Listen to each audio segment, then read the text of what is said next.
go, Greaser. Stop trying to look cool and help out already!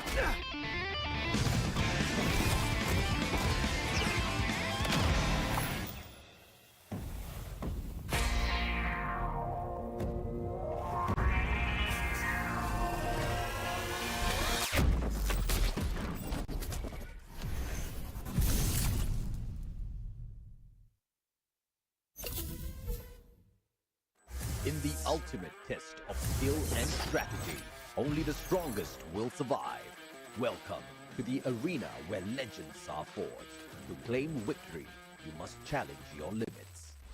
This season's special features. This tournament introduces exciting new challenges, unique team skills, man-picked active skills for Clash Squad mode, champion rush format, randomized map order, total prize pool $378,000 US.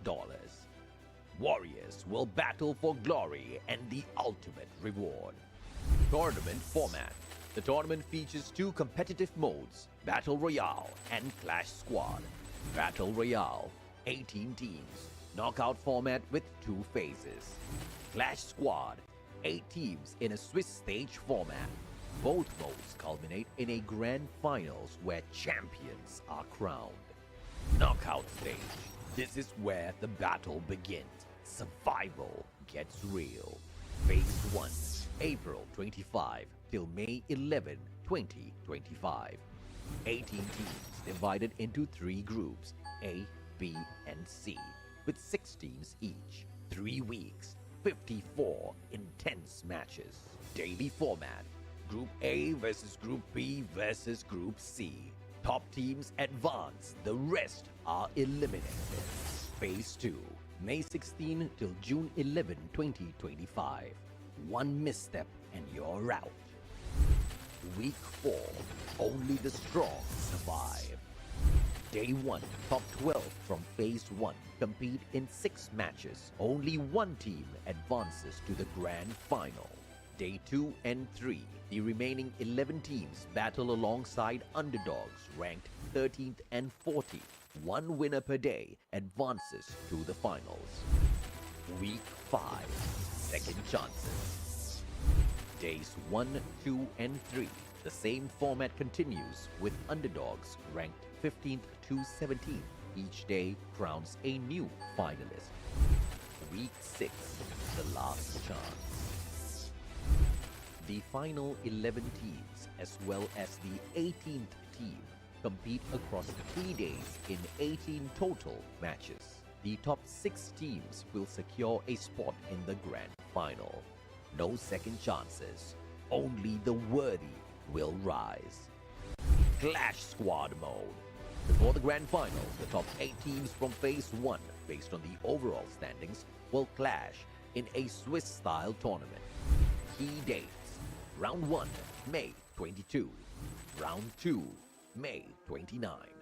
The top 4 teams from this stage will advance to the final day of Clash Squad mode, which follows a single elimination format. The winners gain extra preparation time for the grand final. Grand final, Champion Rush, last squad standing. The ultimate showdown begins. Teams carry their momentum from earlier stages. Objective: reach 80 points and secure a booyah in the next game to be crowned champion. If no team achieves this after 10 matches, the highest scoring team wins. No retries, no excuses, just one path: victory or nothing. New feature: live broadcast situation. This season's live streams will include live in-game challenges. Who will rise? Who will face punishment? Don't miss a single stream.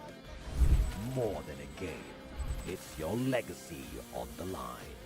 Will you survive or become a legend? Challenge your limits.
power boost. Just what a hero needs.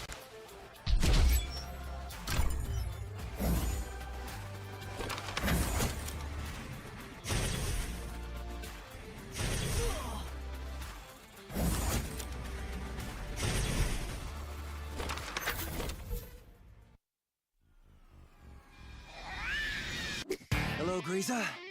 Stop trying to look cool and help out already!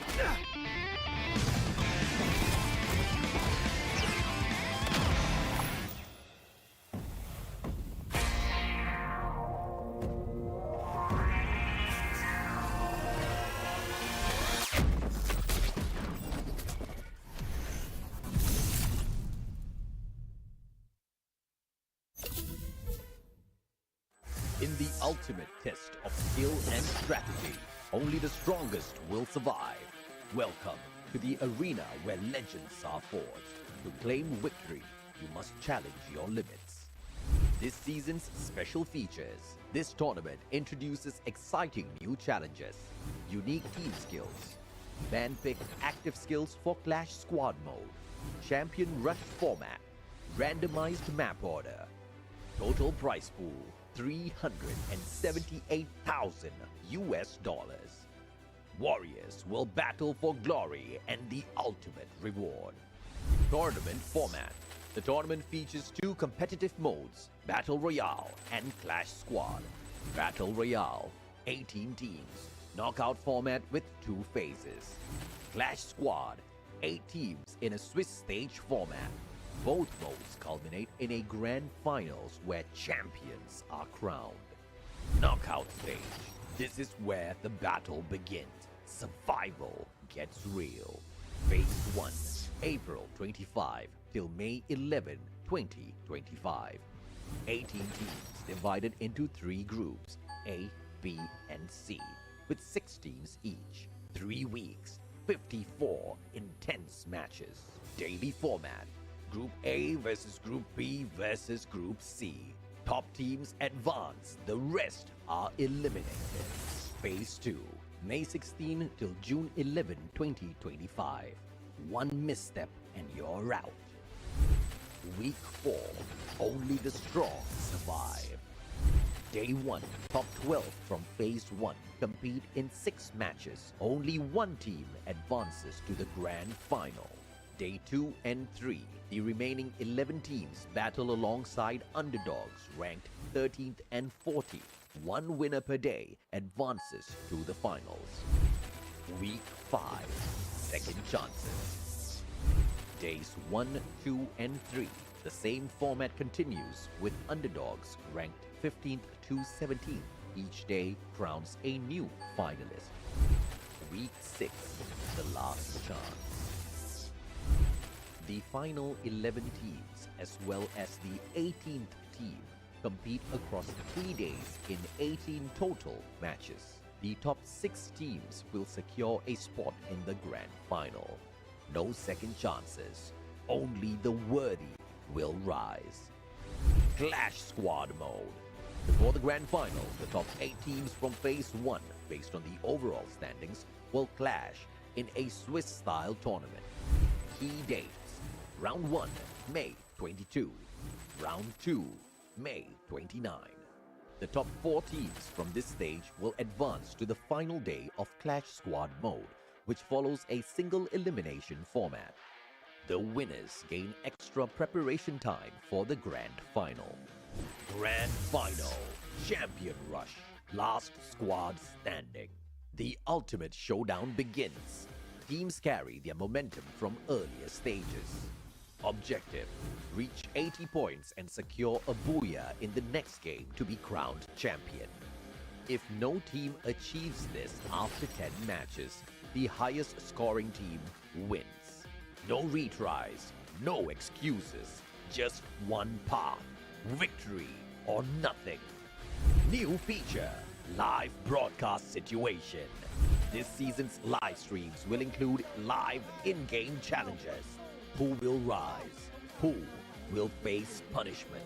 Don't miss a single stream. More than a game, it's your legacy on the line. Will you survive or become a legend? challenge your limits.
Power boost.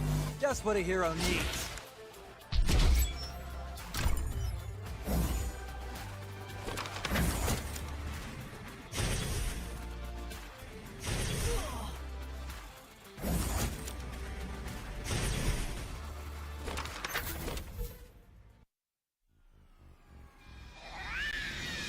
Hello, Griza. Stop trying to look cool and help out already!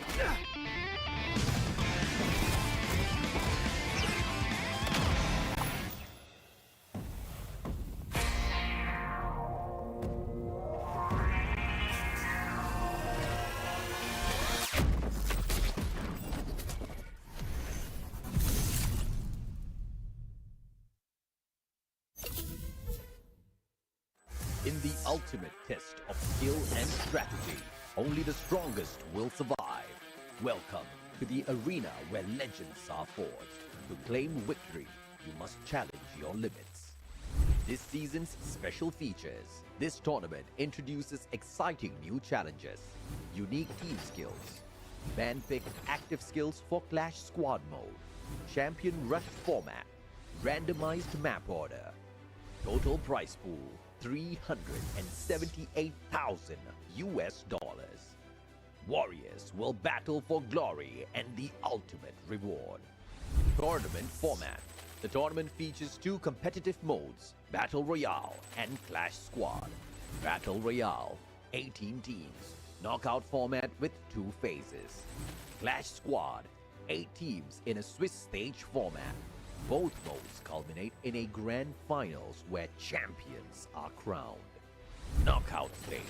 This is where the battle begins. Survival gets real. Phase 1, April 25 till May 11, 2025.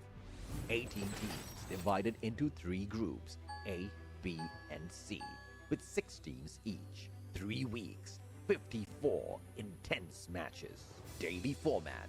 Group A versus Group B versus Group C. Top teams advance, the rest are eliminated. Phase 2, May 16 till June 11, 2025. 1 misstep and you're out. Week 4, only the strong survive. Day 1, top 12 from Phase 1 compete in 6 matches. Only 1 team advances to the grand final. Day 2 and 3, the remaining 11 teams battle alongside underdogs ranked 13th and 14th. 1 winner per day advances to the finals. Week 5, second chances. Days 1, 2, and 3, the same format continues with underdogs ranked 15th to 17th. Each day crowns a new finalist. Week 6, the last chance. The final 11 teams, as well as the 18th team, compete across 3 days in 18 total matches. The top 6 teams will secure a spot in the grand final. No second chances, only the worthy will rise. Clash Squad mode. Before the grand finals, the top 8 teams from Phase 1, based on the overall standings, will clash in a Swiss-style tournament. Key dates. Round 1, May 22. Round 2, May 29. The top 4 teams from this stage will advance to the final day of Clash Squad mode, which follows a single elimination format. The winners gain extra preparation time for the Grand Final. Grand Final, Champion Rush, Last Squad Standing. The ultimate showdown begins. Teams carry their momentum from earlier stages. Objective: reach 80 points and secure a booyah in the next game to be crowned champion. If no team achieves this after 10 matches, the highest scoring team wins. No retries, no excuses, just one path: victory or nothing. New feature: live broadcast situation. This season's live streams will include live in-game challenges. Who will rise? Who will face punishment? Don't miss a single stream.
survivors from all over the world, especially those who are on public transport watching, tuning into the show right at the very beginning. You are watching the Free Fire World Series Spring Edition of Southeast Asia 2025, and the action continues here in week number 2. My name is Gideon, and of course, we've got AJ Mustachio here at the desk as well.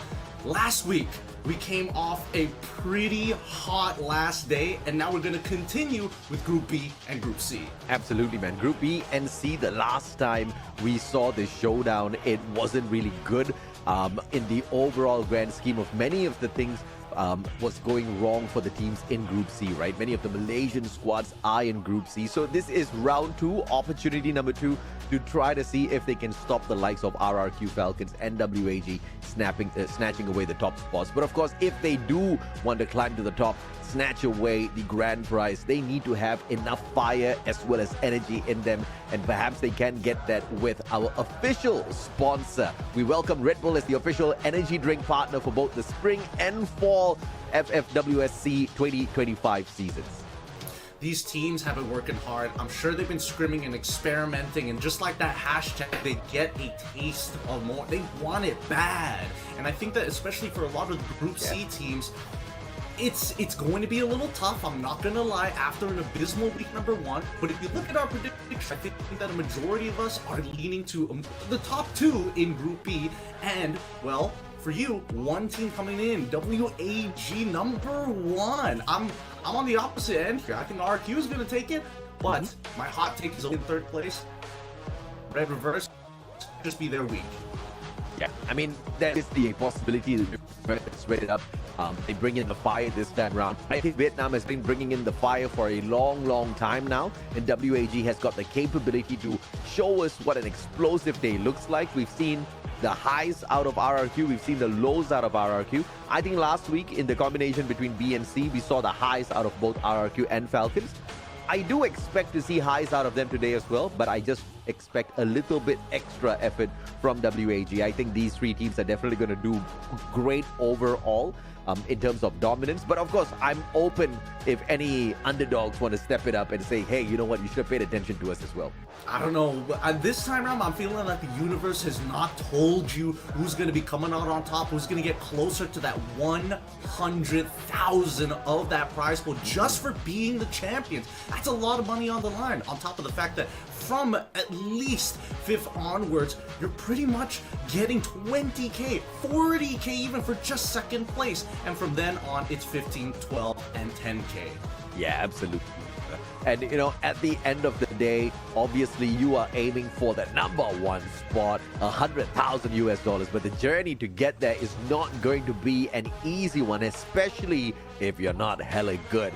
A total of 6 weeks of potential knockout stage here for both Battle Royale as well as Clash Squad. Clash Squad, of course, just showing up just in bits and pieces. The 22nd and the 29th of May will be our knockout stages for CS. And then the grand finals will culminate on the 13th of June, which is on a Friday, followed by a Saturday grand finals for Battle Royale. Now, if you guys are just tuning in, you missed out all of week number 1, where were you? But if you caught up during Labor Day, guess what? The knockout stages for Battle Royale comes in 2 different phases. Now, all of which will be explained, don't worry. The Swiss format, at least for Squad Clash, is only going to start from week 5 and week 6 onwards. But once we get into that grand finals, things are going to get a little spooky here, especially with phase 1 and phase 2. Currently, in phase 1, it's as traditional as you expect it to be. It's just the knockout phase, right? They're going to compete in these 3 weeks. They're going to battle it out hard. But this determines the ranking of the top 18 teams. Because as soon as we move on to phase number 2, that top 12 has an opportunity to completely bypass and go straight into the grand finals.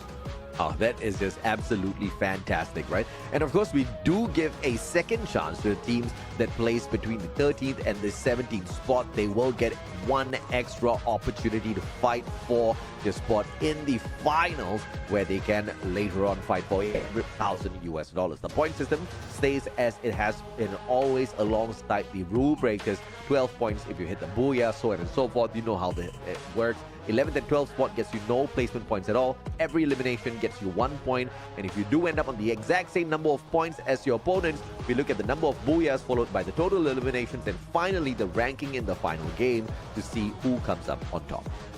Now, if you've been keeping up with the competitive scene so far, there has been a pretty significant league action. Not going to see double upon doubles of two people just dashing around, no double riptide rhythms, none of that. Everybody must have their own unique skill. Doesn't mean that they can't pick up active skill cards on the map itself, but other than that game, and it is diversified based on what we've seen in week 1. Yeah, no doubt, and all brought a lot of flavor into the game, as well as our commentary looking at the variety of the narratives that given birth to with the unique skill matchup. But as far as the grand finals is concerned, this is where things get shaken up. The first time ever a potential 10-game grand final awaits us to get need to reach 80 points to activate the champion rush within the next game. The teams need to hit a booyah. If they do, they are the champions. If they don't, we go through the marathon of 10 games and see who has the highest number of points by the end of the day.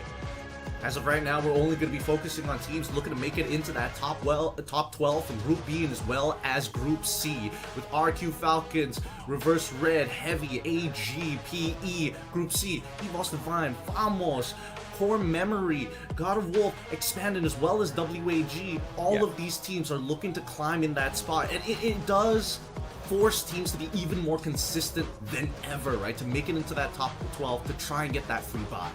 When it is groups B versus C, it's either you are the feeders or you are the one doing the chomping. And teams like RRQ, AG Global, Falcons, they are capable of putting on a fantastic feast. They are not the chef. They are the ones devouring the rest. And the ones that can be potentially devoured out there thus far, we have seen the Malaysians truly struggle in terms of their battle pacing. Vietnam has been in those ups and downs. EVOS Divine hasn't fully found their stride out there just yet. But of course, in week 2, you are all geared up. You know you've learned your bitter lessons of week 1. So fingers crossed the underdogs have a much better step up this time. Yeah, I don't know whether they're going to go for a bit of a gambit, see if they can, snowball off of that very first hot drop. But overall, I do want to see the meta sort of evolve. We didn't get to see too much Oscar. Only a couple of players were actually looking to pick it up in general. But then there's still diversity of what 2 supports could look like, or even a pure sniper build. Again, so many different ways of playing the game as of right now.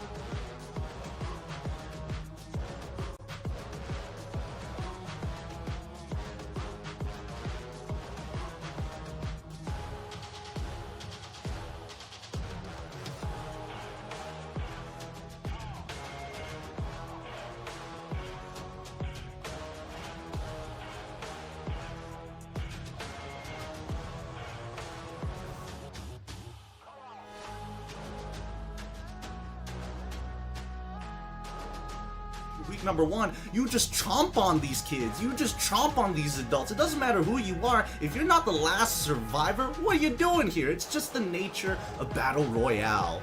Dude, I don't like it because they are winning and they are making it look so easy. I'm under rank protection, brother. All right? So, I am pained. All right? I don't know if one of you guys out there are climbing your leaderboards just yet if you play ranked. I mean, there's no other way, right? You play only ranked, right, Gideon?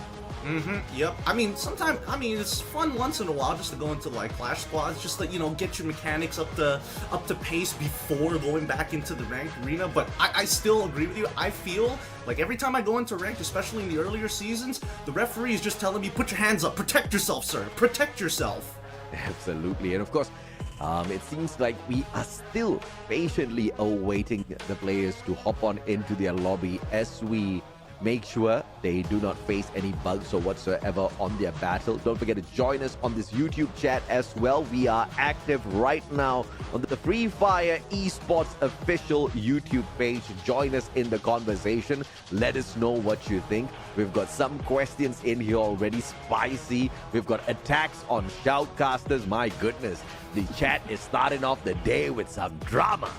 I mean, they got to start it off hot. They've been waiting an entire week to see how week 2 is going to evolve, to see these teams continue to get better and better, and more importantly, to see how they develop the meta to bring it into their own ranked games. Yeah, I mean, there's just no esports ecosystem without a great fan base.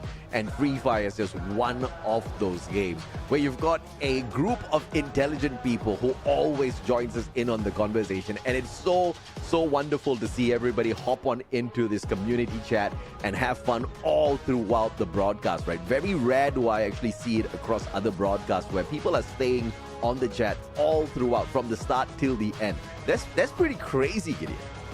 It is pretty crazy, and we love to hear your interactions. Now, let's talk about who will get 30 eliminations first, because last week, Sunday, WAG came up big time, huge in a matter of fact, getting so many eliminations on the final map of the day against a team like BRU, who previously just recently won on the 5th map of the day itself on Alpine. It's nuts.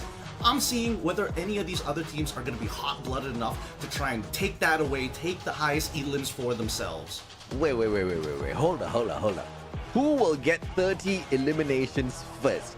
Is this player or team? I think we see the team names there. This could be team, because if it's player, I think it's asking for a little bit of too much from one day of play. But if it is team, I think many teams can hit that within the first 3 games itself. Of course, some teams within 2 games. I'm looking forward to seeing exactly who is the top predator of the day and whether or not they can actually keep up that sort of a pressure all throughout the day as well, Gideon. I totally agree, but I'm looking for the creme de la creme, the first team to hit 30 in a single map, and that would be crazy to witness here today. Now, of course, for those of you who are just tuning in, we've got 6 maps to play. In order, it's Kalahari, Purgatory, Bermuda, Nextera, Alpine, and the final map will be randomized. It could be anything. It could be a double Alpine, it could be a double Nextera, double Bermuda, so on, so forth. Yeah, no doubt at all in terms of what the game schedule shuffling has brought into the competition thus far. There's pure chaos. In the past, we used to know exactly how the pacing used to go. As we head on into Bermuda, we know which teams are going to be good. We know which teams are going to heat up early. But now it's totally random. Sometimes you get a good start, sometimes you get a rough start. And that has caused the craziest of upsets thus far in the competition. And I'm looking forward to more of those things. I mean, look at this, man. Top 3 on Kalahari. Bigatron Delta. What a shock that is. Yep, they came up pretty hot. I mean, Kalahari is just interesting how the Indonesians look at the map in general, right? Yeah. Fighting and making sure that they are consistently on top in this particular map is, for me personally, pretty annoying because I hate this map. I hands down don't like it. But the Indonesians have figured something out, and I think that now that RRQ is looking at their top PB currently being beaten out in stats, they got to change it up. They got to catch up. Yeah, absolutely. Now, of course, I want to see which team switches it up out there on the battlefield. But in order to do that, they got to hop on into game number 1, baby. This is FFWSSEA 2025 Spring Season Week 2, Day 1. And we start this off on Kalahari. Gotta keep it hot, gotta keep it spicy, got to get the confidence up as soon as possible. As you see the drop come down, it looks like it's going to be a pretty okay drop. It's going to be a little more skewed towards the eastern side, but not by much, especially since it already is above Refinery. We know who's heading right there. I mean, chat's on fire. We've got my brother Neptune, the gentleman Garcia, in the chat as well. And Anish Kaushik is saying that Neptune is fake. Dude, that is the real Neptune, bro. That is the Shoutcaster Neptune.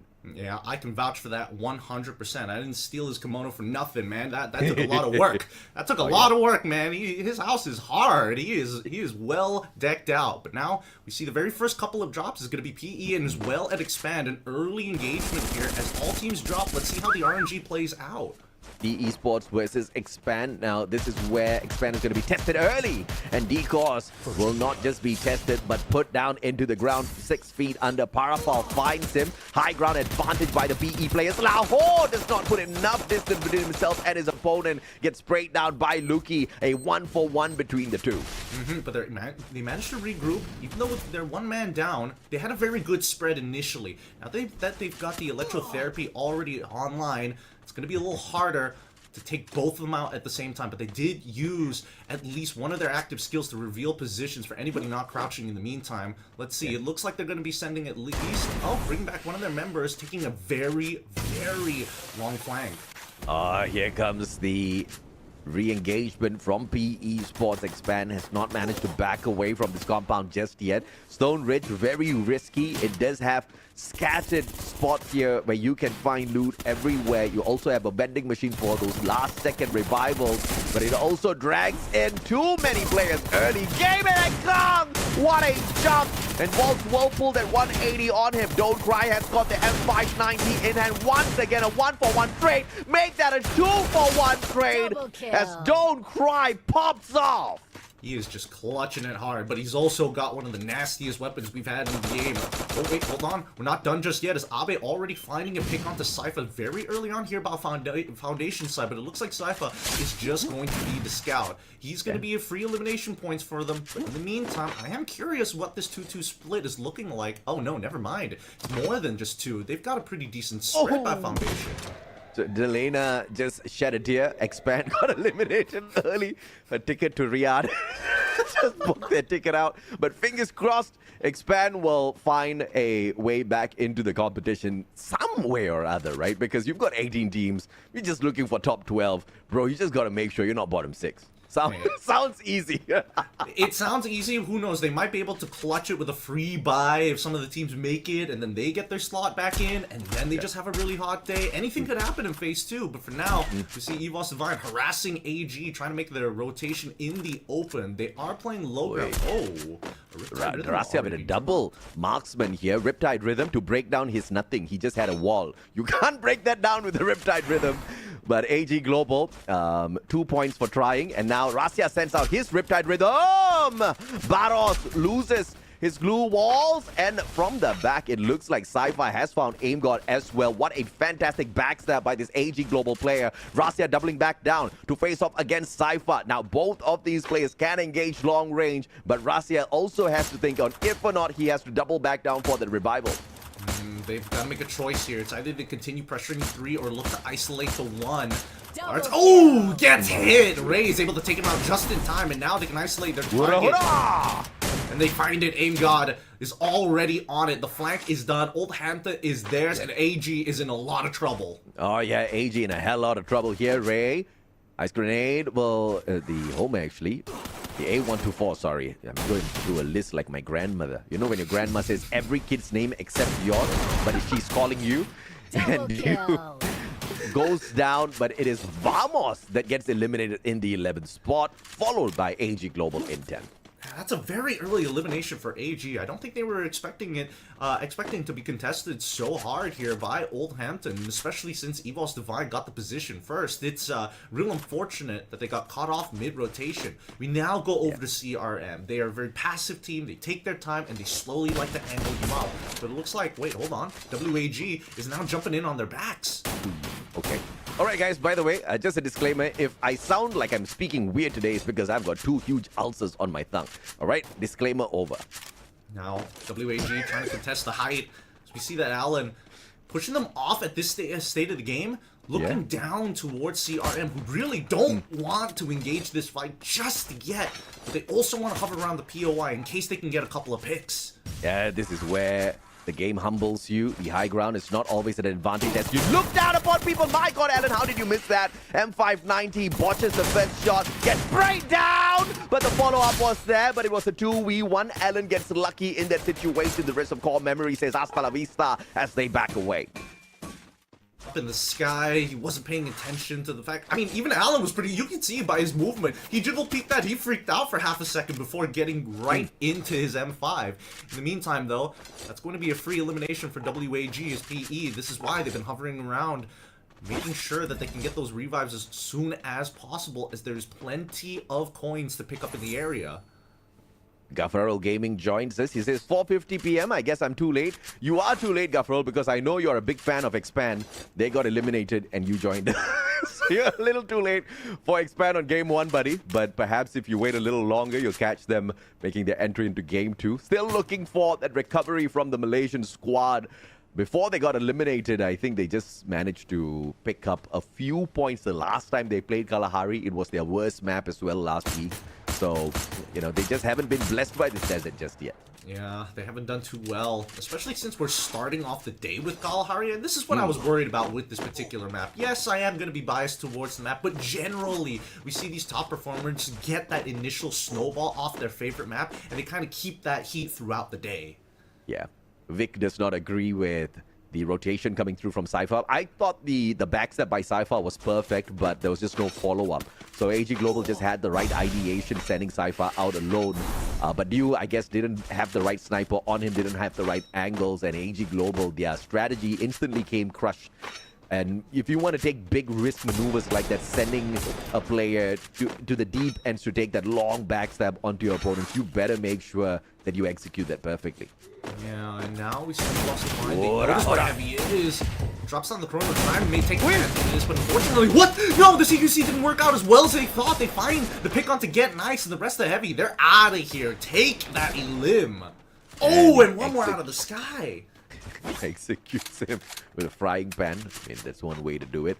And Heavy facing heavy losses here up against EVOS Divine. Fantastically played by EVOS. I mean, good time turner used by EVOS as well, and you just saw the Heavy player run straight into his time turner to take that shot, but unfortunate with the timing.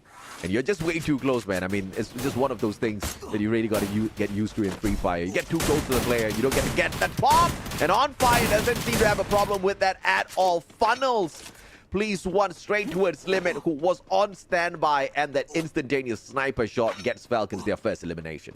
Unlucky, but hey, Falcons, they're taking it slow. They're going to play the outer ring like they usually do, sit out in the blue, find out any teams who are limping around these deserts and take them as free food.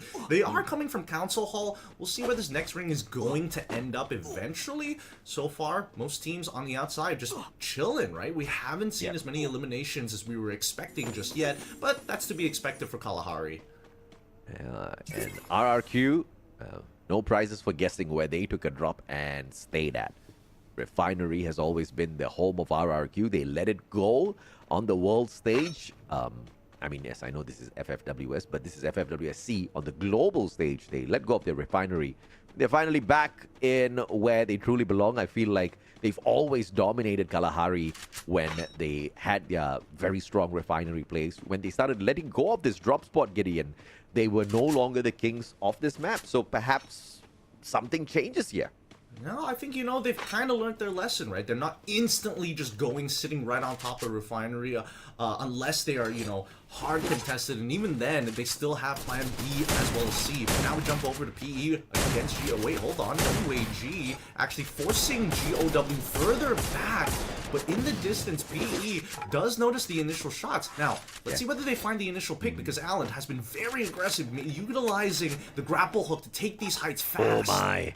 Vietnam Civil War 3-way battle, and either way it's just brothers getting slayed.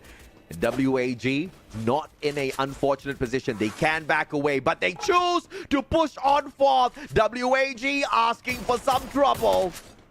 WAG, they smell the pinch. They know it's a pinch, and GOW realize that this is not the greatest position in the world, but there's not enough natural cover to make it work. They're going to have to either flank or sneak their way out. Either way, it's going to cost them time and resources. Even Cyrus and Allen, they know they can't commit too hard. Is this a Vietnam party going on here? Look at Heavy, like rushing on in, like, brothers, wait for me, don't start the fight just yet. This is not looking good for Vietnam. I put WAG on the #1 spot, so these boys better get out of there quick.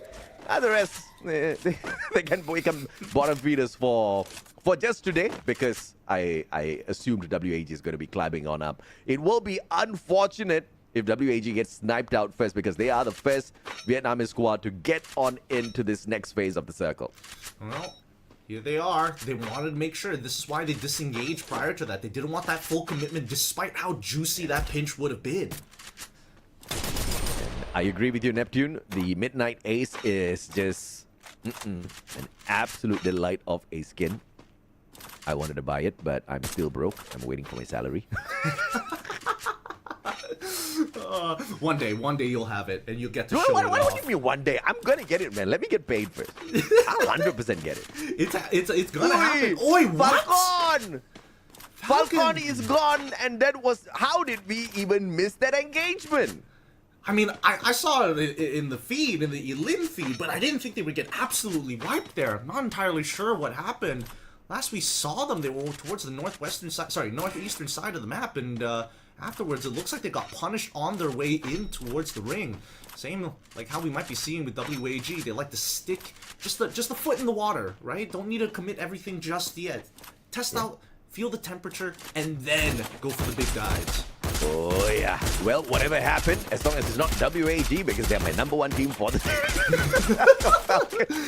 And everything's going according to the script. Falcon's not supposed to be #1, so they gotta falter a couple of times first. All right, good job, guys. You keep this up. If WAG ends the day on that #1 spot, I think I'm gonna start taking orders. You know, like telling people's futures. Come to me. Hey, if the universe starts talking to you again, I want to be the first person who hears from you. And I'm probably your editor as well, who's looking at this is like, man, they are following the script. This is great. It's okay. All right. Oh, peace, boss. Grenade in the tent. But there's a good glue wall inside the tent to block off a majority of the damage. And E was chunking away at Team Heavy. They can't even run out of their own camp because PE Sports is on standby. Now, this is very impressive. PE Sports, WAG, GOW, all playing the game of patience. But as I say that, PE flies straight on in to finish off Team Heavy. Yep, and you can see that GOW is just trying to block line of sight. And as soon as they do, they start taking the space. Now forcing them to try and look over to the roof side, but the bottom half of the compound is already gone. WAG don't have to do too much here. They still have the height advantage. The question is whether or not GOW wants to truly fight for the second and even the roof. But now we come back. Mal is able to find one into Cochil. Same goes for Maal on Russia. That's already 2 knocks pretty fast here as they're getting peppered from the top. Evos backing up and PE very comfortable in the building as the blue starts to close. Oh, this is beautiful, man. I mean, you gotta love a civil war between Vietnam potentially, but it kind of breaks out even crazier on the side of Indonesia. RRQ chugging away at the boys of EVOS down below, and Maal finding Saming from reverse red as well. Saming not gonna like that, but thankfully no eliminations coming on through just yet. Reverse red on that recovery. Allen finding the knock onto the end. M590 on the play, but Nameless will interfere, taking out Cyrus. Allen goes down. EVOS chips on in. WAG in trouble. They're really just edging their way in. WAG gets eliminated in the meantime as EVOS Divine. They're trying to take the top part of the compound as Heavy's the next to fall. The rest of the teammates need to recover as PE control only the bottom section. And with GOW the next to fall as well, we have our top 5 secured. Right, he needs to win this fight up on that roof. He needs to make sure he stays alive to maintain pressure so that PE can't just invade. And now the Riptide Rhythm comes through and it looks like EVOS is going to be the one who makes the move. They find one, Elauho, and they quickly drop the blue balls as Cochil is next to fall on his knees. LBT, good shot, don't cry! Great shots, but Aim God finds one back as Kang takes out Aim God. And in the meantime, the trades are perfect, but it's not a great position for EVOS as the roof got compromised on the all-in. PE recover. Oh, PE got caught with their pants down, bro. They forgot to drop the glue wall. They were using those med kits, and they just got rushed. 2 players got knocked down onto the ground, but out of nowhere, the Angels, the backup from the side of PE Sports, shows up, backstabs, and they are now 4-man strong. I bet on the wrong Vietnamese squad. Oh no, wait, hold on. PE, they're trying to get out, but they've got no natural cover. It looks like even Reverse Red is noticing the initial problem. CRM is down by the ultimate low. Wow. Oh, wait, no, it's not the ultimate low. It's just because the ring is closing even further. And Saming has a very long off angle here, as now we see CRM getting attacked from both sides. Commemorate.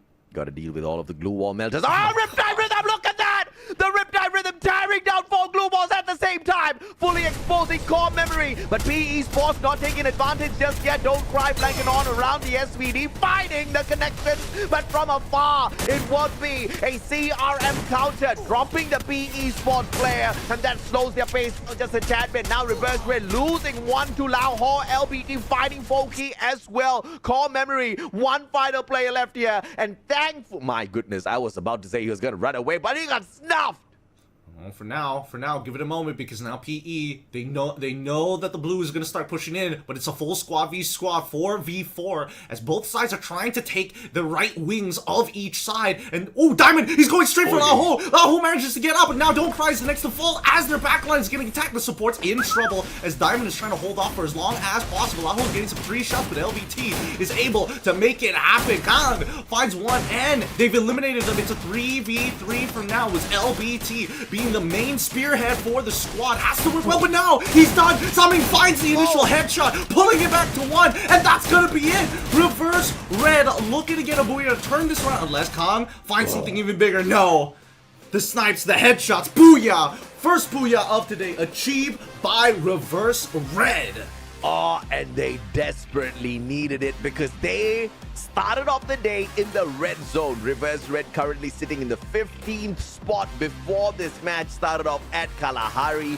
This victory should allow them to climb up the leaderboard just a little bit. How much do they break into the top 12? We'll have to wait and see. We've been waiting for a long time for Reverse Red to show up, to wake up, and this just that moment. For PE Sports, on the other hand, first time after a long time, we see that Santino in full effect for the side of the Vietnamese squad in battle. Unfortunately, they could not walk away with the booyah to fully flex the efficacy of that Santino.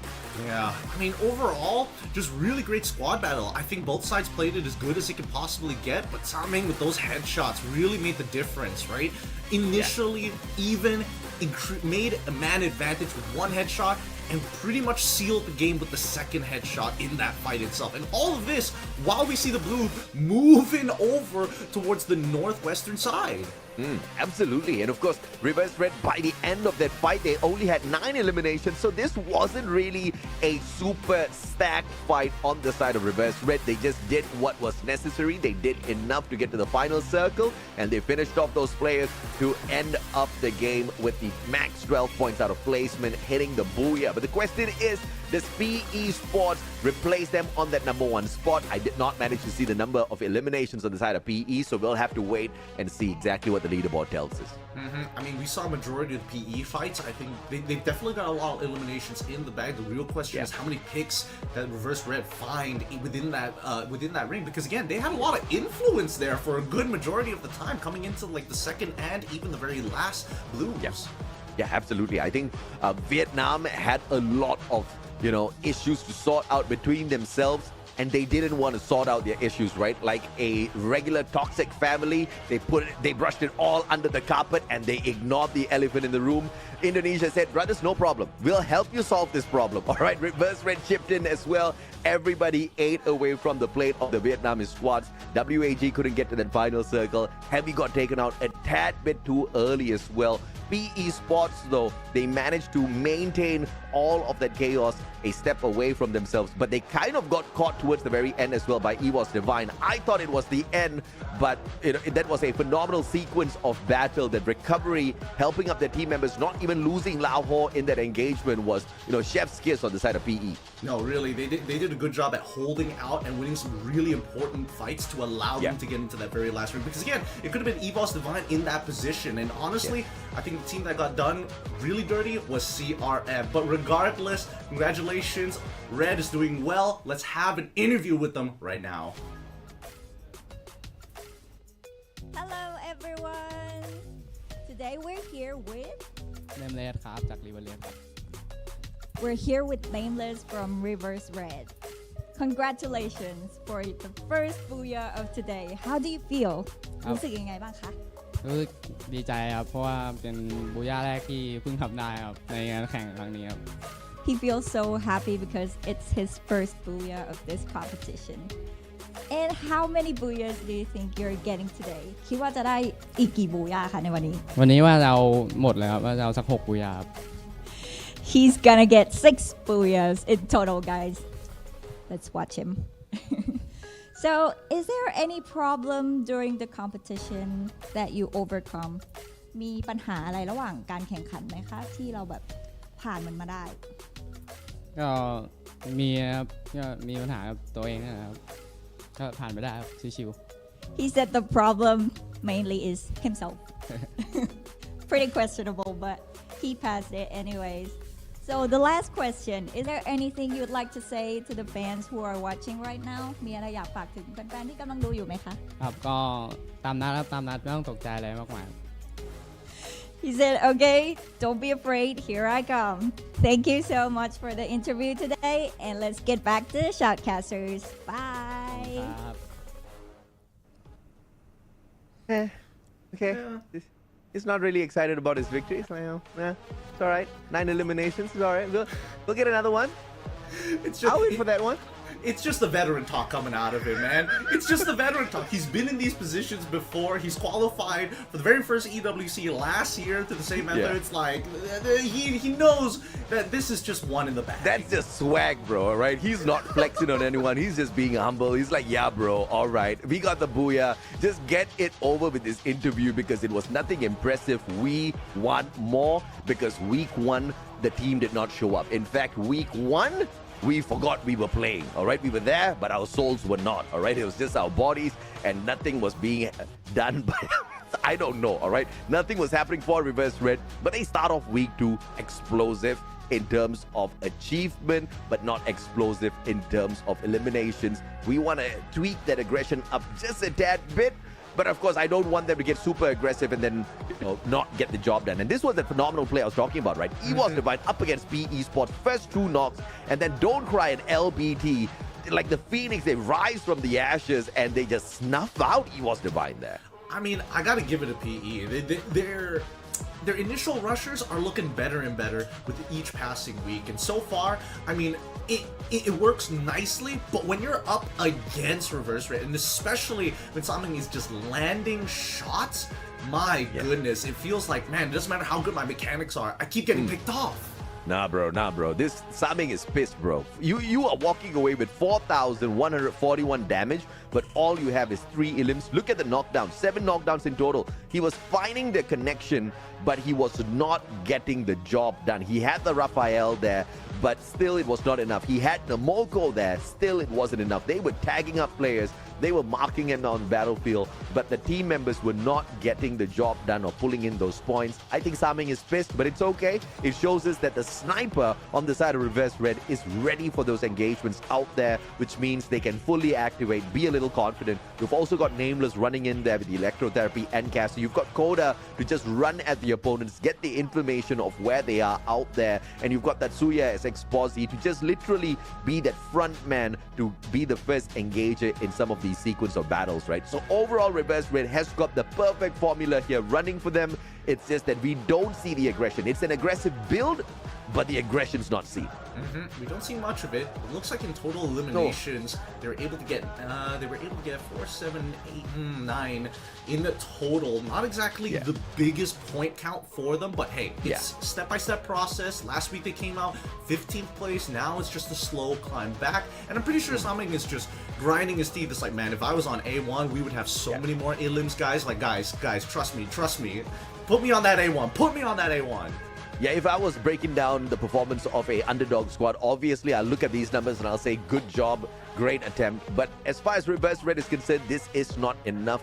Obviously, if you see Exposi barely reaching 1,000, in fact, he had about half of that 1,000, just 500 plus in terms of damage, your rusher is not doing enough. And obviously that needs to change if Reverse Red not just wants to dominate, but wants to climb this leaderboard. With that success, obviously, it should be enough just to sneak into the top 12, but to maintain it is a different story. We also have the highlight for Ray and Kang overall, but it's just going to be a Reverse Red win that we flex. Then, of course, PE Sports is going to sneak away right now.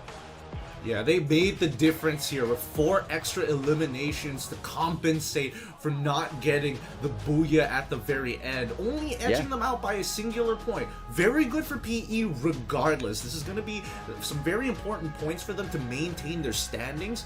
For Reverse Red, on the other hand, I mean, it's Kalahari. If they want to be... well, actually, you know what? I take it back. I think that Reverse Red, they're going back to the fundamentals. They're like, if we still have issues that are coming out from week number 1, our Labor Day scrims meant nothing. So let's make sure that we get these booyahs first before we start bending the rules. Yeah, great stuff for PE Sports. No booyah, no problem. We got the top spot, all thanks to the hustle that we had in there. And it wasn't easy. Once again, PE Sports, they grabbed the highlight reel for themselves as they took on EVOS Divine, who managed to catch them with their pants down, managed to get the initial 2 knocks, and then it was just a survival mode fight for PE, showing their veteran skills out there. And like I mentioned, with just that one game, Reverse Red jumping from, I believe, the 16th spot up into the 12th spot now. They're going to stay there for a while, but they are fighting up against PE Sports to climb the ladder here. Who is going to reign supreme between the two by the end of the day? This is going to be a very curious storyline.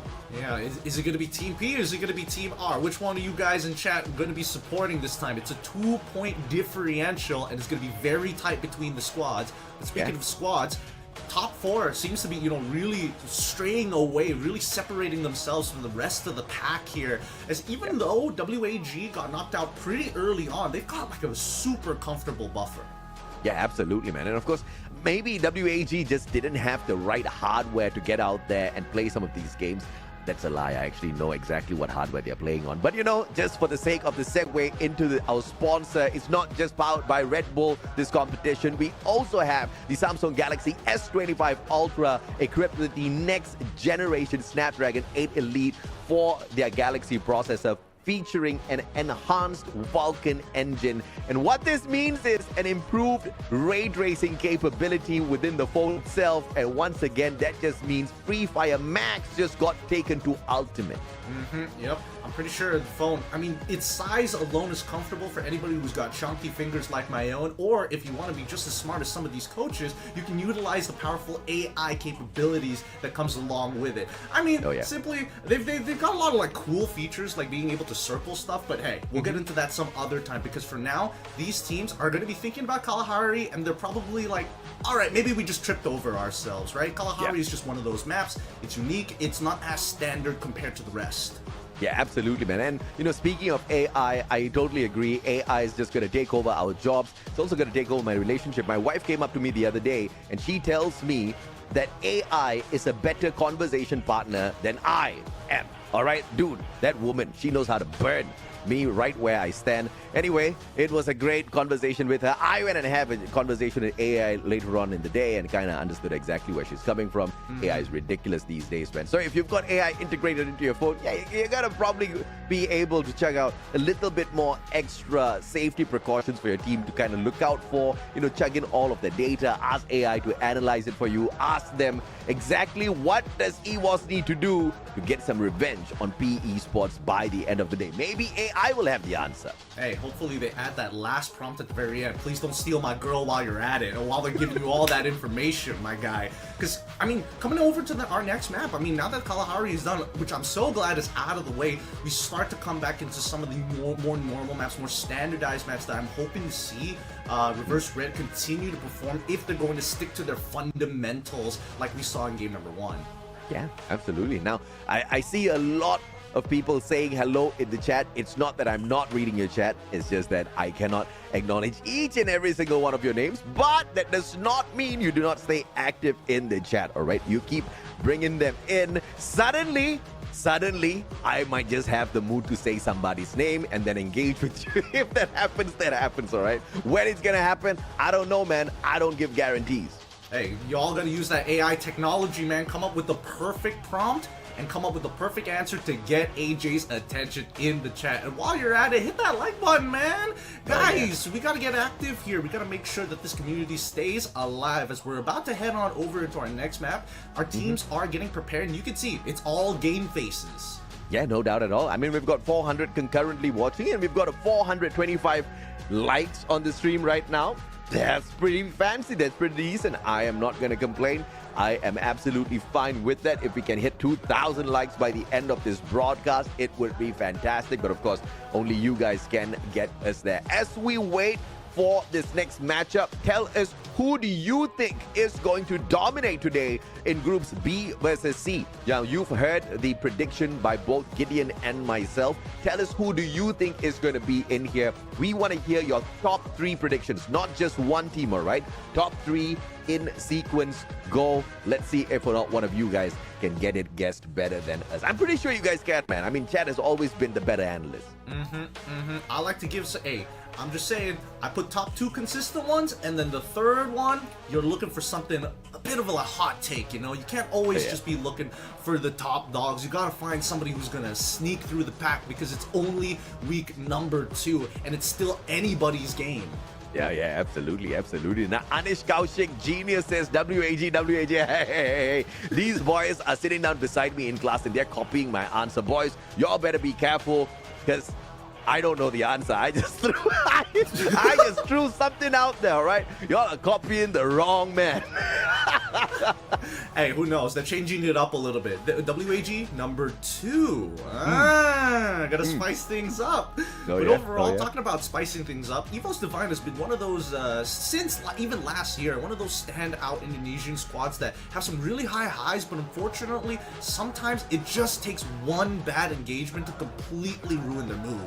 Yeah, no doubt at all. And of course, in the overall grand scheme of things, if you are ranked 666 in terms of eliminations, damage, assist, you are not doing too bad at all, because you are mid-tier in the top 12. I am not going to complain, because the top 12 is exactly where you want to be if you want to be in the grand finals, fighting for $100,000, not in terms of prize pool, just 100K USD in your team's bank account. I think EVOS Divine is doing absolutely fine. It's just that they can't mess up like how they messed up against PE earlier on. Granted, PE Sports, I mean, explosive on a really good day. And that was a really good day for PE, right? Ending up that game in that number 1 spot. So it didn't get the way of EVOS Divine. But if that happens again, I would be a little worried, Gideon.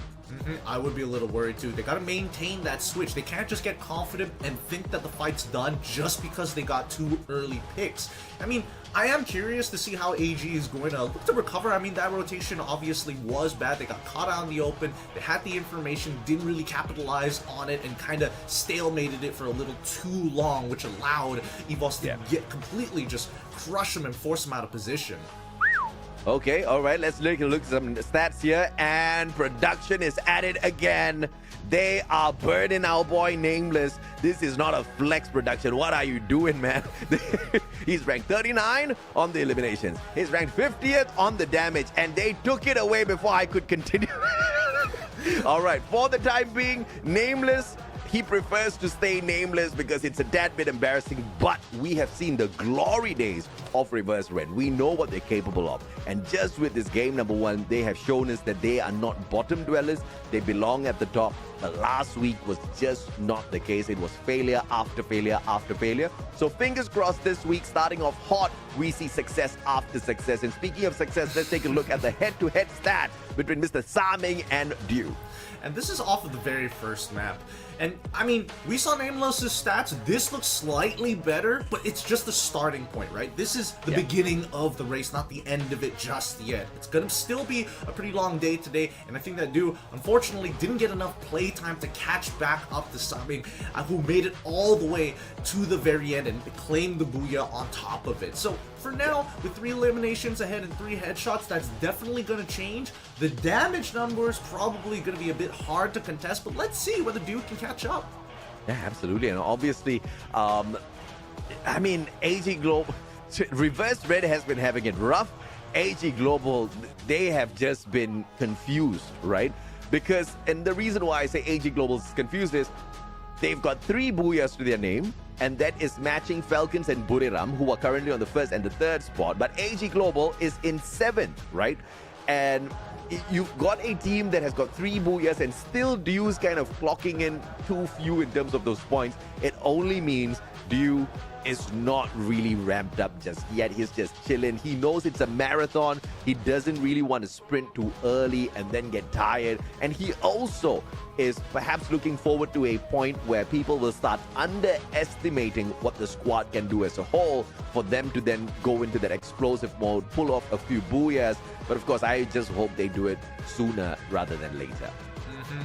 Let's talk about the top 3 most used character active skills. Now, keep in mind, for those of you tuning in and not sure what exactly is going on with this, everybody must have a unique active skill. Well, that's basically it. Everybody has to have a diverse cast, and these are the top 3 used because Tatsuya and Cassie so far has just been a really nasty combination. Having that extra bit of speed, having that electrotherapy to keep you alive. It is frustrating to deal with. I thought maybe Oscar could contest that spot, but unfortunately, it requires so much extra on top of your build, like pets.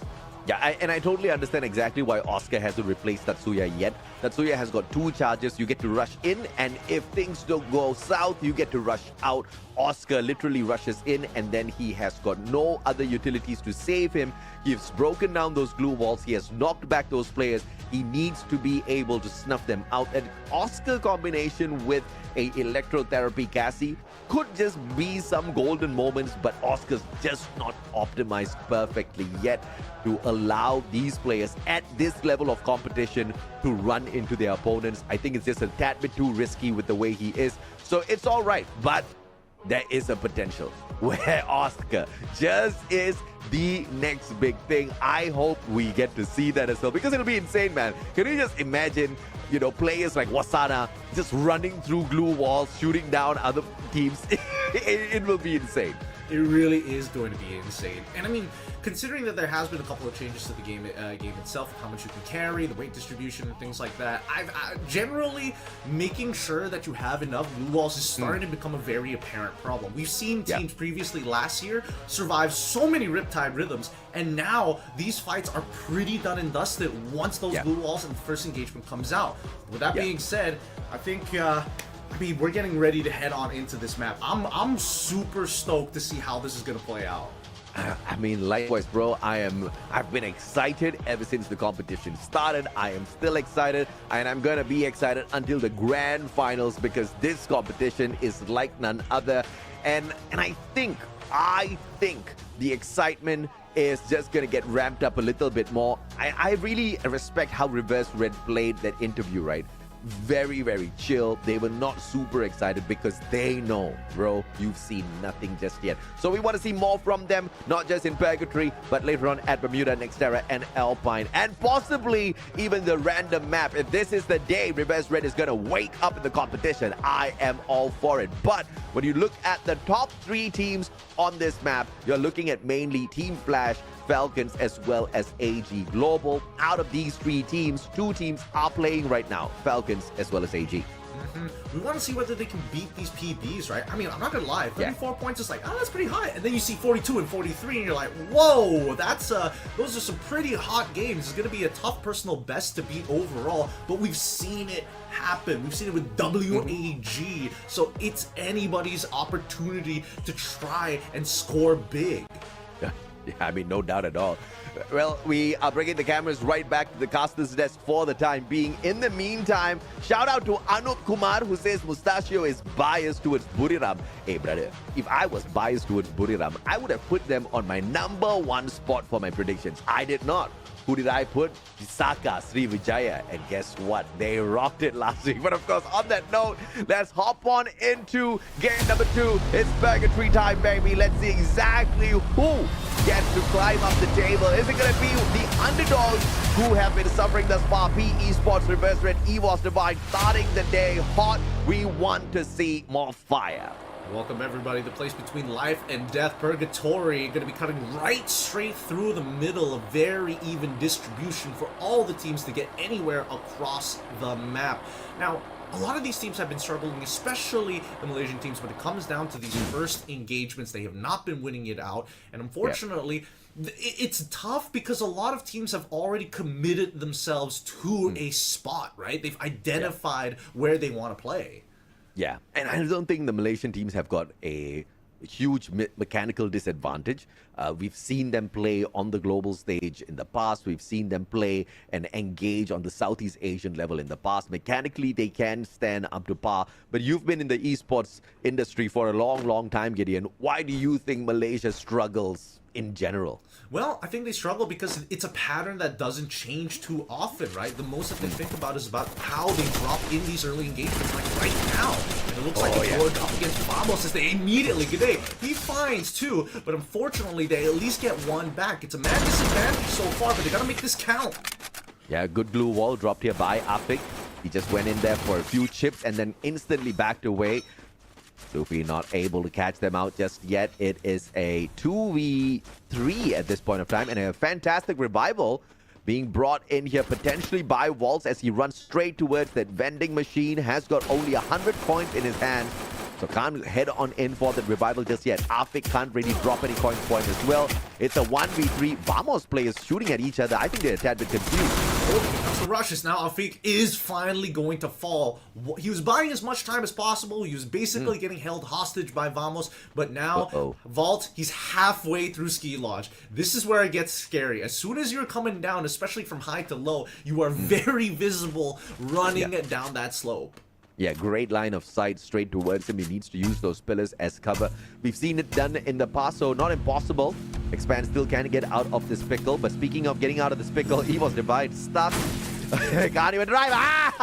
A truck comes fighting them as well. Ray now opportunity to shut down Chinoy, who runs away, leaving him high and dry. And now the backstab by Cypher puts him on the ground. Kochil cannot provide that backup just yet. And EVOS Divine spread out all around the battlefield. They won't be able to survive this encounter up against AG Global, but it's not going to be enough for them to eat away at AG. They have to play Revival. Oh man, unfortunate for Kuchil, ends up jumping too far out of position, right? Wanted to back up his boy, and he can't even get into the Jeep afterwards just because all four members are within line of sight. They would have blown up the vehicle as soon as he got in, so that was not even an option as well. And a tad unfortunate, but of course, recovery is still possible. 12 teams still remaining on the battlefield, not a single squad eliminated just yet at the 3-minute mark, and that just means it is a good big map, as Purgatory has always blessed us with a vast area to play around with. If in any case you do get caught out, still have those vehicles to maneuver around. The vehicles are a tad bit more tanky now in terms of sustaining the damage, so you don't really see a lot of them exploding out in the open.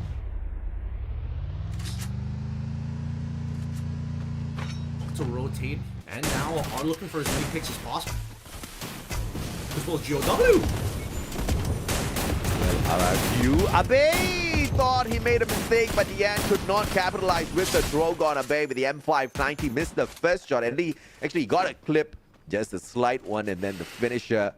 He should be able to one-shot with the M590, but if all else fails, nobody's going to complain you needing that second shot. AG Global now backing away as they find Heavy at their doorstep. Oh, can they make it out just in time? Hanoi ends up getting knocked, though.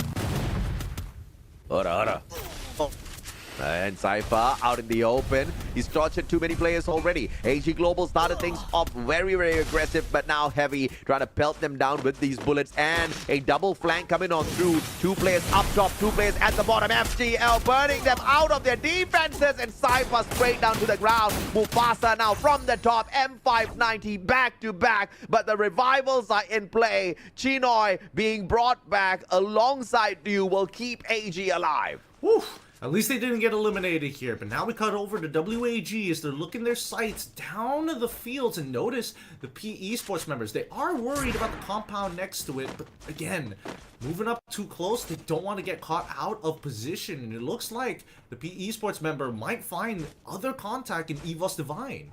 Yeah, absolutely. Aman thinks that Oscar will never replace Tatsuya. Never say never, bro. I've said never many a times. And I have discovered that there is no such thing as never. Anything is possible, especially when it's Free Fire. Oh, who knows? It could be just one patch away from making him really nasty. But in the meantime, let's look at Brasilia here. EVOS Divine are slowly clearing out the building. Section by section, angle by angle. They do they know that Don't Cry is around here somewhere. Finally, the engagement, even dropping Time Turner as well. They get that free elimination, and that's what these teams are looking for early on, but that's PE Sports getting eliminated. You gotta hate it, bro. Number 1 in the first match, and they get eliminated in the 12th spot. This is exactly what we see out of PE last week, or we saw out of PE last week, I have to say, where they scored a massive game, if I'm not mistaken, 34 points, and then they only pulled in 1 point each in the following 2 games right after that. Booyah, which gave them a total of 36 over 3 games. The average was decent for a mid-tier squad, but with the way they opened up explosively, it turned out to be a disappointment. It feels like maybe they just run out of gas, especially after that hot game, something they're going to need to work on. In the meantime, Heavy actually having 5 eliminations this early on is pretty good for them. They're walking out of Forge, heading on into the next zone, and it looks like they're going to be uncontested, and they have nearby POIs if necessary, because the blue doesn't really hurt for now. Reverse red. Oh, Riptide Rhythm. Somebody sent a wide one. It's just floating in the air. There are no glue walls to burn down there. So double Riptide Rhythm wasted. They have to wait for that cooldown, and that just means the team cannot go in for the full-on engagement, and therefore Reverse Red gets to stay out of a gunfight a little bit longer. Yeah, but this is just on the edge of Brasilia, right? The second ring has already revealed itself. WAG usually prefer finding heavily infested compounds so that it's easier to kind of itch your way in if the ring happens to be slightly out of the position that you predicted it to be. But it looks like they're not the only ones who are looking to hold this spot. Evos Divine is here, Reverse Red, CRM as well, each having their own compound. Yeah, and seems like 11 teams is still too many for this huge compound called Brasilia. Look at the congregation of squads. WAG, Reverse Red, Evos Divine, CRM. Just in this mini-map, you also see Vamos making its way towards this grouping. This is just pandemonium waiting to break out here. Oh, I mean, it's already begun. Krillin's first fall as Exposi gets a really clean shot, the M5, and now they're trying to get into the bottom of this building. They're not sure how many of these buildings are actually available, but they gotta twist and turn around. They finally find a spot in WAG. Now, looking to plant themselves and hunker down. A smart play by WAG, just checking the corners first, making sure nobody else is home before they take that spot, just like what squatters would do. Legally, it's their spot now. They have squatters' rights. This is making sure Evos Divine is cleared out of here before they step on in. Very smart play here, because we've seen this play against so many teams where they just don't check their corners. But WAG, not a squad that is new to this game as a whole, right? Only a single elimination here, and the way they backed away from that engagement, when Krillin got knocked to the ground, instead of going in aggressively to still pick a fight, to react to that situation aggressively, they just said, okay, all right, bro, you are ready for a fight? Maybe we'll walk away first. Yep, block line of sight. Make sure they get their boy back up, and then instantly start making a rotation. I mean, it is a bit of a gamble, but at least they've got the right pets to kind of scope it out. Now, they have Export on the far west wing. I'm not sure how much line of sight he actually has here, as Alan is trying to figure... Oh! Saming with a headshot here, and X-Boy is able to take down Cougar. Saming is able to finish off Alan to claim the elimination, and that's got to be a little frustrating for WAG. That's got to be frustrating for Alan, because I think that was a misclick there. He was obviously confused standing out in the open. I think he tried to move, but I totally understand how he feels. That's exactly how I died this morning. Trying to utilize the bike is covered, but ends up getting your legs caught in the hitbox, so you can't really wiggle out of it. That's so oddly specific, so common though. Now Falcons, and also clicking on exit screen when you're supposed to be in the game halfway during a battle, and you're just a sitting duck because you gotta open that screen back in and go into the game just to find yourself going back to the lobby, Gideon. Oh man, too real, too real. Swipe too hard, swipe too far, and next thing you know, you've already switched apps. Not what you wanted to do, but that's just how the cookie crumbles sometimes. AG on quite the recovery run here. A majority of their members on that northern side looking to load back up, while Falcon's pretty comfortable in their spot, making a pretty good call on when the next ring is going to be. And best part yet, they still have compounds to play in if it does eventually pull towards the right after. Brother, I have no idea what compound you're referring to because we are running out of real estate here. 11 teams, circles tight, and everybody hopping on in there. And the problem with Purgatory is you've got so many of these compounds to play around with. Is this going to be pandemonium? When the fight breaks out, too many teams will be chipping away at the efforts of other squads. It's going to be crazy, man. You cannot guarantee points for yourself. And Heavy missing the jump. They do not hit the roof, down on the ground, and they have to go head-to-head with Team Vamos down. Oh, I'm surprised they didn't get punished on their way in, but it looks like they're going straight in towards that top area, forcing Vamos to just sit under. And it's always nice to have the top spot. Height is always an advantage in these areas. They're even dropping the healing UAV as well, as they're getting even more aggressive. They want the all-in on Vamos.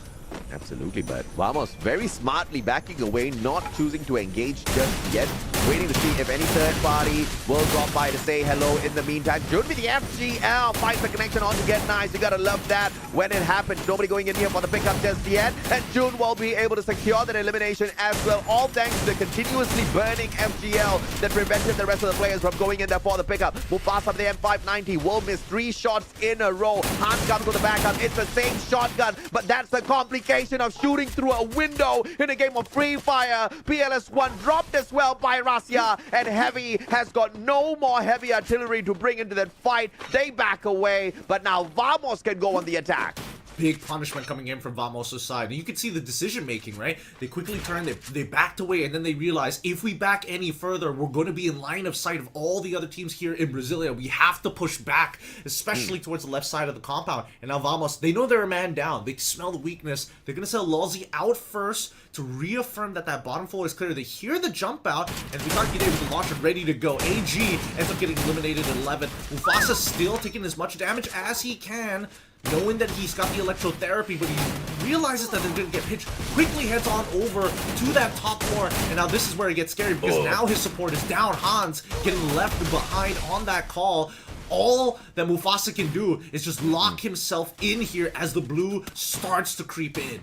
And this is the chaos, this is the pandemonium I was referring to. Even our production team does not know exactly which fight to focus the cameras on, because there's just so much happening on the battlefield. Just like that, we've got 10 more squads left in here, 34 players left alive on the battlefield, and Mufasa tried to run away, but Jun said, hell no, brother. M590 to the back, and Vamos still standing after the crazy engagement up against Heavy. And now they have a second problem. After chasing him, Mufasa, for so long, how do they get into the zone? They've got GOW sitting on the roof. They caught reverse red from the underside. They're trying to force their line of sight into the exposed area, but they give up the roof in the meantime. Nameless tries it. He's really with Sa Ming. They try to go down, but it's too late. They've already taken both of them down. It is so quick. They didn't have the CQC ready to go, and the 2-2 split coming in from reverse red ends up hurting them.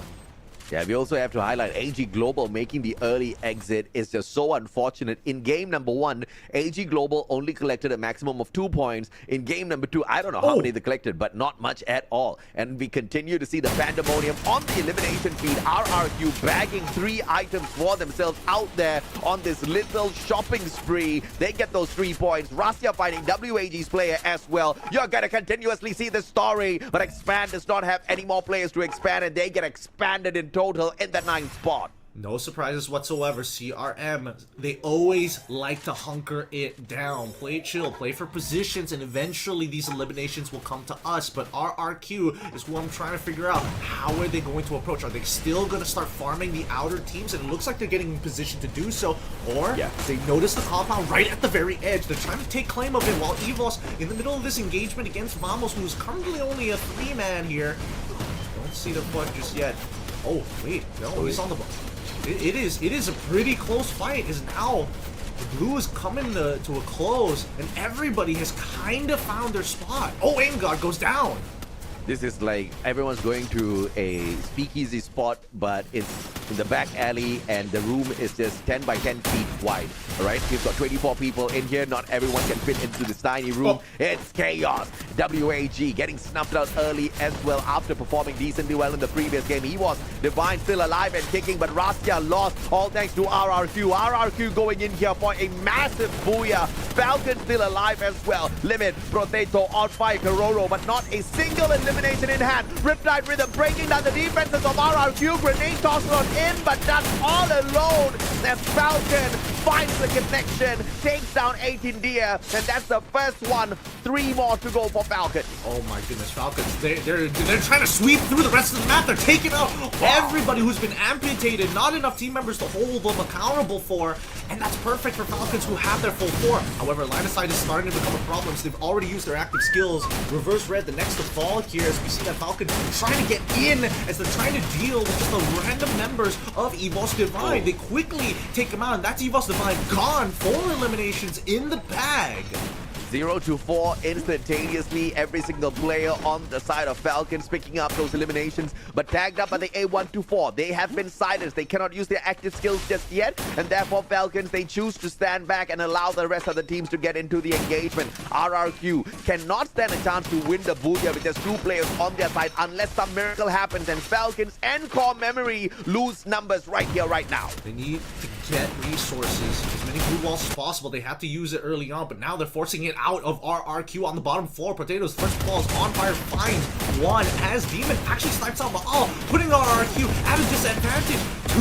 2-4-2 so far. Unfortunately, RRQ gonna be bowing out quick, but unfortunately, the blue is forcing them out. They don't have time to recover off of this. The CRM is going to get onto their backs. Kororo all by himself and will have to face the full wrath of CRM through the blue. That's 3 getting knocked. No, CRM ends up getting eliminated just like that.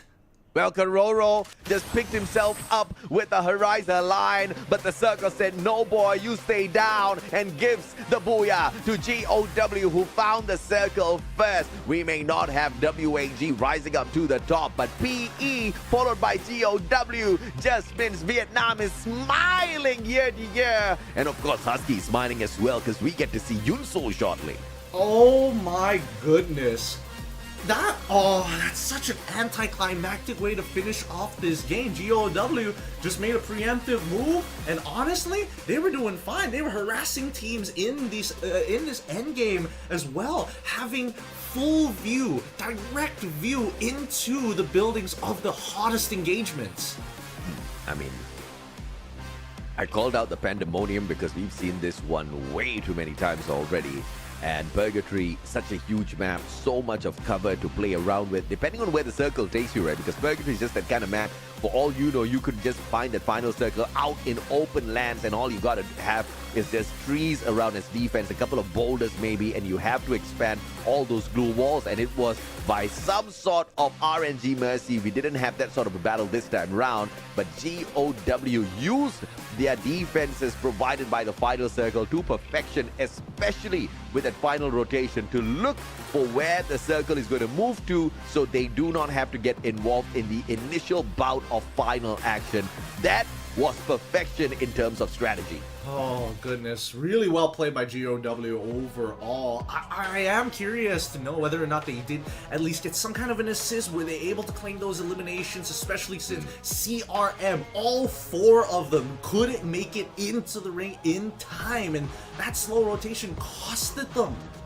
Yeah, I mean, you want to chill with the first circle, that's doable. You want to chill with the final circle, bro? Yeah, you are cooked. I mean, you maybe have at most 3 seconds to start running towards the circle, but you have to be at the very edge, right, where the blue just touches you and takes away a huge chunk of your health. Because even if the blue does not do the job, whichever teams that's waiting in the safe zone is going to finish off the work, and they are lucky that they got the blue to finish the job at the end of the day, because if not, all of those points, bro, they would be in GOW's hands right now. I think GOW would have loved it. I mean, you saw Todd, he was trying to hold and instantly getting the knock onto Kororo initially, but then didn't want to take the full brunt of potentially all the footsteps he was hearing trying to swing out. Yeah, I mean, it is what it is. At the end of the day, great decision making coming through from the Vietnamese squads, back to back, PE and now GOW, WAG. Stachio's still waiting, but it's all right. It's all right, man. I mean, like Husky would say, as long as Yunsul appears, the day's all right. I mean, Husky is going to be a very happy You boy. can't say anything because you've got a girlfriend. Hey, man. Husky's single. Yeah. Well, I think that you know, Husky. It's very easy to amuse him. I must say that he is a simple man. Some may call him. But with that being said, congratulations once again to our Booyah winners. Let's go straight into the interview with them live. Let's jump into it. Dear our survivors, may I represent to you GOW Esport, and here right next to me is Cao Dian. Xin chào Dian, thì bạn có thể giới thiệu các bạn khán giả về bạn trước được không ạ? Chào mọi người, mình là Dian đến từ GOW Esport. Hi everyone, I'm Dian and I'm from GOW Esport. So let's jump into our interview immediately. So it's been a long time I can see you here on the interview. It's really hard to see you guys. May I know the reason why? Is it so hard to meet you here? Thì lời đầu tiên là Yusu sẽ được chúc mừng mọi người đã có được một chiếc Booyah đầu tiên ở mùa giải lần này ở tuần thi đấu thứ 2 và mọi người đã rất là xuất sắc. Thì Yusu có một câu hỏi là rất là khó để mà được gặp GOW Esport ở trên bàn phỏng vấn lần này, thì có thể nào cho Yusu biết là tại sao mình lại khó gặp nhau vậy được không?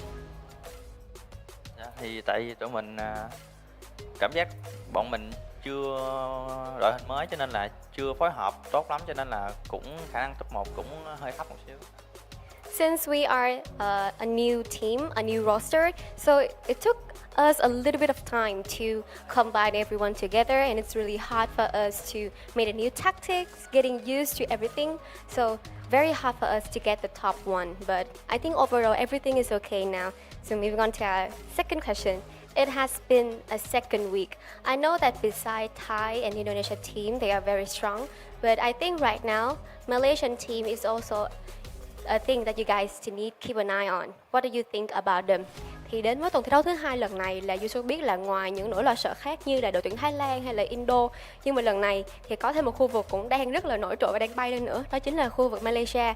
Khi mà họ có được rất là nhiều tuyển thủ Indo bước qua, thì đây là nghĩ sao về họ hiện tại ạ? Thật ra thì mình nghĩ thì mùa giải hiện tại thì Việt Nam mình cũng là mạnh lên rồi, cho nên mình không để mắt tới mấy đội Malay lắm. Còn những đội tuyển khác thì sao? Thì mấy đội tuyển khác như Indo với Thái Lan thì mình vẫn sẽ dè chừng, tại vì bọn họ cũng mạnh.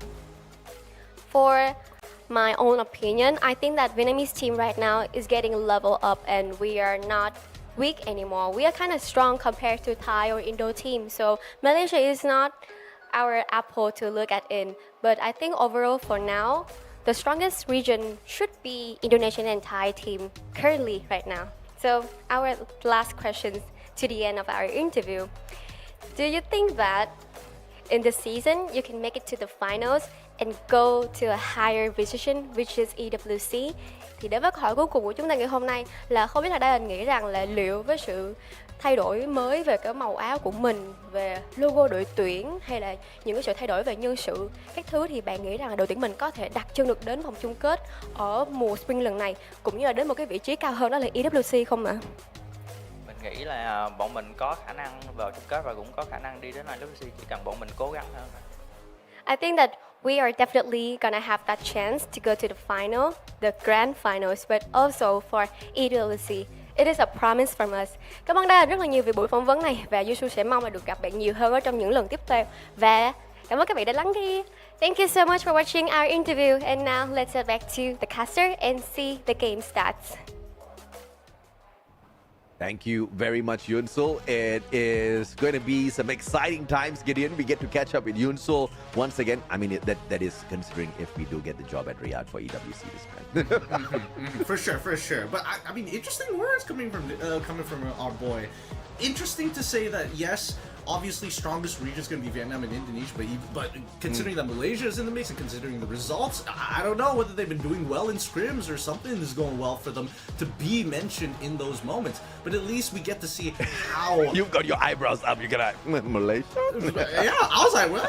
Really? Oh, I mean, I love the shout out, but also, are you sure? Yeah. Yeah, absolutely, man. Welcome to all of the Moroccan viewers in the broadcast as well. Thank you so much for joining us. Don't forget to hit that like.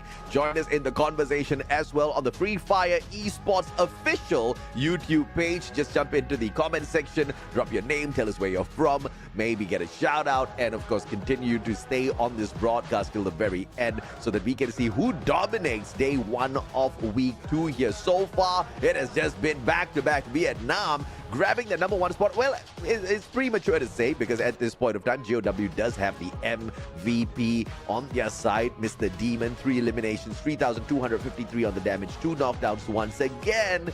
This was, not a very efficient fight. Demon was getting a lot of tags out there in the open, but he was not even finding the knockdowns, let alone the eliminations. But as long as the rest of his team members picked up those eliminations, I think we are still good. But we, of course, don't see many of those assists mentioned here as well. So we won't be able to spot that in a little bit. I'm quite curious to see if anybody replaced them, like how PE jumped to the top. Yep. We'll see whether they're able to kind of keep up with the momentum, right? Because again, I think one of the bigger problems we've seen for some of these middle teams from Vietnam is that they run out of gas really, really fast. They have some really high highs, but then when it's low, at least they try to etch it out in terms of positional points. However, I do agree with Deanne's words. I do think that Vietnam is leveling up, and I think currently the metagame suits the way they think about the game in terms of positioning for that final ring and allowing yourself to, kind of put yourself in a position where all the fish just fall into the net. Okay. This is okay. I mean, it's 10 eliminations, 1 more than the previous team, Reverse Red. Okay, I mean, it's GOW, bro. They are on the way to the top, baby. On the overall leaderboard, GOW is one of the strongest ones. GOW is on the upper half of our top 12. So 10 eliminations doesn't seem the OG Vietnamese superpowers out there, but I'll take it. If this is something that GOW is going to put on standby for us and show us more of a little bit later on, I'm looking forward to that. Deanne and Demon both getting the key player highlights alongside Kororo here. Kororo with the eliminations, the damage once again, the highlight for the side of Demon, and 6 knockdowns from Mr. Deanne. I think that at least for GOW, they're correcting last year's mistakes because they've been put in these positions where they find an optimal position in that final ring, and then they overheat and get punished. But coming off of this game, they played it carefully, and if they can keep this type of pace up, they're going to be so ready for EWC when the rest of the world gets involved. They're coming off with 22 points at the very least. Yeah, amen, bro. And, this is the opportunity now for Vietnam to really make a mad dash for the top. But just like what PE Sports pulled off earlier, GOW needs to make sure they don't stumble into that territory as well of top performance, getting the number 1 spot, and then flunking out back-to-back in the games. We saw PE do it last week. We weirdly see them do that today. And from the number 1 spot, PE now has dropped all the way down to 6th with the 22 points because they clunked out super early as the first squad to get eliminated. You know what my theory about Vietnam as the way they play the game? I feel like all of them have the same idea of pathing, and that is why we're seeing teams like WAG try to kind of break out of that mold to find a different area, more viable areas that they don't get contested by their own countrymen on that rotation, which is probably why they get knocked out pretty early on. Yeah, absolutely. And the chat just cannot brain. How can Mustachio be casting out there, looking at all of the data, looking at the game, still communicating with us who are in the chat, and then type in the chat as well, because we are superheroes, bro. That's what happens here in the world of Free Fire Esports. We are going to be taking a quick short break shortly as we grab some water for ourselves. When we come back, this action obviously continues here on this Friday. Teams are just ramping things up. I don't think we've seen the best just yet, but I'm looking forward to more. 3 minutes, we will be right back.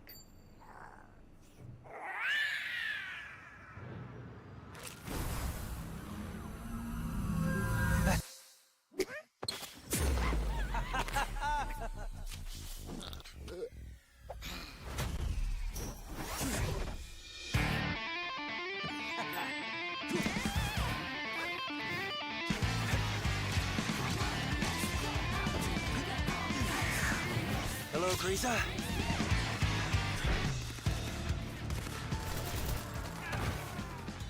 Still so impulsive. Don't rush, little guy. We have more important things to take care of.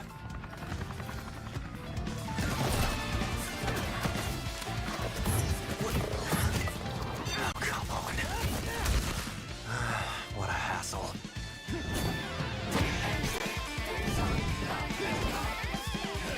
Stop trying to look cool and help out already!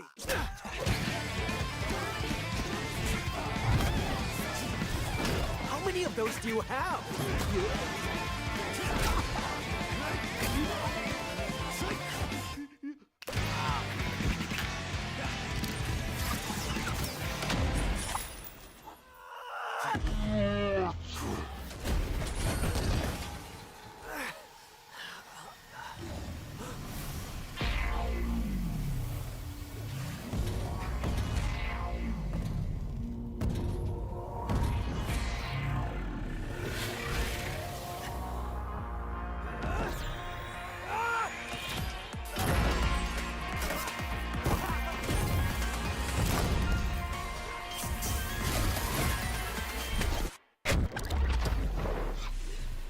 Okay. Time to save the day again!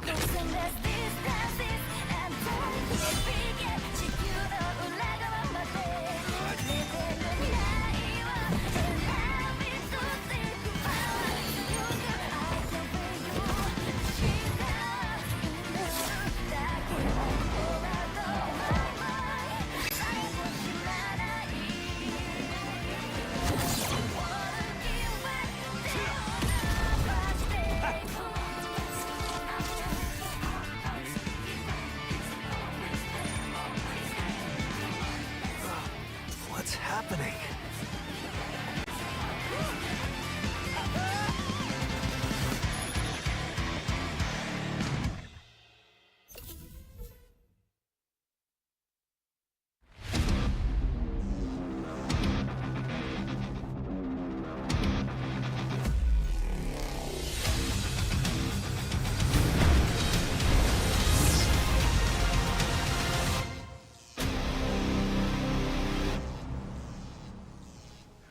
Welcome back, survivors. This is the Free Fire World Series Southeast Asia 2025 Spring Season, brought to you by Red Bull as well as Samsung. My name's AJ. I'm the Mustachio, down here with the one and only Gideon Q, your casters for the day. So far, Vietnam has managed to snatch the top spot for the first and second game. Overall leaderboard, on the other hand, you don't just see dominance from one nation. It's quite spread out on the leaderboard thus far. It's looking really, really great. They're refreshed as well as energized. They get a taste of more knowing that EWC is right around the corner. And once again, we want to welcome Red Bull as the official energy drink partner for both the spring and as well as fall seasons of FFWS Southeast Asia 2025. Again, try some of their flavors, man. They've got the... Most people think that it only comes in one flavor. I mean, Red Bull has been on it. Yeah, absolutely. Pinky Pomelo. No, this is not the name of the drink. I just call it that. It's just pomelo. We've also got the apple and muscat grape flavor. I had a friend who didn't really like it because it was a tad bit too sweet. I'm like, what are you talking about? This is not sweet at all. It's zero sugar. It is absolutely fine. I like it. I like the apple and muscat grape flavor. I've got a sweet tooth myself, and it hits the spot. Gives me the energy to go all out for 4 hours. I'm hoping to ramp up the energy because I've taken the energy drink already thanks to Red Bull, but I haven't been able to expand that energy just yet. Speaking of expand, Malaysia still being tortured. Yep, they are having it rough. At least for Vamos, they were able to take a couple of eliminations, but then again, it all started with the initial civil war and then it expanded outward. So again, I'm not entirely sure how these teams are going to try and adjust and adapt, because it always feels like these Malaysian squads are looking for these early engagements rather than, oh, we got unlucky, we're getting contested. Yeah, the only thing crazy about Expand is they are actually doing better than AG Global. Expand, after 2 games, they've got 6 points. AG Global has 5 points. Okay, so they had an average of 2.5 points in a game. There's no 0.5 in terms of our leaderboard. So AG Global needs to add on more points if they really do want to climb up the leaderboard overall. They did fairly well last week to be in the top 12, but you know, kind of disappointing first 2 rounds in here. They're not finding the rhythm. And you know, their rhythm in the side of AG Global has always been within due. when AG hits the booyah, it's always Dew that gets the MVP from the squad, not because he's the only good player, because when he truly shines as the backup player from afar, when he's giving that cover with those snipes, his rushers get to go on forth and just absolutely decimate the competition. He hasn't been activated yet. Yeah, not just yet. I feel like we're just biding the time here because we've already gone through 2 maps. Now we're going to go back to the fundamentals of Bermuda. Everybody knows this map. Everybody understands the angles like the back of their heads. And I think that so far, with the way that AG Global, again, at the beginning of the year when they are looking to add players, they still are centered around a Dew centered strategy, right? And I think that unfortunately we didn't get to see too much of it on the 2 bigger maps, but now in Bermuda, if he gets the right loadout, I think we can see him pop off. Yeah, absolutely, man. Well, namaste to all of our Indian fans who have joined us in the chat as well. Don't forget to hit that like, baby. We are heading on into map number 3. It's Bermuda this time around. RRQ, Buriram, and Bikitron Delta, the dominators on this map, but only one team out of the 3 are playing here. That is RRQ. Now, when it comes to Bermuda, obviously we can look towards teams like EWOS and WAG throwing in a little bit of pressure on this map as well. We do know that both RRQ and EWOS do not have a booyah on Bermuda thus far, but WAG does. This could just be that map where the Vietnamese squad makes that bounce back in here. Yeah, I mean, it's also to test out all the theories, right? Are we expecting to see these teams get really, really hectic towards those final rings? Because that's what we're continuing to see in the past 2 maps, which is probably going to extend into the 3rd. But looking at the overall standings, I feel like teams need to get a little bit more aggressive if they want to try and shorten that gap. GOW, they can play the fundamentals, but they know that they are slowly catching up to that upper echelon of where WAG and BRU are sitting in. Yeah, absolutely, man. I mean, you know, once again, we are looking for the top 12 teams. Reverse Red kind of just scraping on through with 127 points. As you can see, CRM, PE Sports, not too far away from them. They are playing in here today as well. Reverse Red trying to catch up with Vamos. Vamos is playing in here today as well. So there's heavy competition for Reverse Red to maintain that number 12 spot. Or maybe even climb up to 11th. Obviously, catching up with Bigatron Delta is not going to be too impossible. They're just 10 points away. But in order for those things to happen, they've got 4 opportunities. They need to be somewhat consistent with their plays. Yeah, I mean, so far, based on what we can see, from places 14 all the way to, I would make an argument for 9th place, it is going to continuously shuffle because they're just way too close in points. Nobody has a safe buffer at this point. And worst yet, they're looking for top 12. So half of that, half of the people that we see contesting those spots, we might not even be able to see if they don't continue to score coming into phase 2. Absolutely, man. I mean, of course, when we take a look at Bermuda as well, usually historical data will be able to tell us exactly who can go out there, dominate, maybe pull away a couple of booyahs. The only team actually from this combination between B and C is WAG, right? But how consistent has WAG been in here today? They haven't been very, very effective with their approaches. But at the same time, that everybody needs that one map where they can wake up again. In the past, WAG always used to start off strong on behalf of Vietnam, but that's only because Bermuda was the first map every single day in our playdays. Now it's been shuffled up already, so perhaps this is where we finally see them get activated, and then they run away with stuff. Because, you know, we talked about how Expand has been disappointing, AG Global has been disappointing with the total number of points picked up, but WAG, they are coming up with the disappointments as well. They are 8 points after 2 games, an average of 4 points per game. Yeah, that's not number 1 worthy. So if they want to make my prediction become a reality, they gotta step it up, man. 4 games is not a lot. I think we should wait until Alpine. That's where we know for sure whether this team is going to get activated or not, right? It's that big build-up from what we saw on day number 3, week number 1, where they came away with some big point totals, even though for the majority of the day they were kind of either middle of the pack or not showing up at all for the majority of those maps, right? Regardless, I think that at the end of it all, we need to see these teams slowly pick up the pace because we're already done with the first 2 maps. From this point onwards, every point counts. Yeah, I don't disagree with you at all. I feel like it's not just on Alpine. They need to do it on both, right?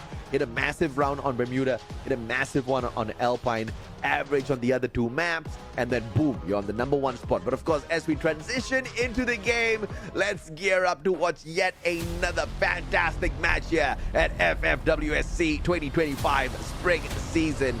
This time, it's gonna be at the OG map, Bermuda. If you're looking for a place, spend a holiday, make sure that your GPSs don't work. Bermuda is the place to go, especially if you're trying to dodge your taxes. Now, we get a nice cut right in the middle of the map. Everything is accessible. Everybody knows where they want to go almost straight away, but we need to start looking straight to who is going to go for those early contestants, especially if we're talking about like, the Malaysian squads, and if you're looking to support them, they need to win that out early unless they're battling against themselves. And the question is, do the Malaysian teams even support themselves, right? Because we've seen, I wouldn't say we've seen infighting, but we've seen scattered gameplay all around the battlefield. Really nothing much going their way. Of course, let's hope we see a little bit of a difference shortly. Wait, literally, Rebel rushing out of that sticky situation as he walked in for the loot. In the end, we'll be able to find Poon, call memory up against GOW, and GOW pulling away first point of the day. All right, that's what we want to see. But Cougar did not let them play the game and even finishes him off just in time. Ton unable to find the re-elimination. Unfortunately, now the pinch is going to start coming on for the rest of GOW, but they don't have that info. They don't know where a majority of the CRM guys are going to be. So just in case, they're going to be able to bring Dan back to get an overview of the situation, relay that info so that GOW make the most efficient move. I mean, the shot from Poon was just instantaneous destruction, right? One shot, headshot, and on top of everything else to get that knock. And it was all about the positioning. But as they try to back away, punished by Wui, gets the information. They do have the quota on their side as well. As they saw those players run away, the instant backstab puts them 1 foot above. And now the spray back onto Tan. And a fantastic pickup with that electrotherapy connected as well. Wui could not get the job done. And Foki, no med kit, gets dropped. Cougar, a sliver of health. Wui going in with the Thompson. Thompson on the spray. And he gets a 2 for 2. Wui, the MVP on that play. Perfect target acquisition coming in from Wave. The fact that he was able to knock down the man who was connected to the Cassie instantly. Cassie loses so much value at that point, but that's not the only early engagement. Here by the peak, we do see that it's going to be PE up against, AG, and even Heavy as well as Reverse Red, all within or surrounding the compound. Yeah, all three of these teams are at the bottom of today's leaderboard, so they should not be fighting. In fact, they should back away. Talk about 4 teams, because Reverse Red hopping on in there as well. But thankfully, Reverse Red currently sitting somewhere near the top of the leaderboard, so maybe they don't want to get involved in this mess. Maybe they want to be that 4th party in this party and rip away those points. But Heavy says, nope, that's not going to work out. They back away from this potential engagement. AG Global and PE Sports still in the thick of it as Reverse Red drops by to say hello. A double push coming on through. Diamond finding Dew. And this is GG once again. Once again, it is Dew that gets shut down. He can't back the players up. Barros brings Dew back in. AG Global has an insurance policy, even if the other players get snuffed out. Yep, and now it's going to be the escape. It's guerrilla warfare, right? Peek for a couple of seconds, get your initial pick, back away. And even PE Sports respecting the rules of engagement as well, noticing why AG was so split off and saw in the feed that Dew went down. Now, luckily, at least for AG, they will be able to recover from this. The question is whether PE is going to chase their pursuers knowing somebody is going to be on their back, or are they going to hunker down? And it looks like they're going to hunker down as we look at Malaysian Civil War here. Both UAVs have been dropped from either side. Not the best loadouts overall, but a lot of resources being committed to this fight. Vamos, the slightly better squad.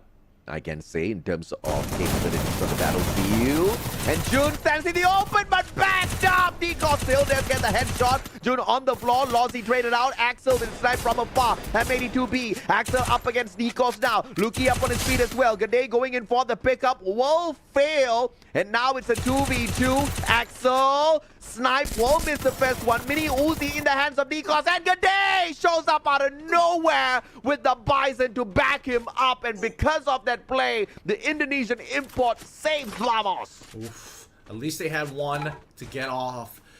Expand, able to keep... I mean, from this point onwards, we've seen teams just not been able to recover that well after these early engagements. We'll keep up with them in just a little bit, because for now, we're going to go back to the Bima Sakti strip once again, just off the the northern side of the peak.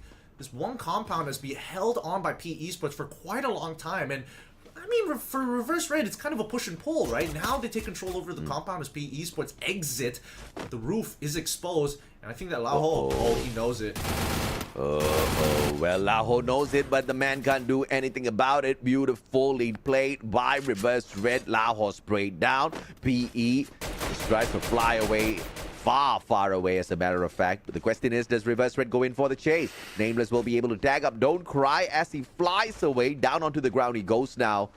And two players taken away by Reverse Red. PE Sport, they cannot sustain a battle now. They have to back away. Riptide Rhythm puts him down, and Mahal, with the combination, has got that AWM in hand as well. And the fantastic strike as they continue to chase down CRM. He could have taken his time, but no, he had to put him in his place with a simple headshot.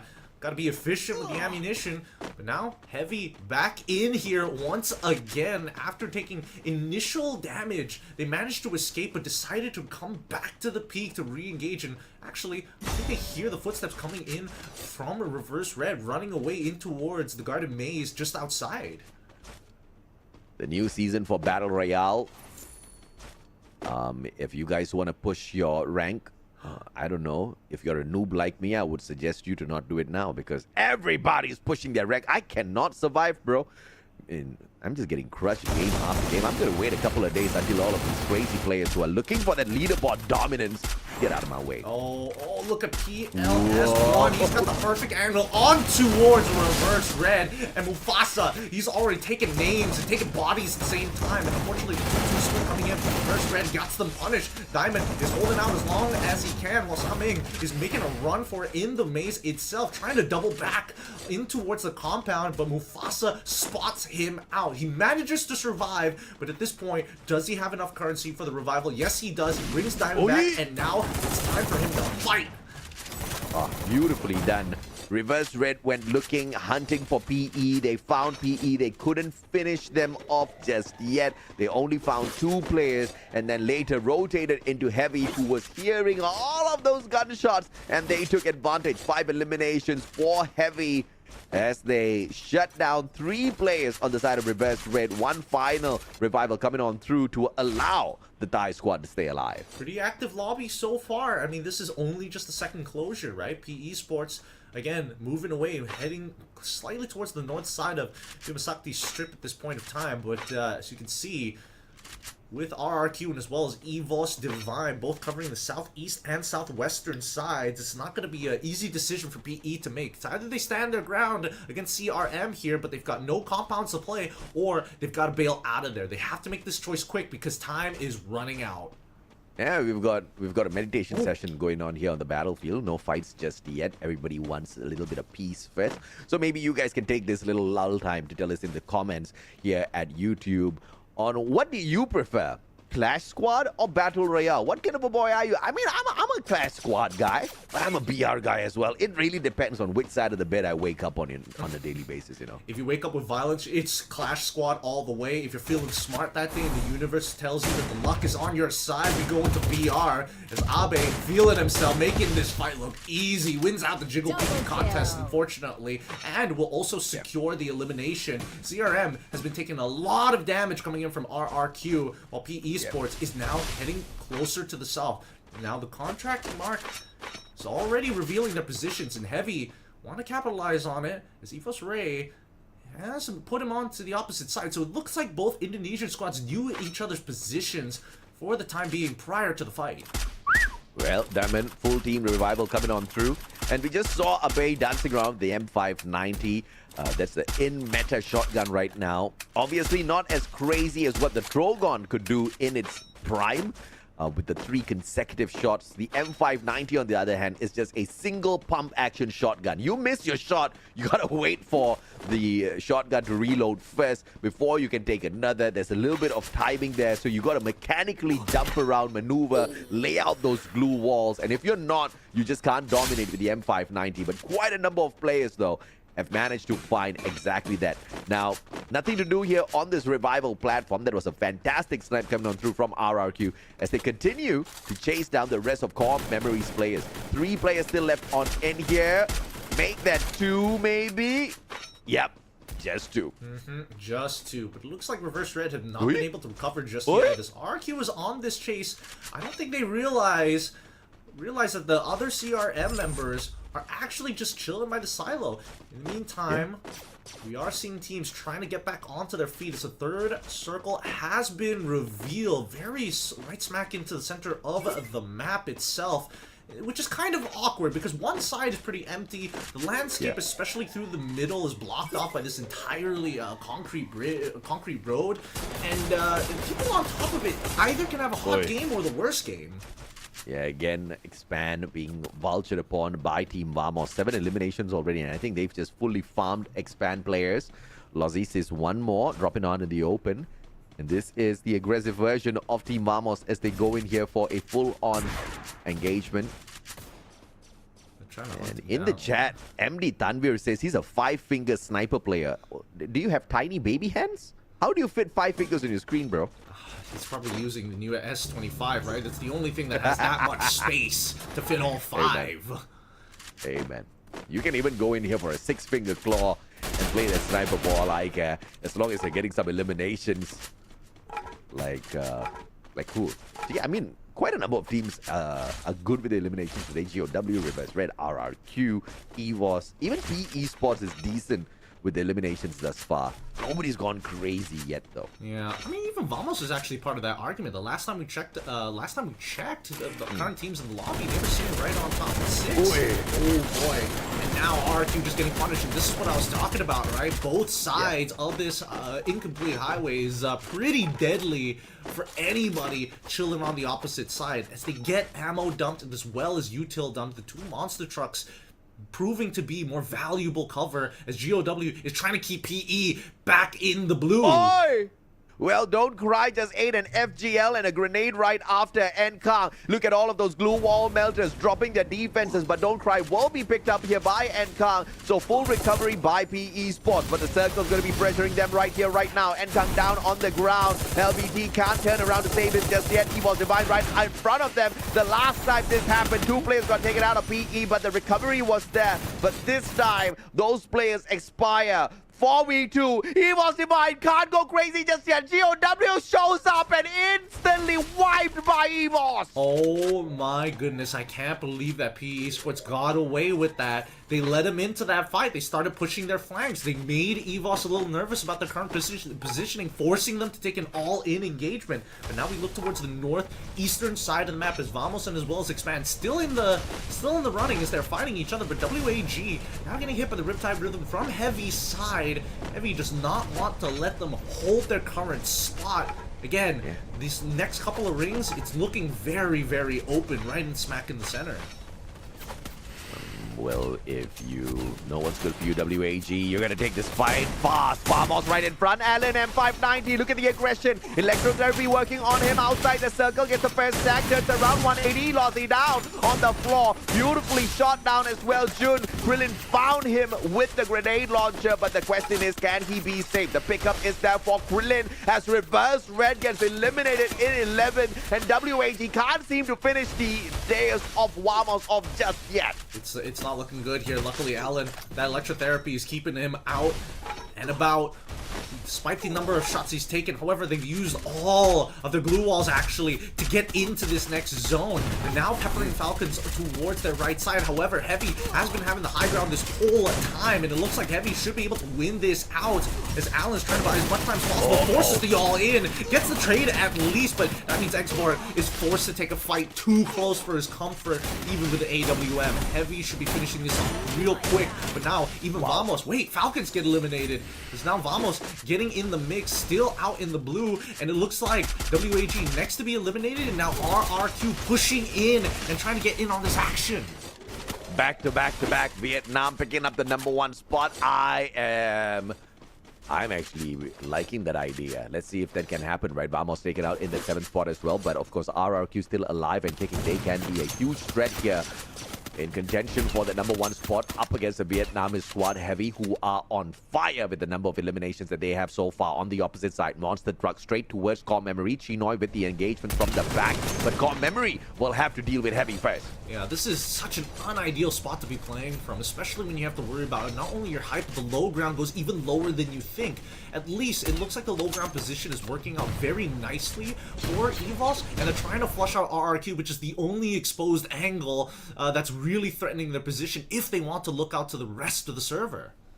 Yeah, Riptide Rhythm outside the circle. I don't know what they were looking for. Maybe RRQ, but they didn't find that well. Circle's gonna leave RRQ high and dry. That's being tagged up alongside Ma'al as well. That's straight down to the ground. It's just a civil war. He was Divine up against RRQ. RRQ spending too long outside the circle, and they will expire. Heavy versus Ewok. One of them will score the booyah here. Now they're trying to get closer, ever so close, especially towards Heavy side, who still have all of their members.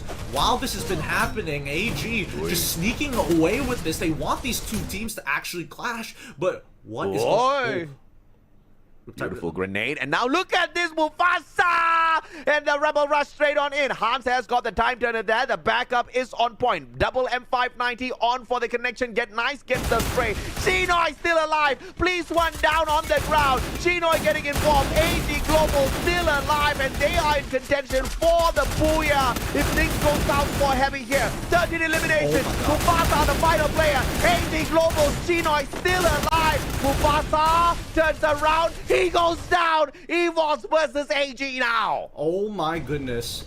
The third, just the fact that they picked off the back line here. I mean, EVOS Divine, yes, they clutched out, especially in close quarters, and really showed Heavy what it's all about. But Chinoy being a mosquito and really getting them out. He takes out Ray. All right, that's one, but he has to deal with the second. But with two people already on him with CQC weapons, a MAC-10 might not be the best in the world, but that Trogon's probably going to do the rest. Aim God is down. Now forcing it into a 1v1. Can he clutch this out?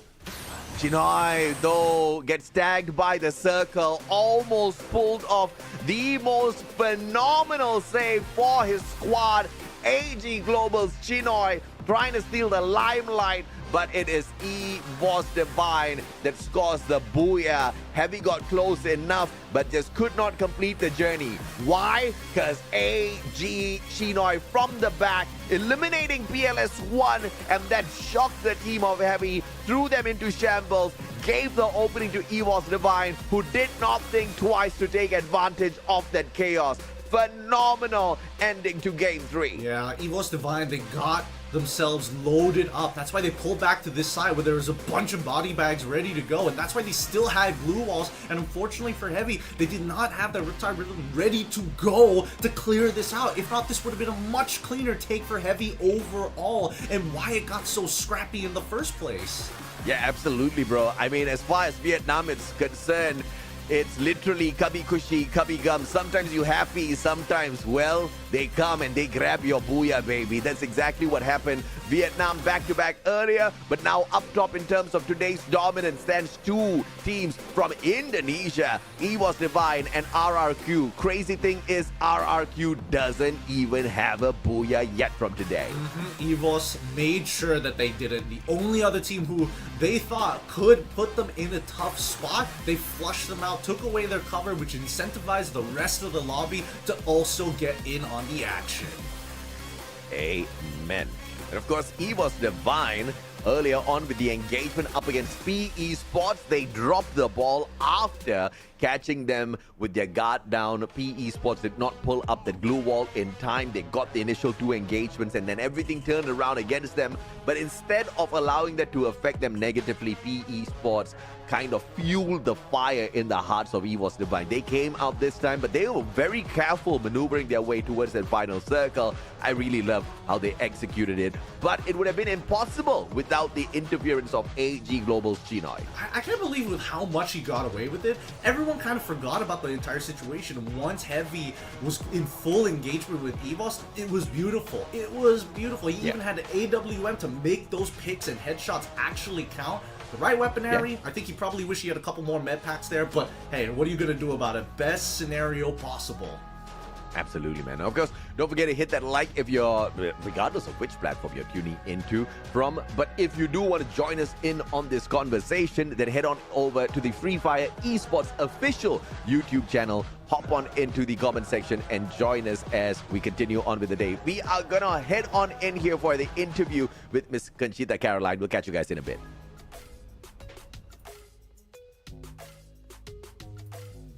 Thank you, casters, survivors. We finally got our booyah today. Congratulations, EVOS Divine. This is even more special because it's actually EVOS Divine's first ever booyah in FFWS Southeast Asia Spring 2025 knockout stage. I'm here with Ray from EVOS Divine.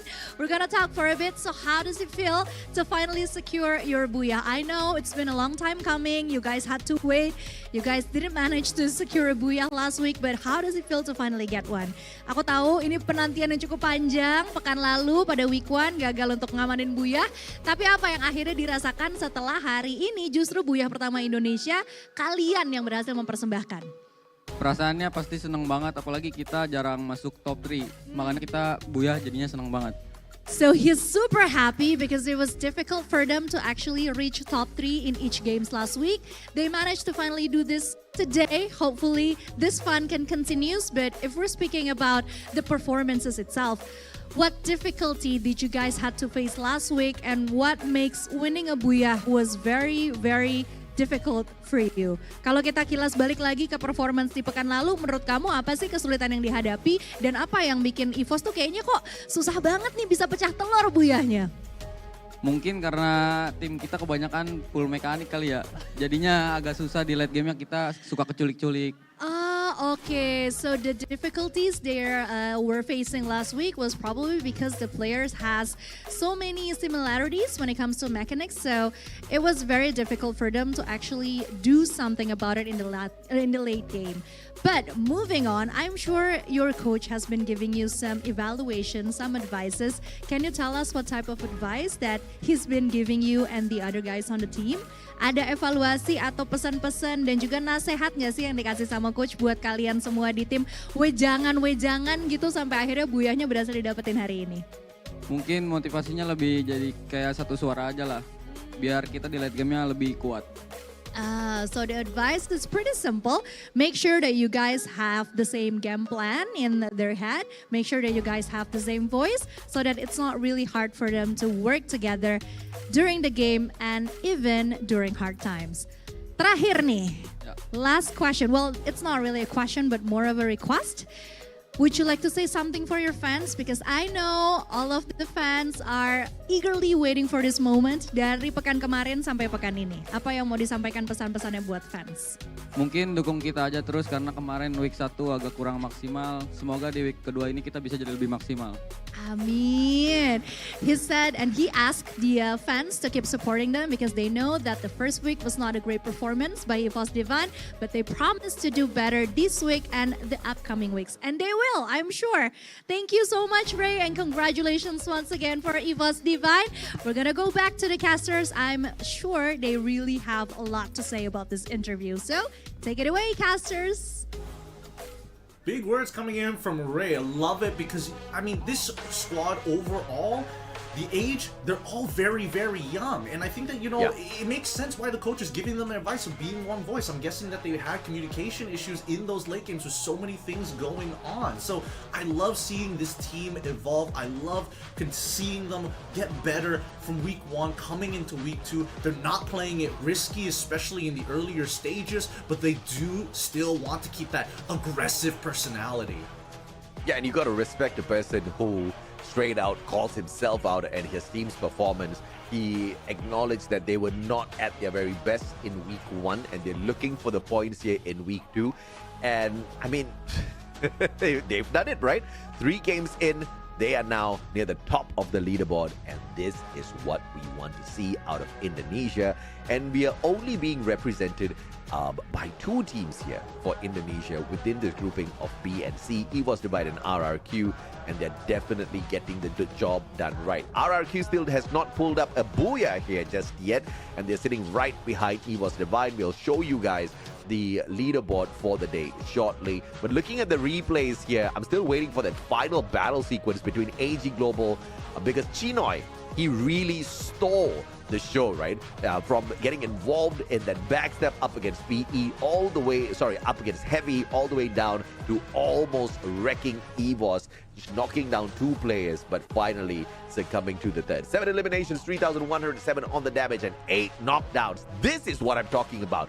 3,000 damage, you've got 8 knockdowns, 7 eliminations. You are having a hell of a good game, and that's exactly what Ray went through. And no, I mean, I'm loving his loadout, right? Previously, he was trying to test out week 1 with Oscar. Now he's on the A124. He wants to guarantee find those knockdowns and guarantee those eliminations as soon as possible. Nothing is going to stop him, even cover. But I also want to bring up the rest of his team. I got to give props to EVOS Aimgar because he has got incredible battlefield awareness. Even when completely surrounded by blue walls and struggling to find information about positions, he keeps his team in line, in check, to as soon as line of sight opens up, everybody in the firing squad is ready to shoot.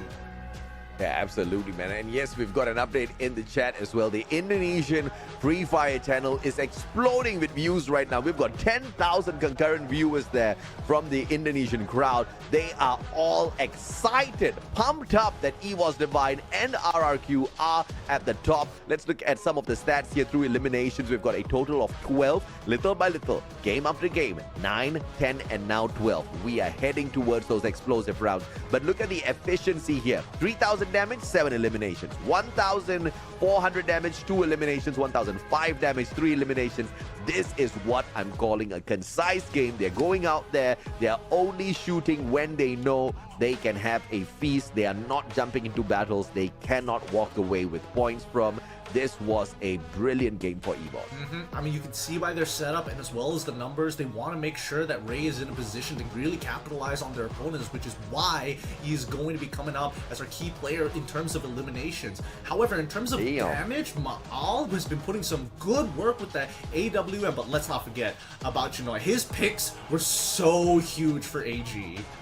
Yeah, and what Chinoy is showing us is that AG is capable of phenomenal destruction. They just have not activated in the competition just yet. I would not write AG Global off.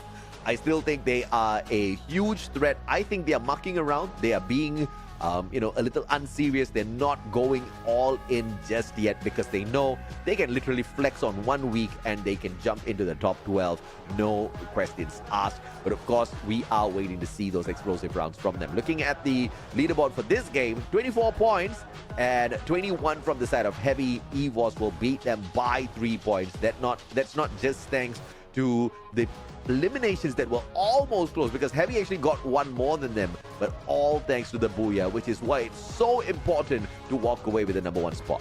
Heavy 3 points denied because of AG being able to just snatch away those elimination points, especially on the downs, not to mention 1 stolen away by RRQ. And I think that Heavy might have been able to come out of this game really, really big, but unfortunately just wasn't the case. Let's look at today's standings now, because EVOS shoots all the way up to #1 with 50 total points, and RRQ just below them, 8 points behind.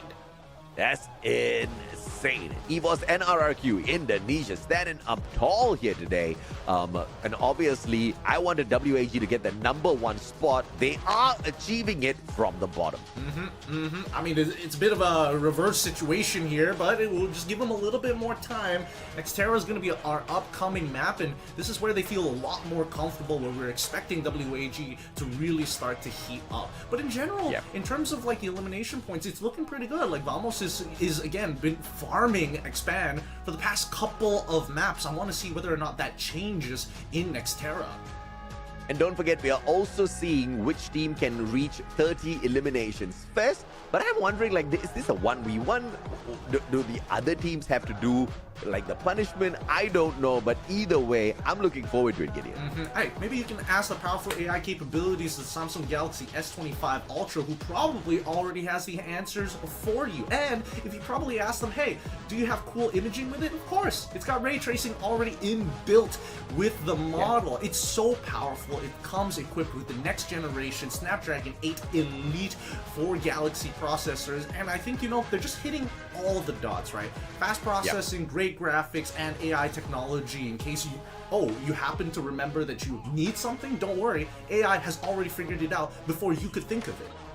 Yeah, absolutely, man. And, you know, it's just something that it will be able to take your game to the next level. You may be able to have your, mechanical skills all in check. You know the meta, you know which skills to use, you know what gun to pick up, you know exactly how to put yourself in a winning situation. But if your hardware can't get you to the very end, securing those booyahs are going to be tough. But of course, speaking of tough, that's exactly what the day has been like. But 3 games in, 3 flags seen. That's beautiful. Yep, everybody is looking for the gunning for those top spots. And now we move over to Nextera. This is where things get interesting because there are so many situations. I mean, Bermuda and as well as Purgatory, there again, 2 types of scenarios that you're going to be finding yourself in those final rings, but Nextera is going to be interesting every single time we get to that final zone. Right now, Falcon's sitting at top with 40 whopping points in this map alone, and hopefully they're looking to beat their personal best so that they can catch up with the rest of the lobby. Yeah, I mean, no doubt at all. That's exactly what I'm looking forward to as well. But obviously, Falcons are the dominators of this map, and we actually need them to, well, dominate a little bit out there because 3 games in, they are standing at 29 total points picked up, and that's an average of just, you know, a few pointers shy of 10 per game, which is not the usual Falcons. But just like what I said about AG Global, these big teams really don't need to flex on anyone just yet. So I think they're trying out something. Perhaps it's just with some of these passive skills that they're bringing in. Maybe the rotation's a little bit different. But I'm looking forward to those explosive rounds as well. Yeah, I am as well. I mean, look, it's about evolving. It's about adapting. So what place better to go and duke it out against the entire lobby than the City of the Future itself? Welcome, everybody. It's Nextera. And let's see exactly who's the next to get kicked out early today here. WAG's been having a rough time, but as far as they are concerned, alongside the rest of the squads here, not a lot of hot drops they can expect because of how decent this flight path is. Yep. I was expecting to see like a hot drop between Expand and Vamos once again, but it looks like they're taking 2 opposite angles here, especially since they know there's always going to be action happening at Intellect Center, especially with CRM. They love this spot, but Heavy looking to beat them to the punch, right? They all are. Wait, hold on. There's even a member of WAG actually in the mix. Heavy. They are currently chasing CRM on today's performance leaderboard. They are literally 1 spot behind them, and they have 1 point to catch up with Team CRM. And that's first blood already from WAG. Exbor, he's taken the top of Intellect Center. Already has found himself a pick. Already finds himself an elimination point, and that puts Heavy in a bit of an awkward spot, right? All 3 of their members wanted to go for this engagement against CRM, knowing that a bunch of people were dropping, but with that initial pick, it's gonna turn them more into pacifists at this point of time as they look to rotate out, and they might look like they go into the direction of where Vamos is. Oh wait, hold on, not even CRM's here. Exboard, he's got this whole place to himself now. They'll focus back onto Heavy. And I did mention that Heavy is 1 point behind CRM in today's standings, but on the overall leaderboard, it is still Heavy doing slightly better than them. Speaking of slightly better, PE Sports has not managed to bounce back in here just yet, as WAG's X-Ball finds Hans from the side of WAG. Heavy. It's a tad bit unfortunate, but that will force a revival to come through from them. Yeah, it looks like Vamos is on their own here, trying to deal with the CRM members, but now we keep our eyes over to Reverse Red. They've already got some pretty good shots in. Unfortunately, they don't have all the information they need about everybody else. They spot out Woy, but there's no way to tell who's the rusher and who is the sniper early on into this game. He can only assume it's a sniper for standing so far out in the open, as Dian is slowly creeping up on him. No information, Nameless. Does he check the corner? He jumps. He sees him just in time and quickly drops down the glue wall as he quickly has to go back. Notices the shotgun in hand as he whips it out just in time and forces his way back. He brings out his own and is trying to hold these angles. A good way to play the M5 because it's all about jiggle peeking. Wants to get some splash damage against the floor. Now, with Exposy, with the initial shots that he comes on through, Exposy able to trade back straight away. The beauty of having a support player, and especially when you have the treatment gun to keep Nameless alive. They find the initial pick, another pick here against GOW. But thank God, all 12 teams still on their feet thanks to the pocket market instantaneous revivals coming on through. But Demon in a lot of trouble because here comes the Reverse Red 4 players. They've got this compound surrounded already. Demon with the Trogon finds the tag and a knock. Nameless down on the ground. Demon can do something big here, but Exposy saw that coming. P90 to the head. And Demon gets taken out of the equation. We brings him right back into action. Really good bait there. Really, really good bait. Exposy just taps the revive. Here's the audio cue. Swings out, punishes him. But now we come back to Heavy getting attacked as Lolzy is able to get nice for now.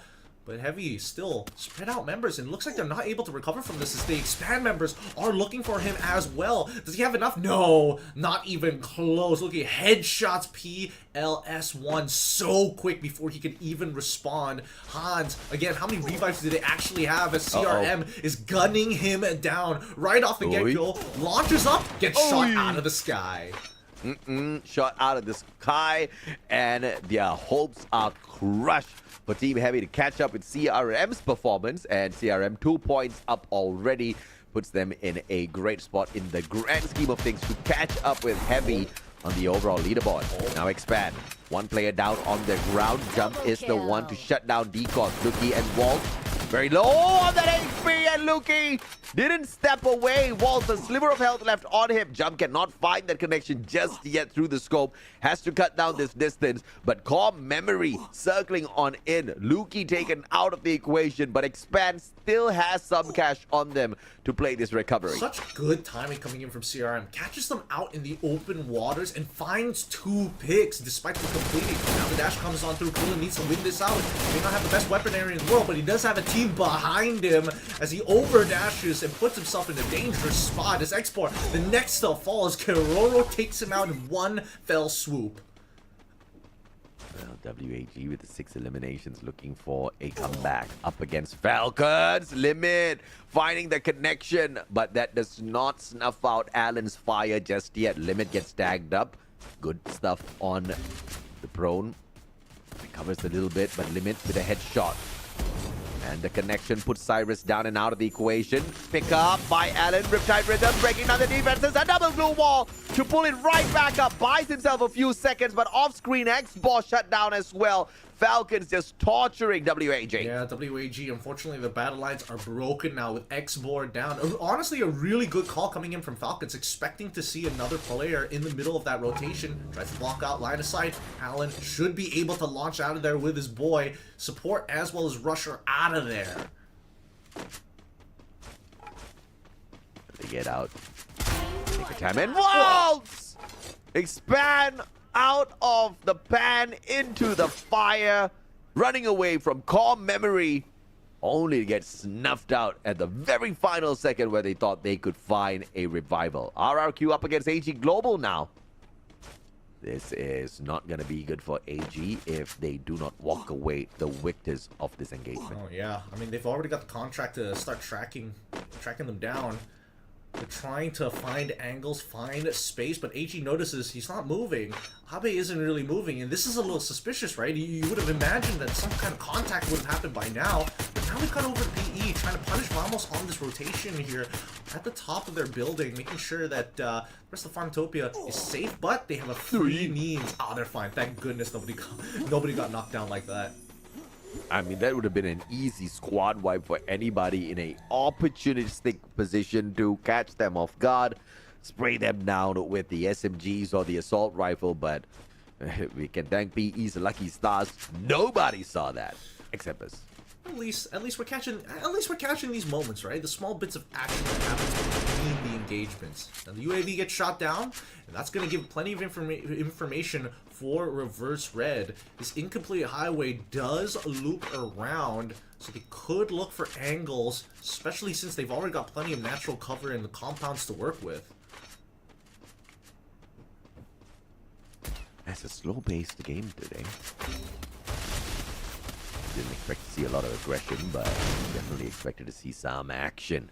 RRQ from afar. Riptide Rhythm breaking down the defenses of GOW player after player. They put them down on the ground. 3 now, straight down. GOW has no response.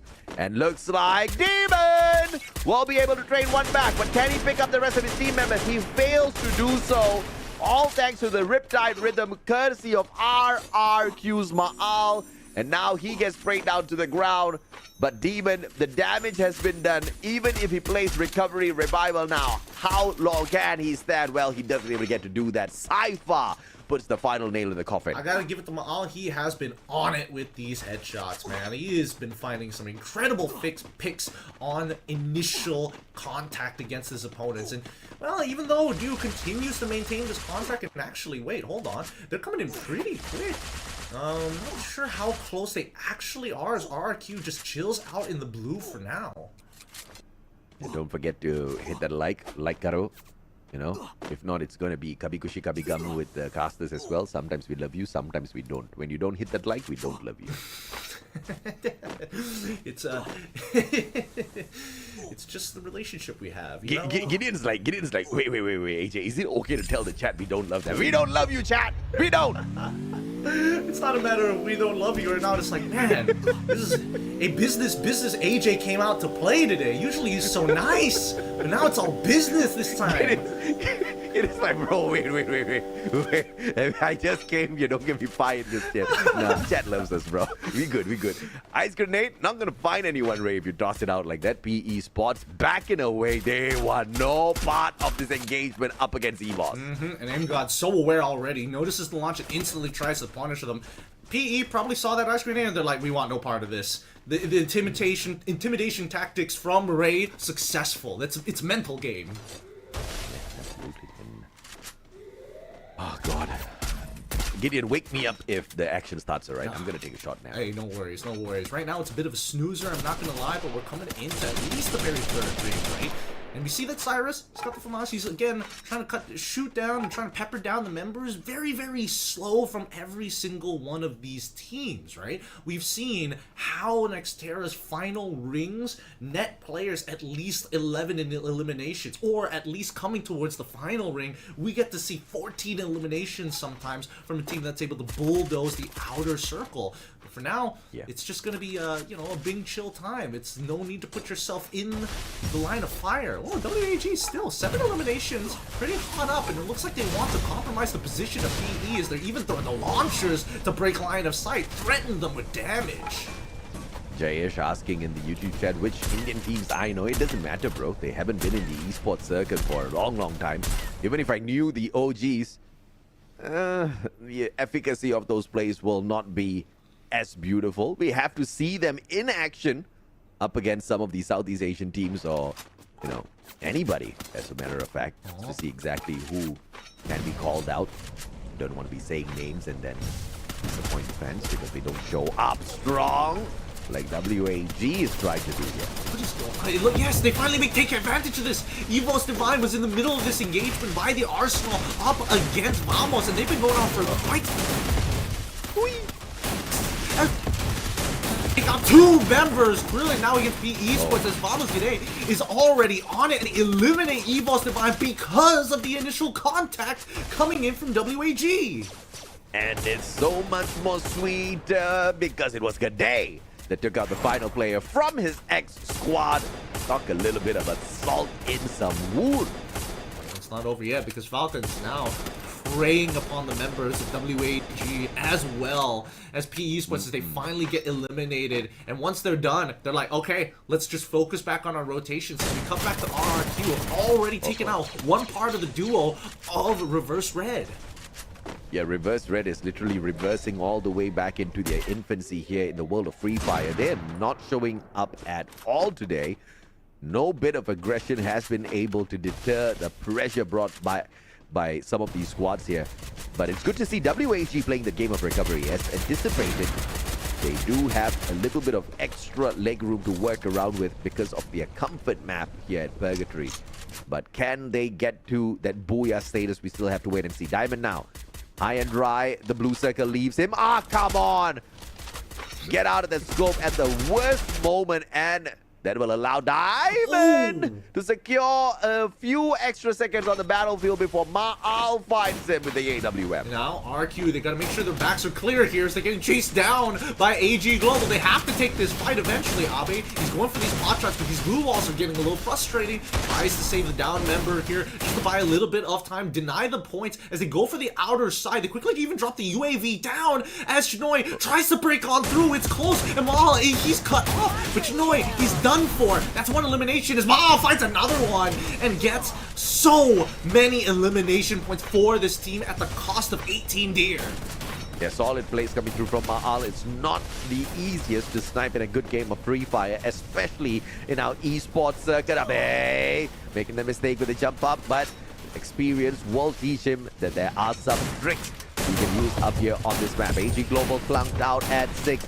WAG losing 2 players back-to-back. Vamos and Falcons will chip in to remove WAG. They got pinched, but Abe as well as Boots has been holding the front lines really, really well despite being exposed, but they're unable to capitalize on this scenario. RQ need to make the choice now because they're caught between a rock and a hard place and they choose the house to break down. As Riptide Reels come through, oh my god, Ma'al finds the headshot and Abe follows up upon it to get a second one, as well as Cougar as well. This should be a quick finish off onto CRM unless they buy even more time, but here comes Vamos as well to pepper them down. They've got 2 angles to worry about, and Ma'al, if he can get another headshot here, that would be impressive. Oh my god, he finds it against Jordan. Yeah, beautiful, but no grenades for the follow-up though, but that is pressure enough. 14 eliminations strong, game after game. We started off with 9, we went to 10, we went to 12, and now at 14, but I don't think we stop here. We do not stop now. RRQ moving on in, but they are paused. 18 years, sprayed down by Limit. Falcons getting involved in this fight between RRQ and Vamos. This is not good. Ma'al now not tagged up by the grenade, and now Vamos going in for the aggressive push. They just have to hold. RRQ just have to hold. They will eventually have space to play. Ma'al's the first to go down. Unfortunately, Vamos decide to accelerate this fight. Abe is able to find 2, and Kiroro now getting onto the axles back. Peter and as well as Kiroro are done waiting around, and RRQ are at a man disadvantage, and Falcons in full fighting forces. They find the bodies, find the eliminations, get Limit again, another headshot, proving why he's the better sniper sometimes, as Abe the last to fall. 3 booyah for Falcons. 16 eliminations, 12 points from placements for a total of 28. Solid stuff out here from Purgatory. And obviously RRQ earlier on, they were sitting down on 21 eliminations. They got about 14, so they have reached 30 eliminations already. I don't know exactly how many EVOS Divine got because they were at 26 eliminations earlier on. We were looking for the first team to exceed 30 eliminations. And of course, the result for that will be announced a little bit later on. And I think in this one game alone, multiple teams achieved that. But obviously, we're looking for the first team to do so. We do not have the information on exactly who that is. But when we find out later, we celebrate. But I'm still confused. If you have one winner, does it mean 11 teams go through the punishment? I don't know. Maybe it's one of those punishments that's easy to mass produce, right? Easy to get everybody involved in. We'll see in a little bit by the end of today, but well done to the Falcons here. Unfortunately for RRQ, this final engagement really wasn't in their choice, or it really wasn't in their favor or their influence at all. They're caught out in between a rock and a hard place, and Vamos just said, you know what, let's just make the decision for you, which really sealed the deal on whether or not they would walk away with a booyah. Yeah, I mean, at the end of the day, it is all about who claims that booyah for themselves and how can they climb up this leaderboard in terms of dominance for the day. For Falcons, as far as they're concerned, it's not the marathon that they're looking for. It's just these small little adjustments here and there. We saw dominance from Indonesia, EVOS and RRQ sitting down at top. Falcons wants to topple them and soar above. I think they have done just enough to climb into the midst of the Indonesian power play up at the top for today's dominance, but I don't think number one spot is saying hello to them just yet, Gideon. Not yet, not yet. We'll see how many points they need to accumulate to do the math for you guys. Generally, I'm pretty happy with more resistance actually coming out from Group C, because the last time we saw these two groups battle each other out, it was just free food for Group B overall. So it's great to see that at least the push and pulls, and there's a lot more tension. Yeah, absolutely. And of course, we are gearing up for the interview segment as well. We're going to be taking a quick short break as the host walks us through exactly how this one came on through. And thankfully, we get to throw the camera over this time around. But it's not Bundletrix. I was expecting to see her, but if I'm not mistaken, we've got a new host called Nisa. She's rocking the mic in here today. I am curious to know if or not we're going to have a more enthusiastic side of Thailand this time around, because Falcons, they've been doing fine. I mean, AG Global, they didn't want to flex on anyone because, you know, they've been struggling a little bit. But Falcons, I'm expecting some fighting words out of them, Gideon. I'm also expecting some fighting words out of them. Personally, for me, I think that I'm hoping, actually, that we do get some insight on how Limit has been integrating with the team overall. Is he helping this team change in their overall playstyle rather than just being hyper-aggressive? I mean, Limit as the sniper, that's exactly what the squad has been needing for a long, long time. Someone who can engage from afar. We even saw CosQ try to do that before he became the analyst of the squad, right? Because they've always been trying to patch this little bit of a issue with their gameplay. How do we engage from afar and snuff out the forces of the enemy before going in there for the rush? And Limit was always able to do it on attack all around. He was a superstar on the snipes. He's kind of joined this squad. They're trying to get the chemistry running perfectly. They haven't met that just yet, but I'm sure we're not too far away from it. But for now, the interview. We'll be back with you guys in a bit. Hello guys, welcome back to the interview session, and here we are with แนะนำตัวหน่อยค่ะ สวัสดีครับผมปีเตอร์จากทีม Falcon ครับ Okay, let's start with some questions from our fans. Which team in which country, apart from Thai teams, do you think is the best right now? คิดว่าทีมไหนเป็นตัวเต็งอยู่คะนอกจากทีมไทยในตอนนี้ ก็น่าจะเป็น RRQ ครับเพราะว่าเป็นการเล่นที่น่ากลัวครับสไตล์การเล่นของเขาตอนนี้ He thinks it's RRQ because their strategies and everything makes them so scary. Okay, next one. What do you think is the best strategy to win this booyah? คิดว่าแผนไหนที่ทำให้เราแบบวินบูย่านี้เลยคะ ก็น่าจะเป็นที่ผมลงครับเพราะว่าผมคือการเปลี่ยนแปลงครับ It's because of him. He's the main character right now. He's the change. He's gonna win. Okay, next one. What do you normally do when you practice? ปกติแล้วทำอะไรคะเวลาเราแบบซ้อมอะไรอย่างเงี้ย ก็เล่นเกมกับเพื่อนเยอะๆครับจะได้รู้ใจกันแล้วก็เข้าขากัน He normally plays a lot, so then he'll be really connected to his teams and his friends.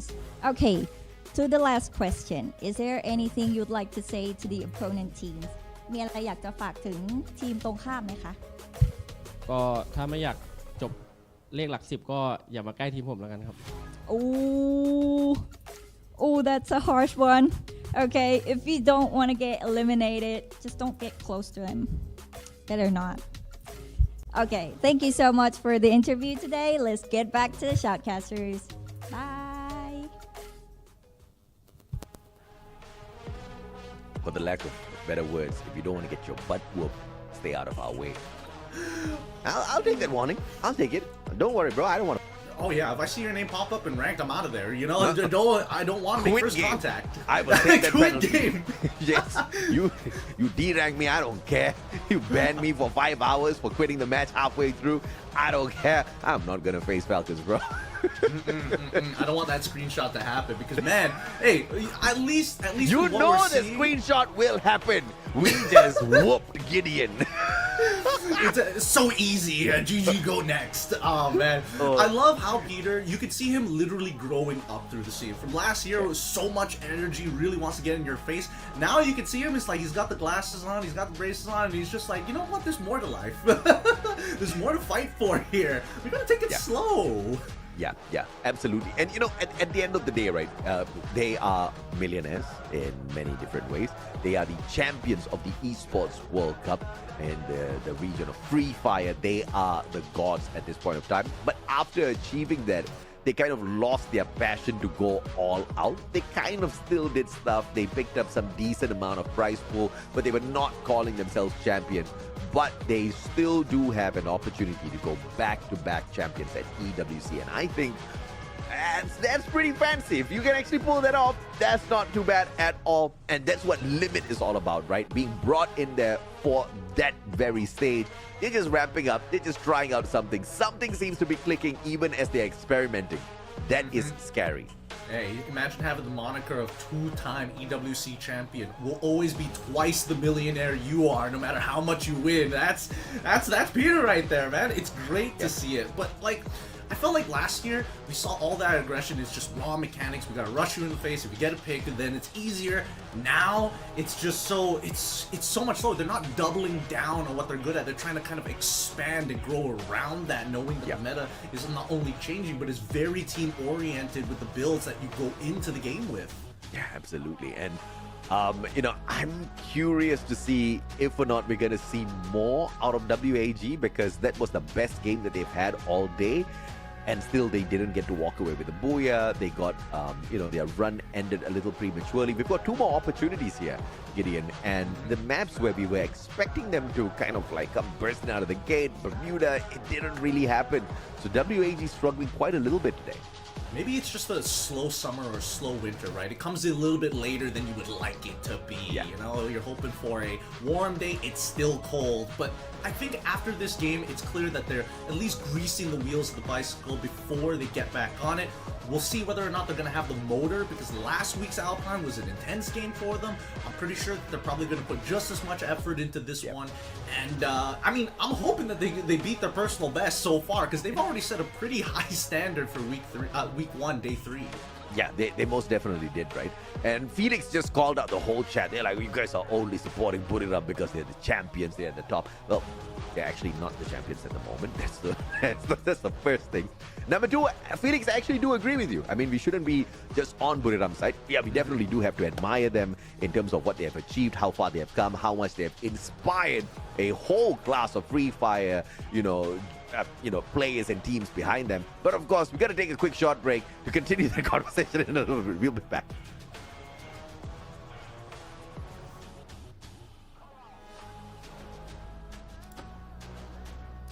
Alright, as we all know, Survivors, other than usual 6 matches, we also have daily challenges every day. And today's challenge was won by RRQ Kazoo! Yay! We managed to succeed 30 elimination points in 4 games only. And I'm here with Abay from RRQ. Hello, Abay. Seru banget nih ya, akhirnya totalnya berarti Indonesia sudah dapetin 2 challenge dari 4 matchday yang berlangsung, ya kan? Waktu itu memang RRQ sempat kalah, harus makan pedas, tapi sekarang bisa balas dendam. If I'm not mistaken, Indonesia has won 2 challenges so far from 4 matches, 4 days of matches. So this is quite an achievement. I'm here with Abay, and of course, you know what the consequences are for the losing team. Kamu pasti udah tahu kan konsekuensinya. Losing team harus pakai stiker logo RRQ di muka mereka. Di jidat tepatnya. So the losing team has to wear the winning team's stickers on their faces, specifically on their foreheads, for the rest of the game tonight. Untuk sepanjang hari ini sampai dengan pertandingan terakhir selesai. Makanya tepuk tangan dulu dong buat RRQ. Boleh ngobrol-ngobrol sebentar ya tentang kemenangan ini. Was it hard for you to win today's challenge? 30 elimination points. Was it a difficult task for RRQ or is it just another day, something that's not really special and manageable? Kalau menurut kamu gampang nggak sih atau susah nggak sih justru challenge hari ini 30 poin eliminasi? Apakah justru ini adalah hal yang sangat biasa buat kamu dan bisa lebih justru achievementnya? Mungkin dari segi pot sih. Terlalu apa ya, nggak keras-keras banget lah. Oh, so it wasn't that hard for you. Okay, so he thinks that it wasn't really that hard. It's not much of a challenge. Terus kalau kita ngebahas tentang tim-tim yang hari ini tanding, kan kita sama-sama tahu Buduram gak main gitu kan. Biasanya kan ini jadi salah satu momok yang paling menakutkan. Tim mana sih menurut kamu yang paling sulit untuk dikalahkan? Dan yang tadinya nih kamu anggap salah satu pesaing terbesar di challenge hari ini untuk perolehan elimination points.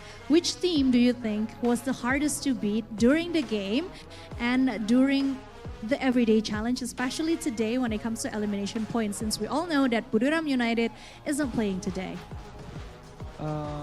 Kalau dilihat dari apa minggu kemarin, WAG sih. Oh, WAG.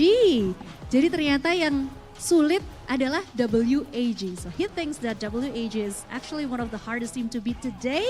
But I think that's it from us. I really want to see what the Vietnam team is doing right now. Have they put on the stickers or not? Kita lihat dulu yuk Abai, kira-kira seperti apa saat ini situasi dan kondisi di Vietnam. Karena seperti yang kita ketahui sama-sama, tim yang kalah itu harus pasang stiker di muka mereka, di wajah mereka. So without further delay, let's go to Vietnam and see what's going on. Việc AQ đã vượt qua thử thách thì chúng tôi đã có chuẩn bị 2 cái sticker. Đây, và hai anh em tôi sẽ dán cho nhau cho tình cảm nào. Anh muốn dán vào đâu? Tôi dán vào giữa mắt đi. Đấy. Đấy. Đây, chúng tôi xin để hình AQ vào đây. Đấy, và vừa rồi thì AQ cũng đã chia sẻ là WAG là một team mà họ đang rất là đề phòng, đúng không nào? Và ngay bây giờ chúng ta hãy cùng đến với đầu cầu của Malaysia.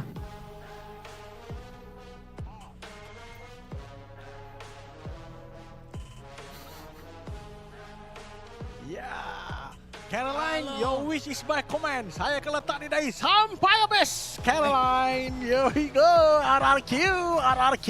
Oh, congratulations untuk RRQ. Tanya untuk Anda. Keren, keren banget Ya. Sebab Caroline kata kena letak dahi, akan dengar cakap dia. Tak apa, kita tutup. Kita kena gentleman. Caroline. Alright, congrats, let's go. Congrats. Time.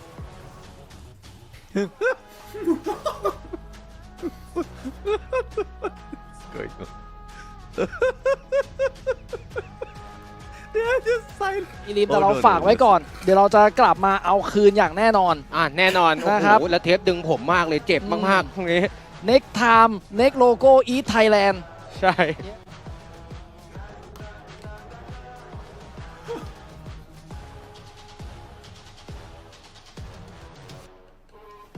โอเคขอบคุณครับ สุดยอดมากๆนี่แปะให้แล้วแต่ว่ารอบหน้าเอาคืนแน่นอนนะฮะคุณต้าใช่ครับครับ I don't have RRQ here because they ostracized the English casting desk, man. Come on, we're not even a part of this. What the hell? I had no clue, man. Did you see the real estate that I got? You know how many RRQ stickers I can fit? The casters are part of this. We are getting punished and we did not know about it. Thank God we were not a part of it. Honestly, I'm pretty happy because again, if they were saying like you have to put all the other team stickers, I mean I could probably fit like Group C right here, Group B here as well. I've got way too much real estate up here, so I'm pretty glad overall to not be part of that at least. You can be called Gideon Q Purgatory moving forward. Purgatory 2.0 right here. Look at this landing strip. All right, it's got everything you need. Oh my goodness. Highlights. Let's take a look. Let's see what happens. Look, this game was already pretty interesting with the way that it was played. A lot of teams who got punished really just boiled down to, do you get punished in the earlier stages? If not, it's a forever just recovering time after time after time, but a little quicker on the executions though. I think that a lot of teams where they dropped were within one of the 4 quadrants of the map, and teams generally just hunkered down and, more importantly, found these very big picks, utilizing like any little tactic that they can to find at least one elimination before they bow out.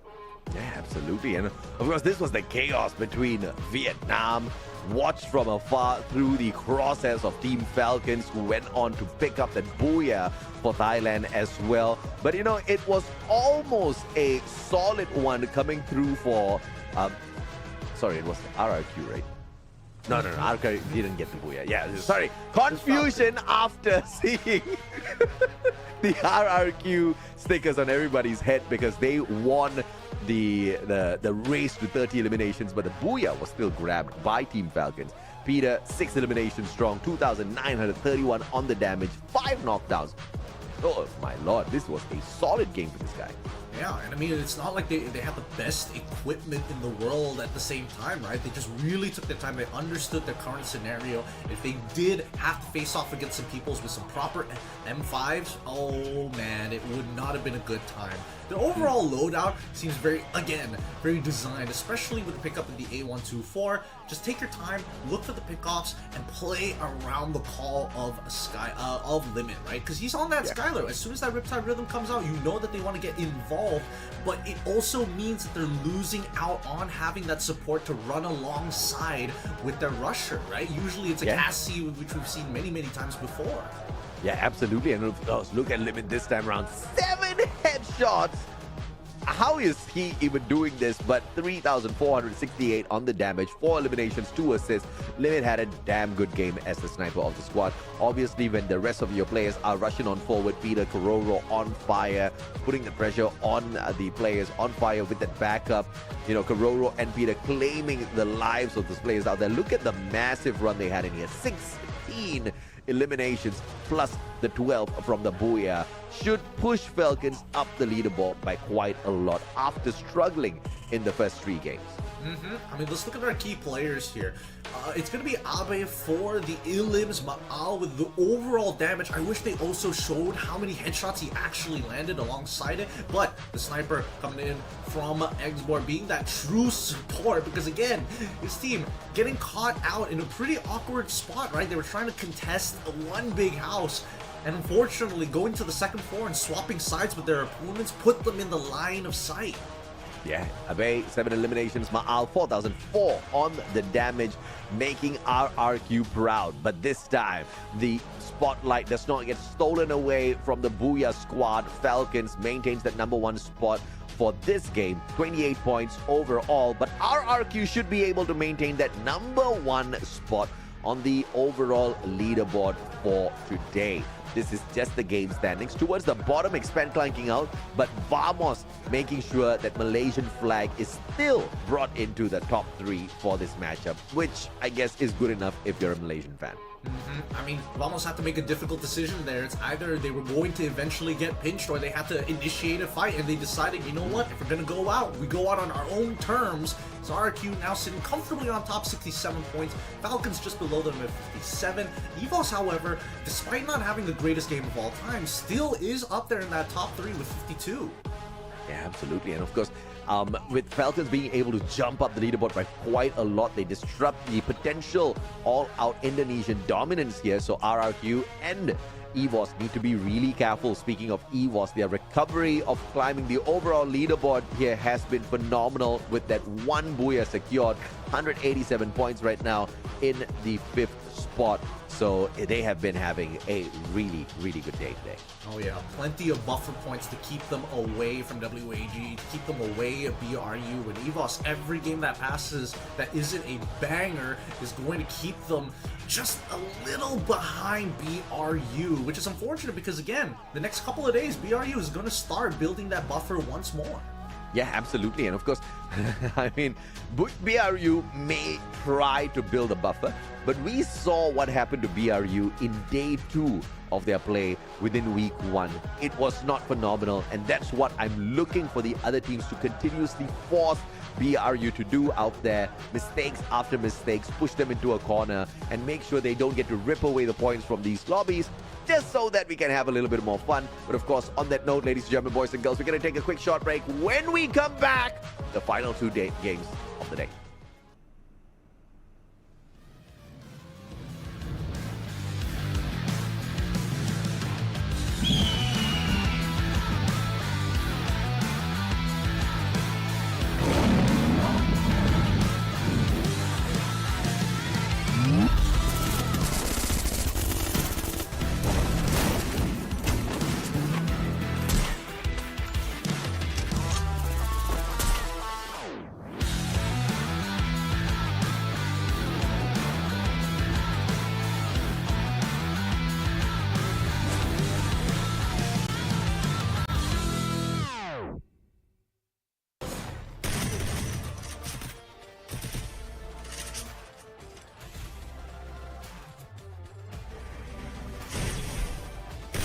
Power boost. Just what a hero needs.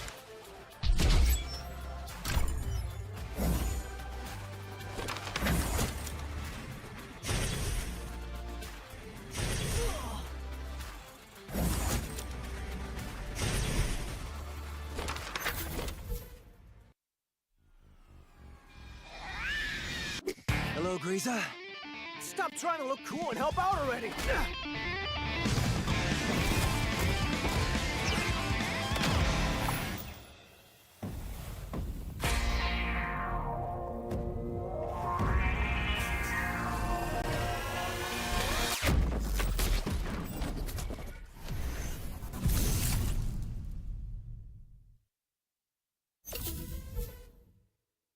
In the ultimate test of skill and strategy, only the strongest will survive.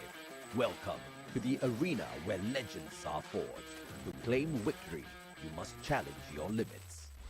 This season's special features. This tournament introduces exciting new challenges, unique team skills, man-picked active skills for Clash Squad mode, champion rush format, randomized map order, total prize pool $378,000. Warriors will battle for glory and the ultimate reward. Tournament format. The tournament features 2 competitive modes, Battle Royale and Clash Squad. Battle Royale, 18 teams, knockout format with 2 phases. Clash Squad, 8 teams in a Swiss stage format.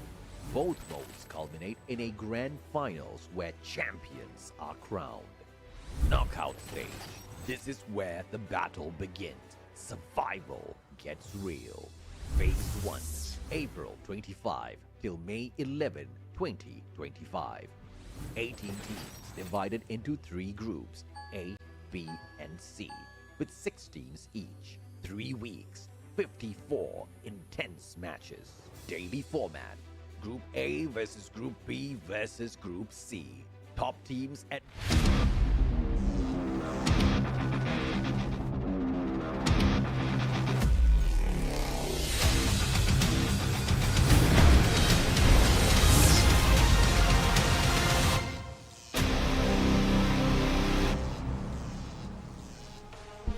Welcome back, everybody, to the Free Fire World Series 2024 Spring Edition of Southeast Asia. My name is GivingQ and AJ. Again, 2 more maps before we're done with today. 2 more maps for these teams to try and catch up, because right now, looking at the overall standings, 1 good game could put them into the next bracket to be refreshed, to be energized, and also to welcome the Red Bull as the official energy drink partner for both spring and as well as the fall season of FFWS Southeast Asia 2025.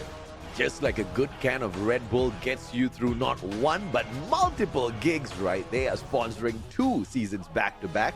That's pretty fancy. I'm looking forward to seeing many more competitions with them. But as far as many more competitions go, will it be continuously dominated by Thailand, because that has always been how history has been painted, right? Thailand, the most dominant region here in Southeast Asia. They've been able to bag it time and time again. Group stage, it's always belonged to Buriram. Grand finals, of course, it's anybody's game out there. But I wonder if or not it's going to be the similar situation this time around as well, because we've got teams like RRQ, we've got teams like GOW that just comes out of nowhere and just puts on this explosive performance sometimes. It's really put a finger on exactly who's going to explode on that day. 3 years of development. 3 years to get to this point where every region looks like they've got a pretty good chance of taking this away altogether. Obviously, there are more favorites than others, and that is why with the new format changes, and especially with phase number 2, it'd be really interesting to see how high or where exactly the ceiling is going to look at. Now, we're going to be making our way over to Alpine. So far, BRU, the WAG, and as well as RRQ are the top scorers on this map, having extremely, I'm talking about really hot games. Yeah, it's anyone's game here, because if we remove BRU, who's not playing today, the top 3 on this map will be WAG, RRQ, and Team Falcons. All 3 in play. All 3 teams want it, but only 2 out of 3 are performing well here. RRQ as well as Team Falcons. WAG, on the other hand, has had many opportunities and they've thrown away those opportunities. Sometimes they didn't throw it away, it was ripped away from them. It has been an unfortunate day for WAG. So there's one of 2 things that can happen here. Falcons, RRQ, they get to the final circle and they rip this away, no questions asked. Or WAG makes this phenomenal comeback on this Alpine map, just like you predicted earlier, Gideon. And they show us exactly what they're made of. Exactly. I think this is the perfect map to do so, right? They like small engagements. They don't want to have to, struggle their way in, because they have really good reads on where that final ring is going to eventually end up. And playing into the end zone is part of their comfort zone. Getting into those rings usually is not within their control. So now that BRU is kind of out of the picture, at least when we're talking about one particular spot on the map, it's kind of anybody's game. I want to see who is going to be eventually taking that over. Yeah, absolutely.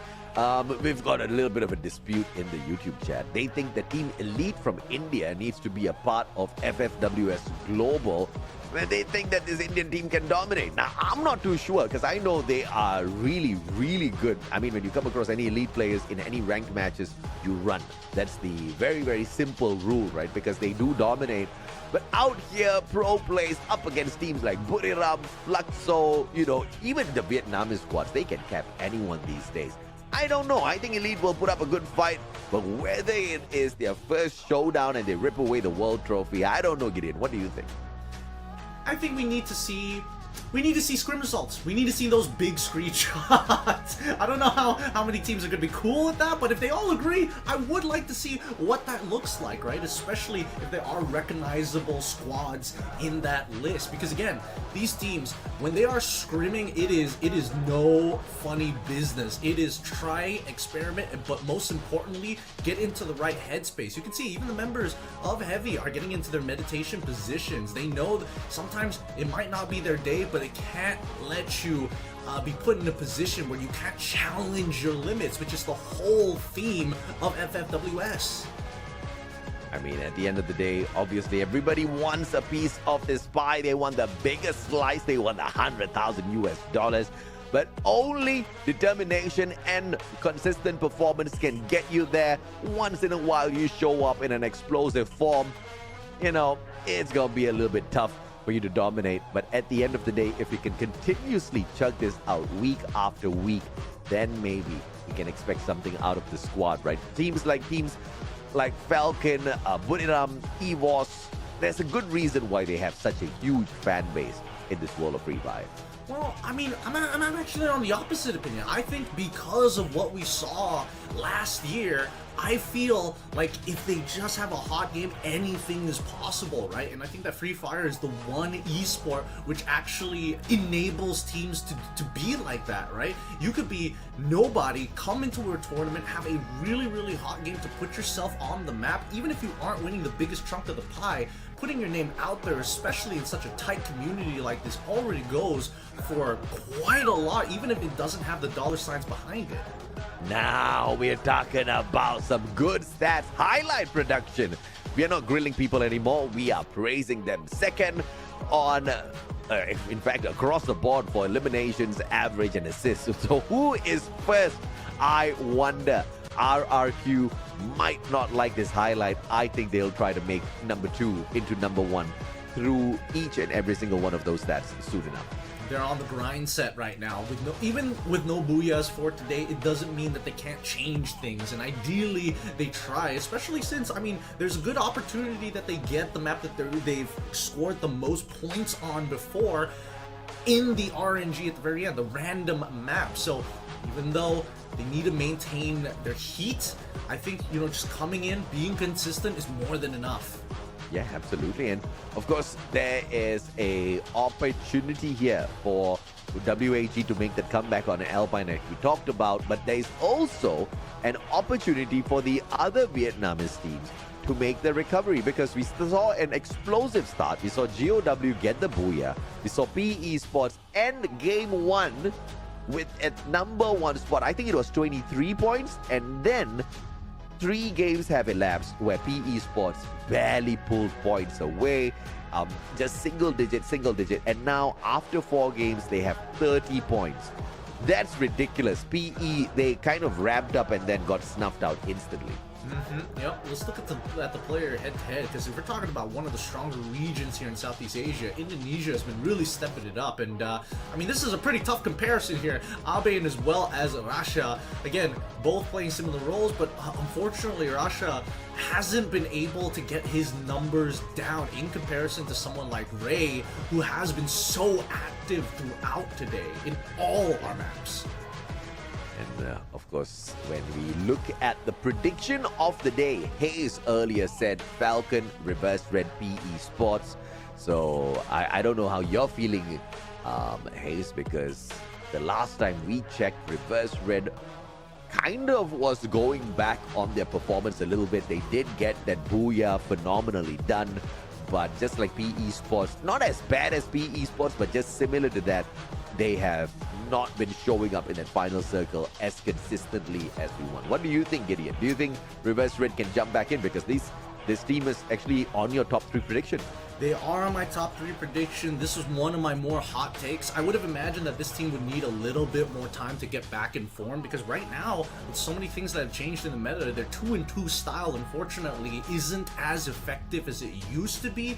We're seeing that the backline supports get gunned down. Backline supports as well as snipers get gunned down before we see the initial rusher and support actually take the space. Again, a lot of these teams are more than happy to trade spots with you, assuming that you're not tethered to Cassie, that you don't have that electrotherapy. It just makes such a big difference.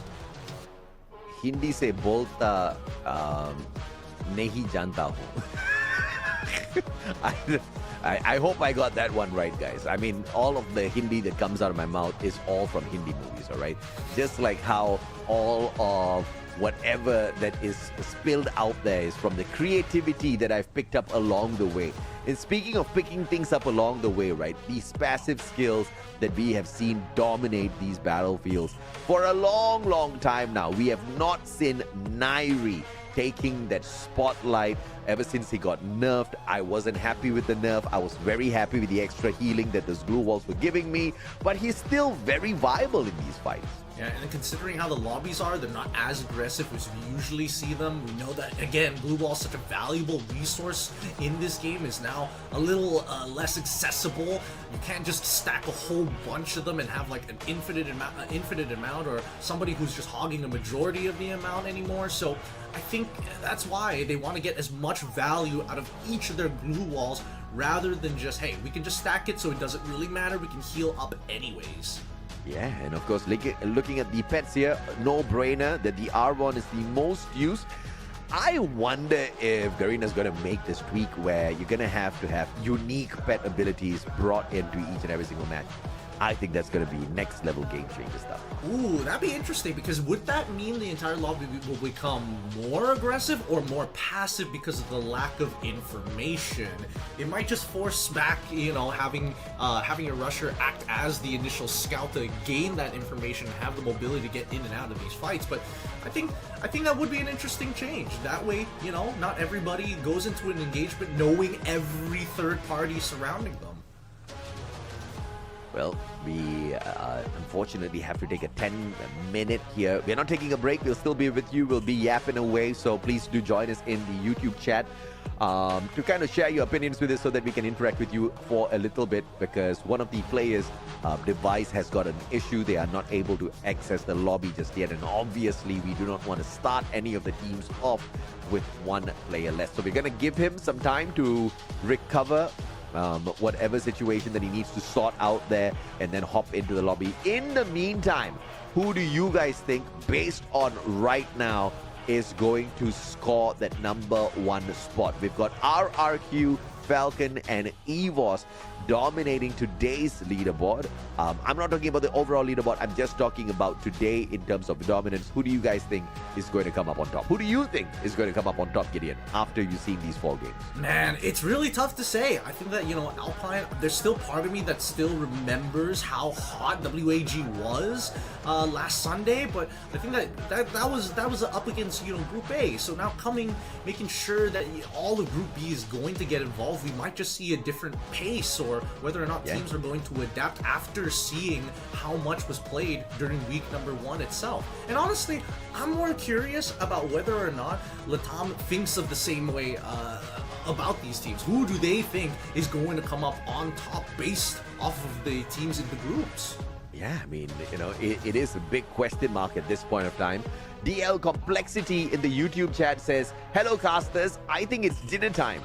Fun fact, I have not had my breakfast, lunch, or dinner just yet, so I have once again been fasting the whole day. Not by choice, I've just been very, very busy. But now that you have asked me, I'm actually getting a little hungry again."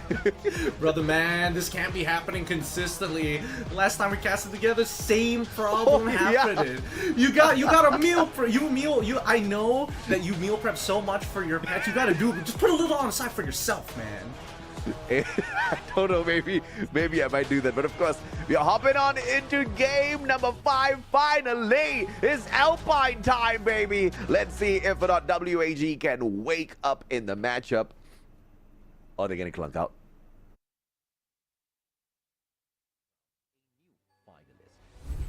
Week 6, the last chance. The final 11 teams, as well as the 18th team, compete across 3 days in 18 total matches. The top 6 teams will secure a spot in the grand final. No second chances.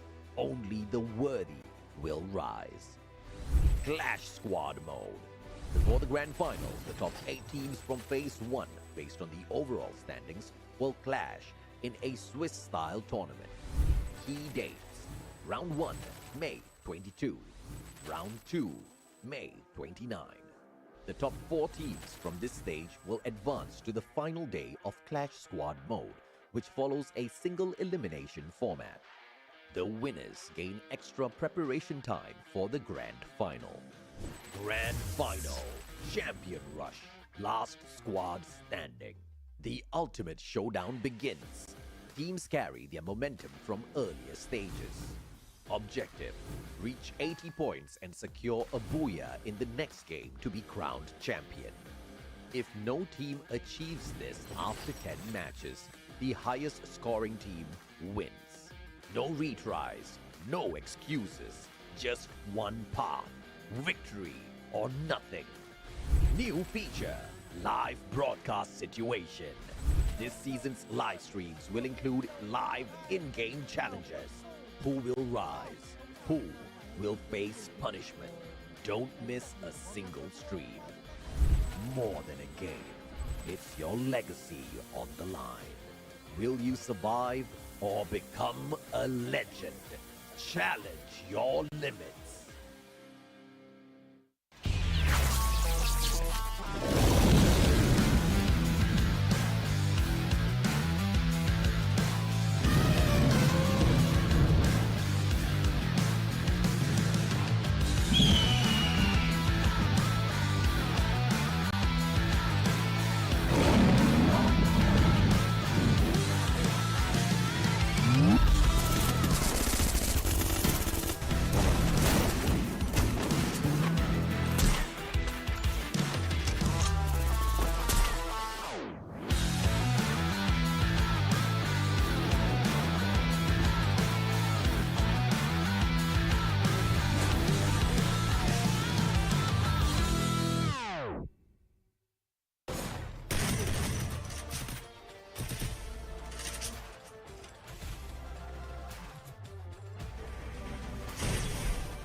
Just what a hero needs.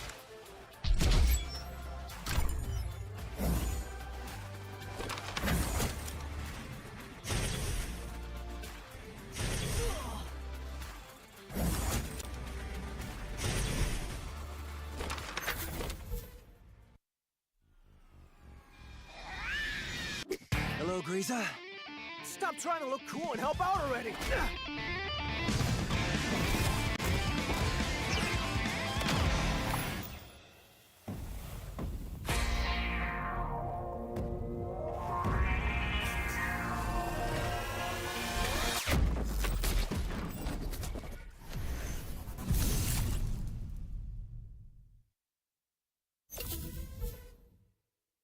In the ultimate test of skill and strategy, only the strongest will survive. Welcome to the arena where legends are forged. To claim victory, you must challenge your limits. This season's special features. This tournament introduces exciting new challenges, unique team skills, man-picked active skills for Clash Squad mode, champion rush format, randomized map order, total prize pool $378,000. Warriors will battle for glory and the ultimate reward. Tournament format. The tournament features two competitive modes, Battle Royale and Clash Squad. Battle Royale, 18 teams, knockout format with 2 phases.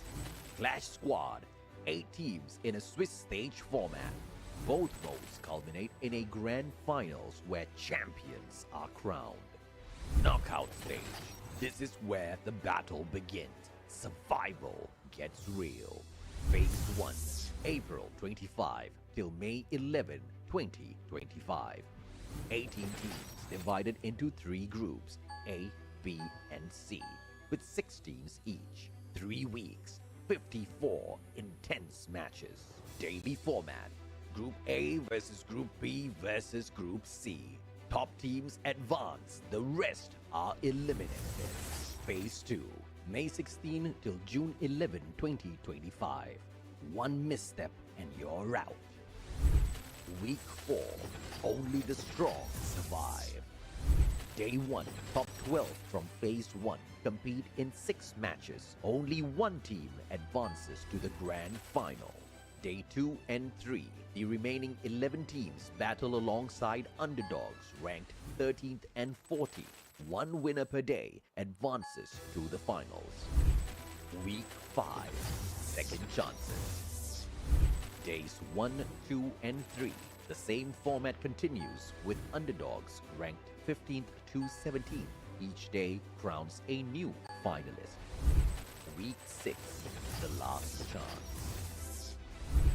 The final 11 teams, as well as the 18th team, compete across 3 days in 18 total matches. The top 6 teams will secure a spot in the grand final.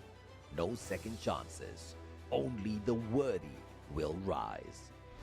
Clash Squad mode. Before the grand final, the top 8 teams from Phase 1, based on the overall standings, will clash in a Swiss-style tournament. Key dates. Round 1, May 22. Round 2, May 29. The top 4 teams from this stage will advance to the final day of Clash Squad mode, which follows a single elimination format. The winners gain extra preparation time for the grand final. Grand final, Champion Rush, last squad standing. The ultimate showdown begins. Teams carry their momentum from earlier stages. Objective, reach 80 points and secure a booyah in the next game to be crowned champion. If no team achieves this after 10 matches, the highest scoring team wins. No retries, no excuses, just one path, victory or nothing. New feature, live broadcast situation. This season's live streams will include live in-game challenges. Who will rise? Who will face punishment? Don't miss a single stream. More than a game, it's your legacy on the line. Will you survive or become a legend? challenge your limits.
Power boost. Just what a hero needs.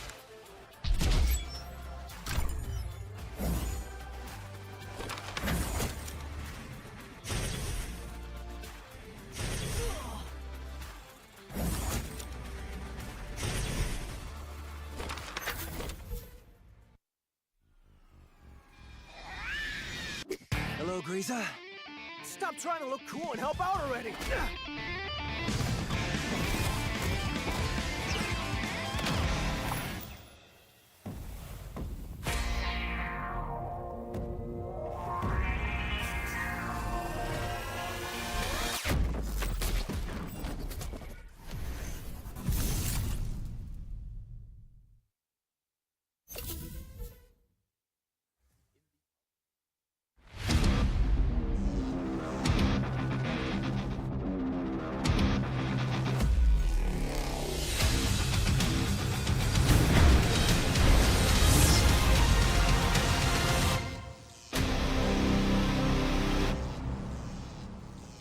Welcome back, survivors. I'm sorry we pranked you. I swear I thought we were about to start the match and then we went on a 10-minute break. My bad. Right, but it's okay. We are back. I did not manage to eat just yet, Gideon. You know, food deliveries take a little bit longer than 10 minutes. So it's okay. It's all right. I had a good drink of water. We are back with Mustachio as well as Gideon on the desk and 2 more matches for us to know if or not Indonesia is going to solidify their run, because 2 challenges back to back. They have not lost, but they have won. And they're continuing to climb up pretty fast up the overall standings. And I think that at this point, it's pretty clear that they are looking to finish off the day strong. For those teams who haven't gotten, you know, the training wheels are still on. They need to kick them off, all right? They've already greased the wheels, greased the gears. We need that motor. We need that gas from them. Absolutely. Without further ado, it's Alpine time, baby! Sorry for keeping you waiting, but we hope you are buckled in as we swoop on over to the map that everybody has fallen in love with recently. It's gonna be all out stress from the very get-go, as multiple teams still can make a fight for that #1 spot in terms of overall day's performance. It's a clean path here so far. It's a little lopsided towards the southeastern side, but people can still reach Snowfall just by the outer skirts of it. They just can't get to the very north side. Overall, we're still waiting on the teams who, again, are looking to battle it out early on. However, Falcons have a really good spot because, again, they've got plenty of areas to loot, and Forest Red is going to be the only point of contention, assuming that EVOS Divine doesn't make their way east. Let's see if I will stay awake throughout this whole matchup. The previous one was just way too slow, Gideon. I was like, I mean, these teams for reals, bro. I mean, last game, the first couple of circles was a bit of a snooze fest, but we already have teams who are looking to engage pretty heavily, inclusive of Vamos, actually, from heavy side, who, again, once they start the shots, I'm pretty sure that CRM is going to capitalize on the position. Even scouts from PE Sports get involved. Absolutely. A good blue wall by Hans here. Has to back up, and what a 180. Oh, thanks to the Max 7. You gotta love that shotgun CQC, especially when your opponents don't have that level 3 armor on them just yet. And Heavy pulling away the first one. Core Memory, Vamos, PE Sports, they all have their representatives here near Malaysia. So Heavy should be looking to put themselves in the thick of the action now, once again with Vamos. But we have to remember there's one more player from Vamos on the right-hand side that can come flanking on in Heavy needs to be careful.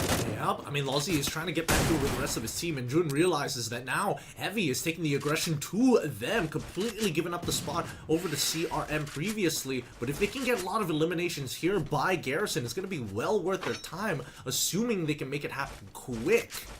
Yeah, in a good game of Free Fire, if you're new to this first-person shooter, you might just kind of get caught off guard with the mechanics and the maneuvering and the movements out there. You know, it's not buttery smooth, but it is fantastic when it comes for accuracy, right? But you see these players kind of like ducking and dodging and using all of the covers possible just to keep themselves alive a few seconds longer. That's exactly what you need to do. And Heavy played that maneuver so well up against Vamos. They could have been sprayed down the moment they got spotted out, but they used the terrain to their advantage. While all of this was happening, while Heavy was getting their own picks against Vamos, who are trying to escape, PE Sports has dropped the UAV and now know all the positions of what's going on with Garrison. PLS1 already getting knocked down as PE Sports getting active on the map. Yeah, gracias. Yeah, 46, oi! The double vectors, business get nice with M5, 90! And the timing was perfect as he loaded in another bullet, but get nice, the final survivor! And will no longer be the final as the full squad gets wiped. Heavy, great start. Unfortunate end.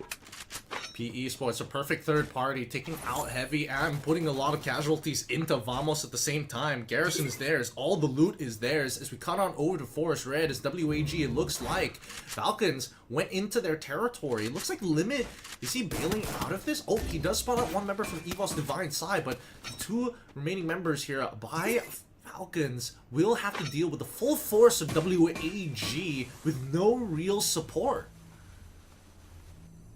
This is bad for Falcons for sure. They've been struggling the whole day. WAG have got the numbers. Even in a 2v2, I think they can take a decent fight up against each other.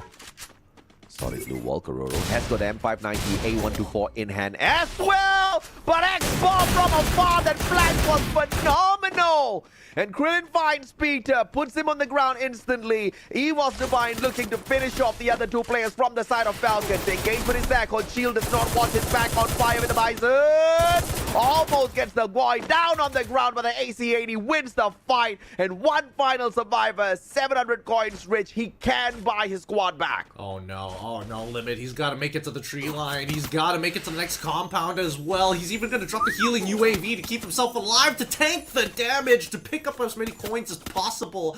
Does he have the pocket mar? Yes, he does have the pocket mar, but he needs to get out of there. He sees the vehicle. Is there an opportunity? He looks back. Is he going to get found just yet? I think he will be able to get out of there. I don't think the weaponry coming in from EVOS is strong enough unless the headshot comes through and Ray is able to make it connect.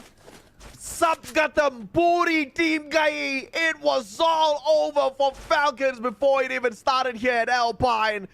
Insane stuff. But that's exactly how we love things here, man. I asked for a good game where I don't fall asleep early, and we get exactly that. Gotta thank Team Falcons for that one. They took one for the squad. They did. But now it's WAG against CRM. And we know that CRM doesn't like taking early engagements, but Alan has figured out where exactly the sniper is. Quickly dropping down some fast nades as well. That ice nade is really going to slow down the initial push, allowing Expert to try for angles, but now he quickly gets one out of there just in time, perfectly before he loses position. They've already found Cougar as well as smoking with a landmine. So that's 2 picks. This fight should be done for as Cyrus gets knocked. It really doesn't matter at this point. As CRM just trying to survive, doesn't get shot out of the air, but the chase continues. Oh, the chase continues. M590 in hand. Krillin can do big damage here. Spots out the player. And it will be the M590 RGS50 combo that puts them out of the equation, taking the squad out in 10th. still the explosive action continues here at Alpine. That's what we wanted. We wanted to see gas. We got jet fuel instead. This is so much more horsepower than I was expecting from a lot of these teams, but I'm surprised. They're making sure that these teams aren't continuously staggered to keep farming them for eliminations. They're looking to finish them off as soon as possible, knowing how Alpine continues to play. Regardless, we do see that Expand took a little bit of damage initially from RRQ, but now Vamos looks to take the space on the north side of Sunside. Expand still clocking in no eliminations here. Early game. Not gonna complain just yet, but we have to take note that 4 games have elapsed and they have a total of 10 elimination points in total from those 4 games. So 2.5 average per match is not really where you want to be standing on the Southeast Asian level if you want to make top 12, Gideon. Yeah, no, it's not looking good for them. However, they haven't been winning enough gunfights to really solidify themselves, and Vamos has been taking full advantage of that fact, right? If we look at the overall, the next circle location is going to be towards the northeastern side as Vamos now taking pot shots at RRQ, realizing what they have just walked into. A bit of a pinch, but they've got compounds to play around. The natural defense is much needed, as we did see reverse red coming in from the northern side. Like Garo, guys, don't forget, hit that like. Make sure you get us to 1,500 likes before this match ends. That would be a nice place to be in. And of course, RRQ is thinking the same thing. The nice place to be in would be on the other side of this circle, where the zone is not trying to rip away my life. Ma'al needs to be picked up though. RRQ, 5 eliminations strong. They have gotten out of multiple skirmishes, and they have to reloot in order to prepare for those next battles. Yeah, at least there are some teams who managed to actually survive the initial calamity off that first drop. Now, towards the northern side, as expected, it's going to be reverse red. Again, they're just hovering at the edge of the circle, making sure that they have the highest point within the area, just to make sure that they can scout out the areas before having this rotation. Because again, we've seen teams get punished because of that, without having that initial scout, without utilizing the binoculars and making assumptions about the space. And Aimless kind of pulling in very few numbers earlier on today. We got to see his highlight card, and the performance really not encouraging at this point of time. And it's not just him, right? It's the Thai region as a whole, even due.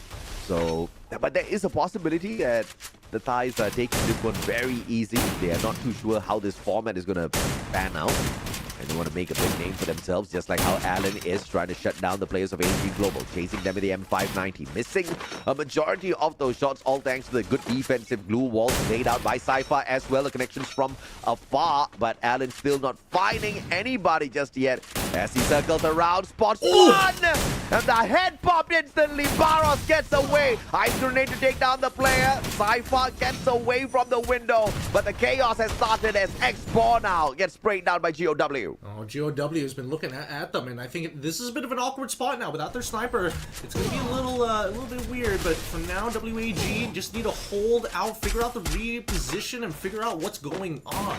Because AG now trying to re-aggress into the same exact houses, trying to bunker on through. Alan, within this time, looking, trying to get another hot shot in. Dylan takes a bunch of damage.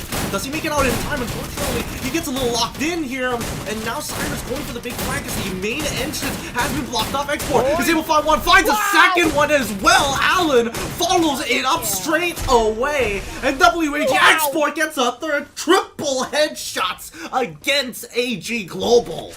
X4 with the AWM and the M82B combo, switching between the two snipers, penetrating those glue walls, getting those knocks, hitting the triple in that battle. 5 eliminations in total. Holy mama! WAG, what the hell was that? Yeah, my goodness. Again, I'm not even 100% sure how he made that possible. I mean, he did use the active from Santino. He sends a mannequin forward and he can actually trade places with it. It might have juked out his opponents on the initial flank, and that's probably why we saw that AG was a little flustered, thinking that there were more members on the flank than there actually was. And the M590 on the chase, and the flick just beyond the house as those players were trying to move from compound to compound through those windows. That was thing of perfection. Barros could not go in there for the save in time, but they still did manage to pick him up before he expired. But obviously that kind of like pulled in the chaos, and I think you brought out a fantastic assessment with the Centino. It could have made a world of difference, right?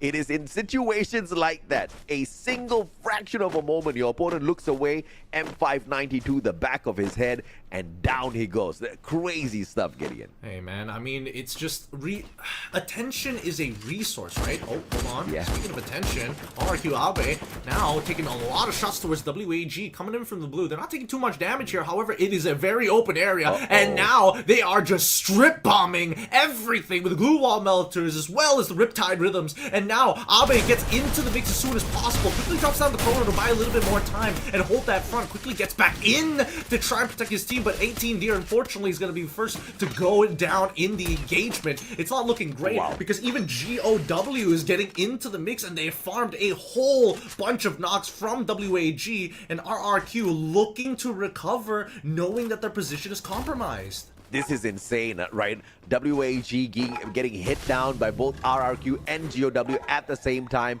but there was enough chaos being sent the way of RRQ by GOW to force RRQ to back away. WAG gets a little bit of a breather, but Expand is rotating into WAG. So much of chaos, and I'm loving it, right? 8 more teams left on in here. Lao Ho shutting down Jun from afar, and RRQ still cannot catch a breather as they rotate on in deeper to the circle. EVOS Divine now wants a piece of them, and WAG does not get fire in Alpine. They don't. They couldn't.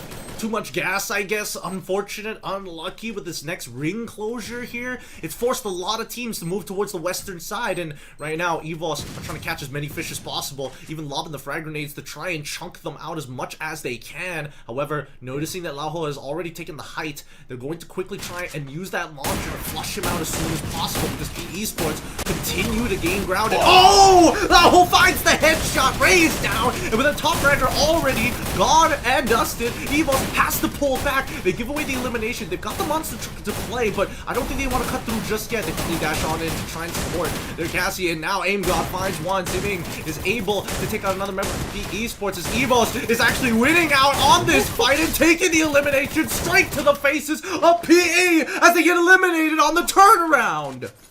This is comeback, baby! And EVOS Divine getting the sweetest of revenge in the 4v4. It did not happen back at Kalahari. It sure as hell waited a long time before they could pay it back in full with a little bit of interest as well. That was personal between EVOS and PE. But now we head on in to yet another battle. Riptide Rhythm to the back lines of Reverse Red, dropping their defenses. Isolate gonna torture them behind all of those two walls as GOW sets this up. Nameless steps in front of Yanbin, and he misses that opportunity. Chased away. Yanbin drops the ball, and Nameless takes advantage. I mean, right now, Reverse Red, they're not playing their 2-2 anymore. They've got all their members looking at the same targets, and they're gunning them down real fast. That's how Tan and Yanbin could not capitalize on the first shot. And now Xboxy, with the frag, is able to blow him up. Demon, he wants something back. He'll try for anything, but it's a little too late. GOW have taken too much damage to recover. This is a tough one for GOW. 4 more teams left on in here. And Reverse Red look like they are capable of pulling away the second booyah of the day. And this may just be their recovery play. 42% potential win rate here. EVOS Divine, EVOS Esports with a 48%. 3 players alive. In order to get this done, they need to shut down one. Wow, it's a Riptide Rhythm to the boulder. What is it going to do, my friend? It means that the glue walls that are making contact with the boulder itself disappear straight away. It doesn't mean that they can wide swing as comfortably, because right now, Reverse Red, they've got a man advantage, and the best part about it is that they're taking the middle ground space. Anything that they do, they can cut them in half, but they're trying to keep them in space. Saming is making sure that left side is going to get covered as the right collapses through the glue wall melters. As Nameless and Xboxy getting pretty deep in that fight. Diamond taking the pot shots once in a while, but now going for the full flag, forcing EVOS to corral together, but it's too late, just like cattle to the slaughter. It's going to be Reverse Red taking the booyah. My God, X-Posse running straight behind enemy lines. No Oscar, no problem. I am X-Posse, baby. He says 180 back to back for a 360. And in that 360, he hits a double knock. I mean, that's exactly what the M590 can bring you. The Drogon had back-to-back 3 consecutive shots. You can kind of adjust the aim. The M590 gives you 1 pop. You got to be accurate. And that's exactly what X-Posse was in that final sequence of battle. What a beauty to watch. This was a great map to watch. Action all around and every mistake was punished. I think these teams were really capitalizing on everything that they had here. And I think for Reverse Red, it's good to see them back in this shape because they know how to play these Squad v Squads. They're very good at it. And the fact that they had monster trucks that they were able to reposition closer to control the center point of that final ring really put so much pressure on EVOS. I mean, to be fair, EVOS Divine were down a man anyways. The likelihood of them clutching up was pretty tough, but they made sure that if they are going to group up together, they are going to cut them down just as quick. I also think that was great decision making from the side of Reverse Red, and EVOS Divine made an unfortunate mistake of reacting to the scenario a little bit slow. Reverse Red did not give EVOS Divine any room to think. They laid out those glue wall melters, not 1, not 2, but 4 glue wall melters right around that boulder. No glue walls were going to help them. In good measure, they also threw out that Riptide Rhythm because they knew they were going to rush on in.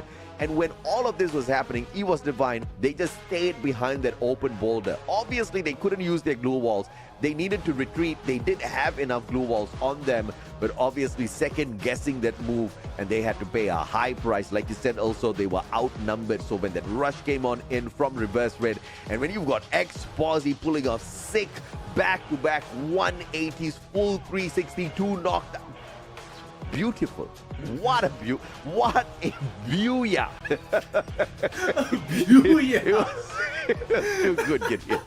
It was. It's a beautiful booyah. It really was. It really was. Yeah. The points of contact in that last fight is something that a lot of teams can just look at it and be like, this is how we want to kind of afflict and play these, again, these 4v3 scenarios to make sure that most of the time, if you're in a 4v4, you need to move as a full squad to kind of out-rotate your opponent and slowly encapsulate them. But with that man advantage, you can actually hold maybe 1 or even 2 guys ever so slightly backwards just to make sure that if you're both rotating to the right side, opposite each other, one side will eventually have to collapse. Yeah, but I think EVOS Divine, they just dropped the ball on this one, bro. You know, Reverse Red, EVOS Divine can squish them because Reverse Red is not ultimate mode right now just yet. EVOS Divine, they are warmed up, they're good to go.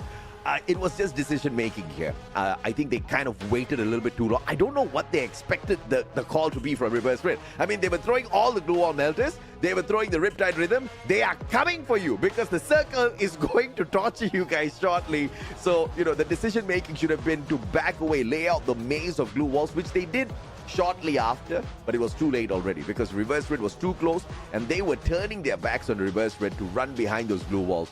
Obviously, you're going to get knocked around. You know, the battlefield instantly in that case. And once again, X-Posse getting into the thick of the action to get the job done. I think if it wasn't for those phenomenal plays, EVOS Divine could have pulled off a counter-attack, right? If EVOS Divine had been a little proactive in terms of responding to that rush and all of those glue wall melters, maybe, you know, they could have gotten 1 knock. 1 knock! We're not looking for elimination. 1 knock could have... it's Reverse Red. 1 knock could have stopped them instantly. Yeah, I think they were waiting for their active skill cards to get into place. It's really tough to say in those types of like small situations. But with that being said, let's go over to Reverse Red for the interview. Welcome back to the interview session, guys. And here we are with... FFWS จาก Reverse Red ครับ Okay, so first of all, let me congratulate him. Congratulations on the second booyah of today. How do you feel after getting this booyah? รู้สึกไงบ้างคะบูย่าที่2แล้ววันนี้ รู้สึกดีใจมากครับโคตรดีใจเลยครับเพราะว่าอาทิตย์แรกไม่ได้อะไรเลยครับ He feels so happy because he didn't get any booyah last week. So, any strategies or plans changed after this มีแบบแพลนที่เปลี่ยนไปไหมคะจากปีที่แล้ว ไม่มีครับมีแต่แย่กว่าเดิมครับโค้ชกระดาษไดมอนด์ก็ป่วยครับ Okay, no plans change.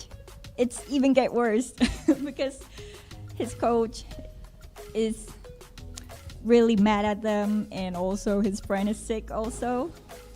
So next question: is there anything you'd like to say to your coach? มีอะไรอยากจะบอกโค้ชไหมคะ ด่าเบาๆหน่อยครับทีมตั้งใจทุกคนครับ Please don't get so mad at him. He's really onto it. Please. Okay, the last question. Is there anything you'd like to say to your fans? มีอะไรอยากฝากถึงแฟนๆไหมคะ เรดบูลโซดาอร่อยมากครับ Okay, the sponsor is gonna love him so much. Only 20 bahts, guys, in 7-Eleven. Get it. Thank you so much for the interview session, and let's get back to Shoutcasters. Bye.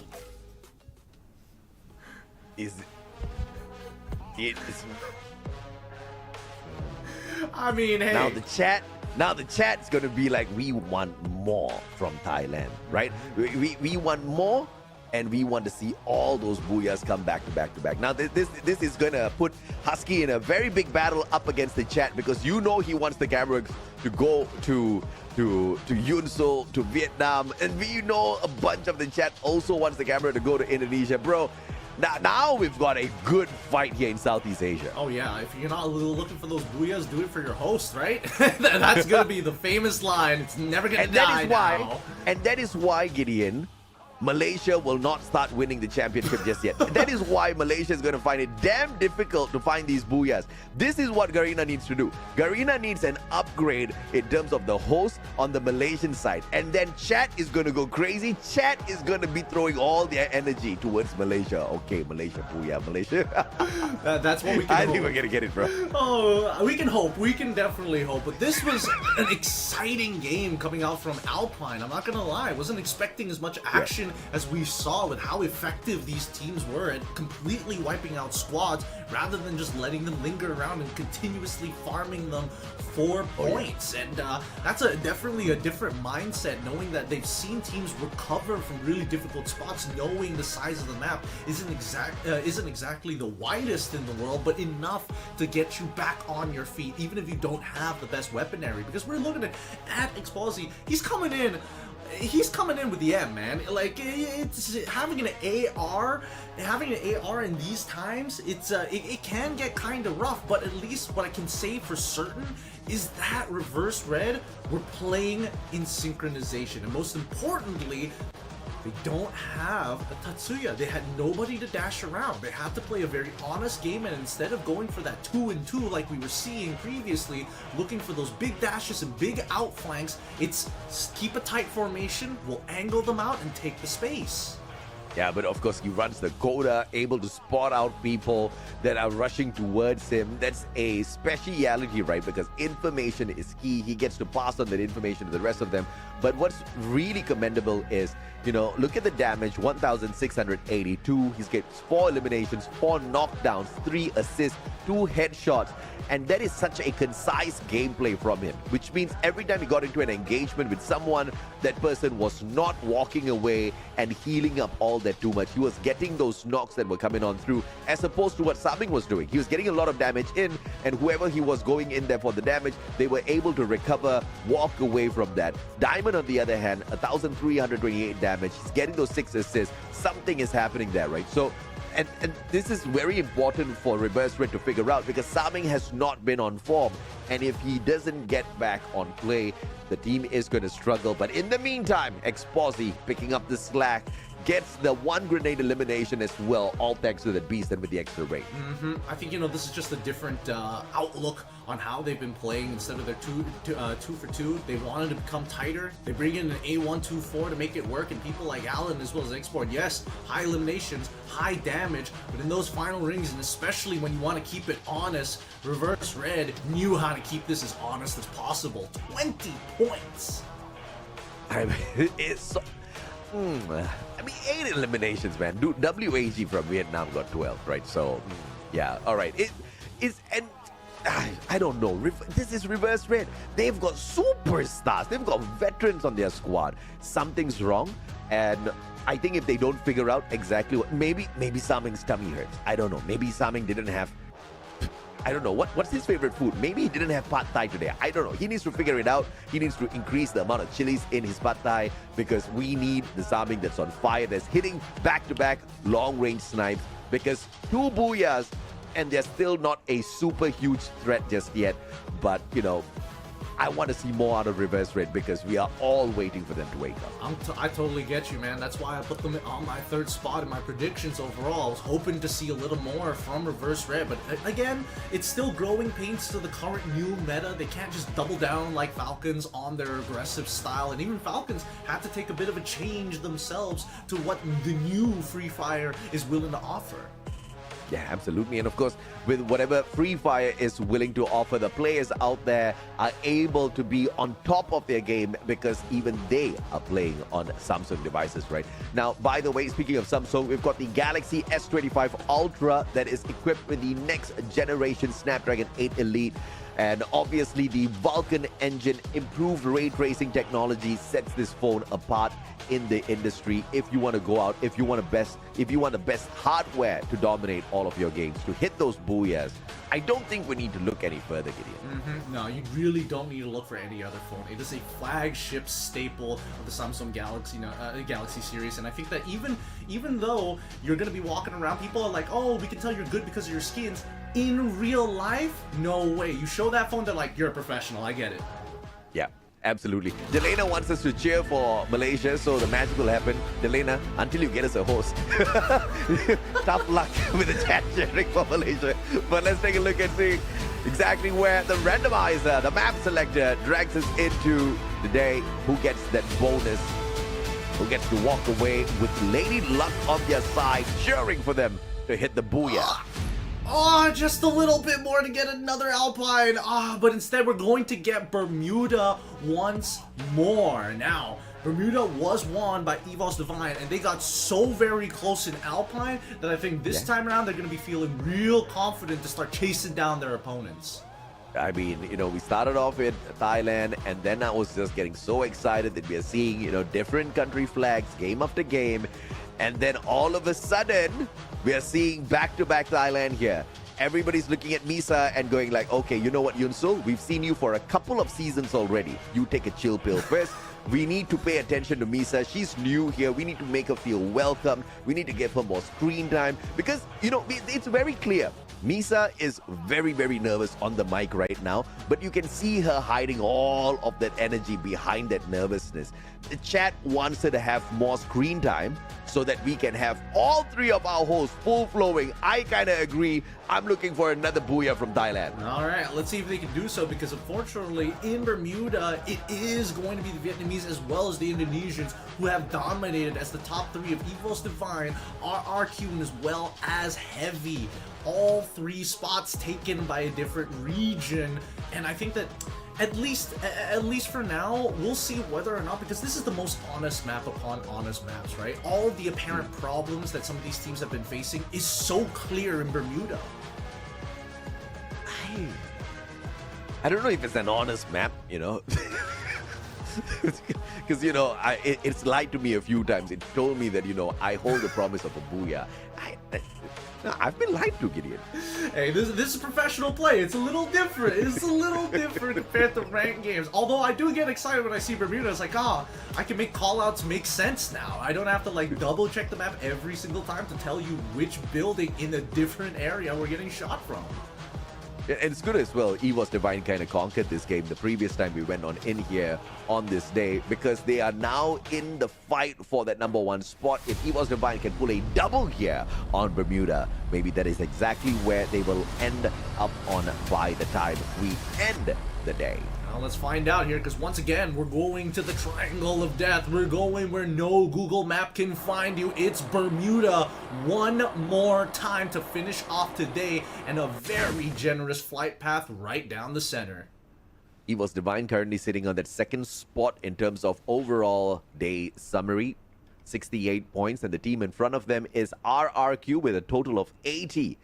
And if you're looking at the condition for our grand finals champion rush condition, RRQ has managed to attain that condition after 5 games. If they hit a booyah now, they are technically the champion of FFWSC, assuming this was the grand final, which would be quite crazy, as then Kang and Baros take each other out at the very same time. I can't believe that actually happened. The electrotherapy was already connected, and unfortunately, that's going to be 3 already down for AG. Chinoy, he's got nothing left. He's got to clutch this out. He clips him just a little bit, but not enough. Goes for the height. Can he get the headshot? No, doesn't find it. Ducks and still Chinoy takes out Don't Cry just in time to bring back his boy as he sees Lao Ho going in for a long flank of the left side, looks and sees LPT. The electrotherapy comes through, but he gets the trade regardless, and still Baros is alive, and he sees Lao Ho on the run, misses his opportunity to take advantage of him as they continue through, gets rid at least of the doppelganger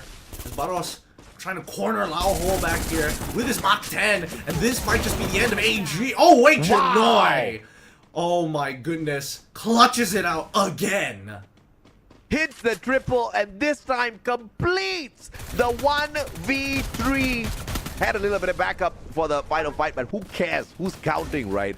3 players taken down by the one and only Chinoy on the side of AG Global. When all hope was lost, he has kept AG in the game, and on top of that, gotten them 3 solid points. Fantastic elimination coming on through, and PE Sports continues to struggle after starting off the day hot. Well, speaking of starting off the day hot, both our teams, CRM as well as Falcons, haven't been doing too well in the earlier stages. I think Falcons a little more warmed up this time, but unfortunately for GOW, losing 3 of their members doesn't help their cause. At least DN was able to get out of there in the Jeep, but in the time being, now it's just left up to these 2 teams here in Bimasakti Strip as they slowly take the space. You can see instantly, once the shooting stops, everything goes quiet. Everybody just slowly creeps up to take space. Bimasakti? Bimasakti. He's known as a warrior, Bima, one of the strongest warriors out there. Sakti is strength. Don't know if he's named after that particular warrior. Seems like it is the case. Let's see exactly who proves themselves to be a strong warrior here between Core Memory and Team Falcons. It is a fair fight between the two. Both Thai squads. And Vamos eliminating WAG off screen. What happened there? Well, we'll figure it out maybe in the highlights. Dinoculars already used. They figured out where CRM, especially for Jump, where exactly he is. Floki, as well as Cougar, are going to double up on his position to make sure that he doesn't get walked upon because of it. But Limit, he's been sitting here for quite some time, and he finds it! Takes down 1 and quickly finds the elimination. He gets traded back straight away, and that's why we saw CRM quickly corral together after the Dinoculars. Beautifully done by Jump. Was in the right position to punish Limit. Understanding exactly where the sniper would take position in a fight like that. But Expand, understanding the positions of their opponents, is helping them do absolutely nothing. But all thanks to the pocket market, Luki brings Waltz back in here as an insurance and tries to get away from the heat that Heavy is bringing as quickly as possible. And it looks like escape plan is a success for Expand. Oh yeah, he's going to be taking the Anrima Sentosa to get on out of there. Maybe might try even going into Cape Town to see if he can find a POI there. In the meantime, though, 2 teams already eliminated. Loki, the next to fall, as Peter continues to chase them down 1 by 1, making sure that the damage is going to be permanent for CRM. Peter, on the setup here, Falcons, high ground advantage, but they're splitting up on the map, and this could be asking for trouble, but we'll have to catch up with them in a little bit. With a double revival as Core Memory finds that recovery into this matchup as well. And Evos Divine with that massive rotation into this next circle right beside a weapons bunker. Perfect. This is what they needed because they got the timing down. They will be able to access the weapons bunker in just a bit. For now, scout the area, look for where potential teams could be, especially around Katalistiwas. Considering this is the very first ring, they're not expecting too much heat just yet, but until then, rotation might just be the way to go. I can't believe Lucky in the chat is asking to see Malaysia because he does understand that it's just written to the two uncles on the casting desk, right? Hey, they are good friends. We miss them. We do miss them. Hey, maybe... Unfortunate Haji Yad is not here today. We should have like a collab between the English broadcast and the host from Malaysia at one point. That'll be good. Oh, Keroro ends up losing that, unfortunately. It's how it rotated there. That's an unfortunate scenario to be putting Falcons in. And Peter manages to get revived before his squad gets eliminated, which is great. At least they'll be able to survive. But, man, how did that spiral out of control so quickly? And now Falcons, they need to play this game of recovery, but that's all going to depend on whether or not your final member finds enough coins for the revival. There was no revival platform around his drop spot. Great charge buster, but it was already completed by Rasya. The snipe from afar, M82B finding the connection. CRM up against EVOS Divine. Aim God spots out Jump, but Jump was the one on fire earlier on. Good blue wall to keep Aim God out. Circling on around, Drogon in hand, gets tagged up from the back, and a solid blue wall to protect himself. But down below, he's wide open. Kochil comes for the backup. M590 double on the tag. Misses the final opportunity, but thank God, Aim God showed up to help out Kochil. Oh, beautiful peel coming out from Aim God. Goes in, realizes he might get double pushed, quickly drops a 360 glue wall to protect himself, to block off as much as he can before the rest of his team is able to rush on in and quickly start fragging out here. Nicely done, as they're walking away with plenty of eliminations for themselves. Still out in the blue and 10 seconds left on the clock. They've got a vehicle to work with, but now we look to Factory, we look at Vamos. Against RRQ, this is not a good fight. In fact, Vamos should avoid all possible engagements until they get to that final circle to maximize their potential for a booyah here. And I think that's exactly what Gade squad is thinking, right? Not to do much with this information that there is a squad right below them, but just to make sure they've got an eye on them. In case RRQ wants a fight, they know how to respond. I mean, I feel like they've got to at least try to make some kind of punishment towards RRQ, especially if they try to get to the bottom side of Factory, right? Any eliminations is always going to be good. I think the scary thing is knowing that Maal is going to be on that opposite side, and if it looks like he does have an AWM, don't stick your head out too high here. That might be a shiny head, but it's that glint. That's all Maal needs. Oh, God. That's not what Maal needs. If Maal spots that glint from afar, he's a sniper, right? He's gonna shoot that off instantly.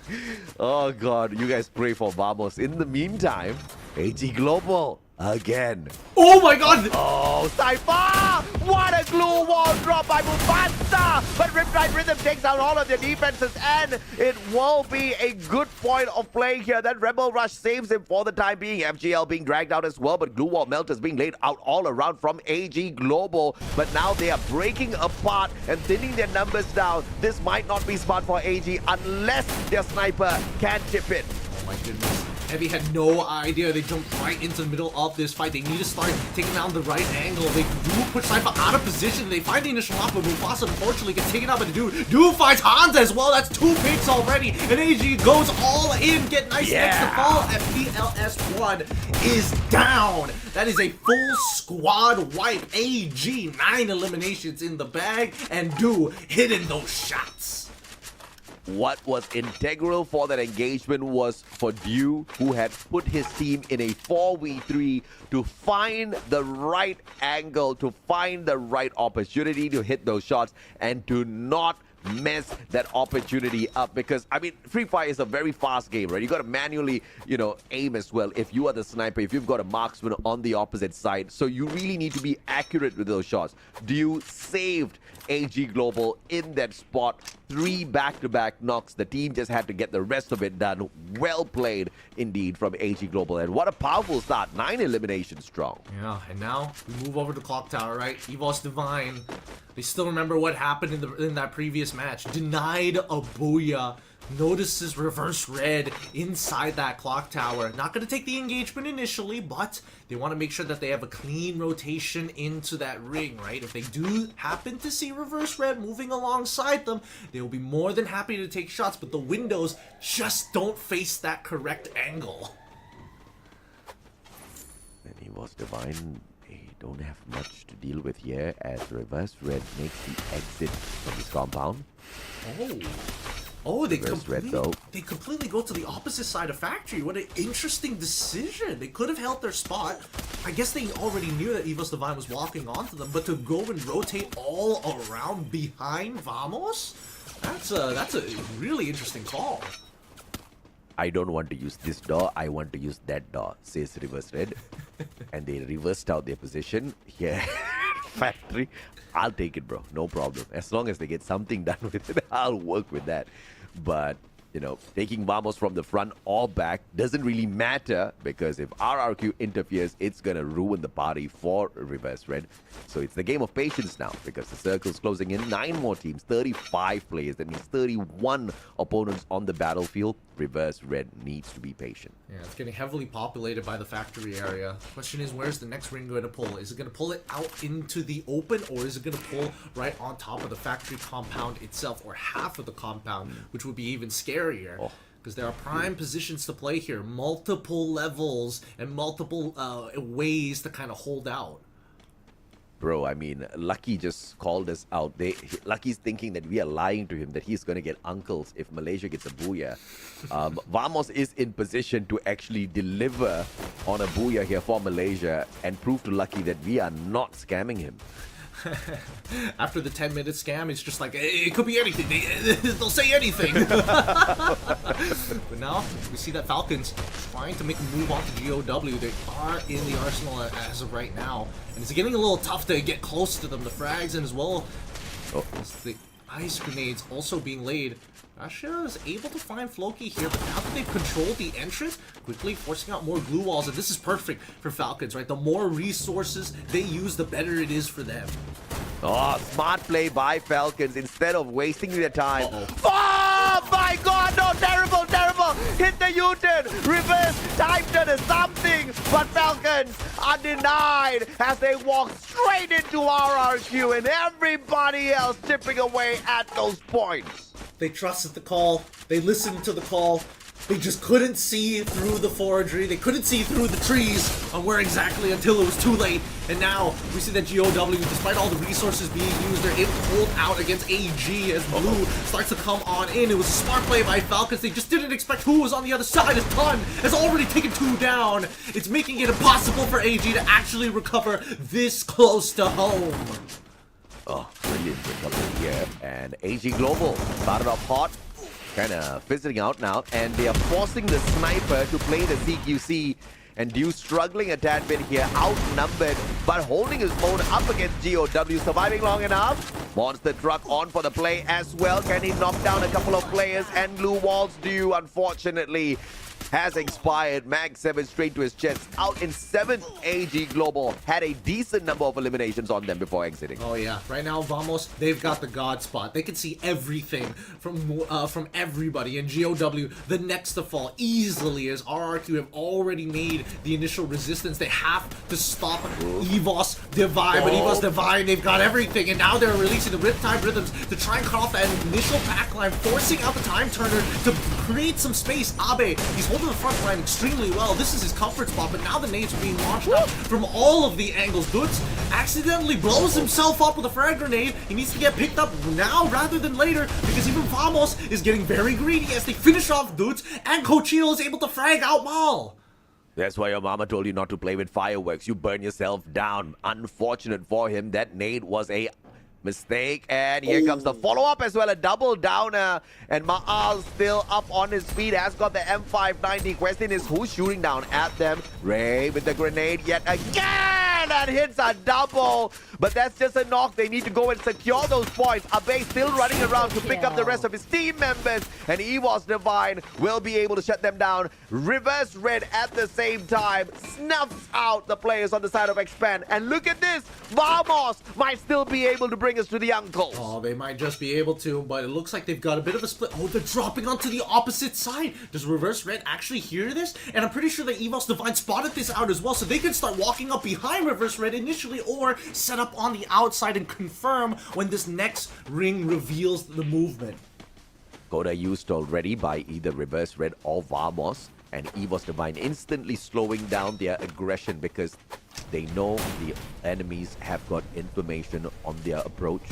Very smartly played by EVOS Divine with that information.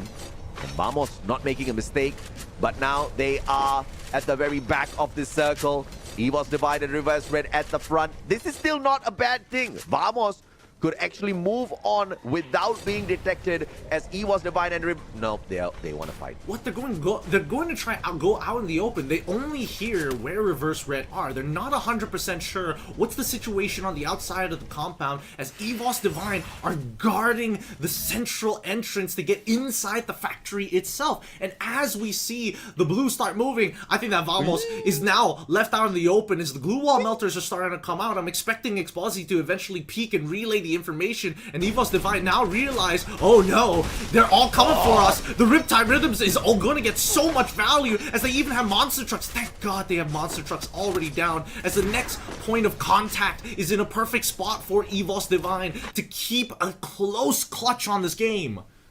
I mean, EVOS Divine moving in unison with the blue circle. This is just insanity. They're just keeping a tight little spot on it as they rotate around, keeping an eye on Reverse Red as well. But Vamos have done well to survive for the time being, using the silos as cover. Jun finding Kochil. It's now Vamos picking off players from the side of EVOS Divine, and a good glue wall to block away the Malaysian pressure. But now that opens them up to Reverse Red. Yep, and Reverse Red. Wait, Axel, he's all the way on top. Oh, the headshot! Rasha finds him, and now they find they're trying to get the refrag, but it's just becoming impossible at this point. Rasha, he's going to start healing behind this next barricade, this concrete wall of safety, true cover that they cannot be pushed out of, and you can see the rest of Reverse Red. They don't want to get involved. They've already gotten an initial pick onto Vamos. They put them down to 2 members. They just need to maintain full fighting force. Come on, Vamos, take us to Malaysia. 2 more players left on in here using those silos for backup. Reverse Red can choose to engage directly with EVOS Divine, but now this next movement of the circle, 4 more seconds, it's going to start to shrink. It will drag Reverse Red out, but the first ones to step out of the defenses will have to be Vamos, and they will be put under pressure. EVOS Divine now being forced to move on in a little bit closer as well. Vamos has got a couple of glue walls already pre-laid out here to play the defense over. Brilliantly played by Malaysia. Thus far, Riptide with a big breaker, but EVOS quickly settles the pressure by dropping a couple of extra glue walls. FGL shots coming in for those connections as well. Glue wall melters onto Reverse Red, forcing Reverse Red to turn around and focus their attention onto Team Vamos. Oh, Rasha, he's playing a dangerous game. He's playing an extremely dangerous game in the middle of the glue wall melters, even trying to get to the height with the launcher. Wow. This is great, and now they're going to wrap around Red. What can they do? They're trying to drop down the healing UAVs, but it's not looking great because now it's an all-in coming in from EVOS Divine, at least forcing Red to push even further out. I mean, we already saw what happened as Lalzi is all by himself. The snipes coming in from Rasha is looking good because, again, everybody is trying to beat the team who has 4 members still alive. Lalzi is still in the back. Jump God, again, he's holding for as long as possible as Diamond now finding Lolzy as well as Judea. It's just ring around the rosy, hot potato, musical chairs. Only one of these teams are going to be out alive, but with one on height, it's making it extremely hard as Time Tremor is already down. They're trying to make sure that they deal as much damage as they can. Explosy is the only one left, and there's 2 members of EVOS Divine. They can play this out. They can clutch it. They just need to hold out. Aim God all by himself. And G'day, he's the only one. It's a 1v1. He needs to win this. Explosy goes down. That's a Vamos booyah! Uncles, here we come. Holy mama, Delena, you were right.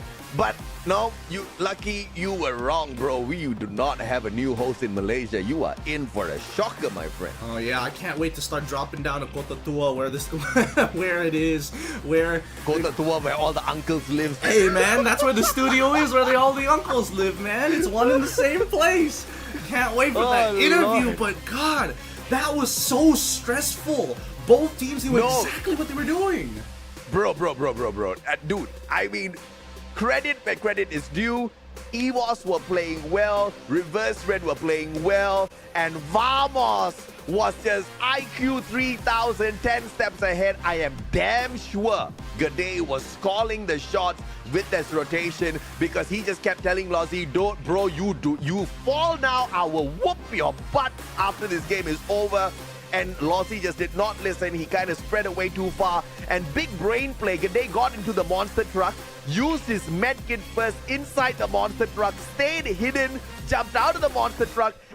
F519, the final player, X-Posy, who, by the way, pulled the double 180 with that exact same gun. So Gade pulled off a massive fight, and that is the reason why he was imported from Indonesia to come in here and make Malaysia great again. Vamos!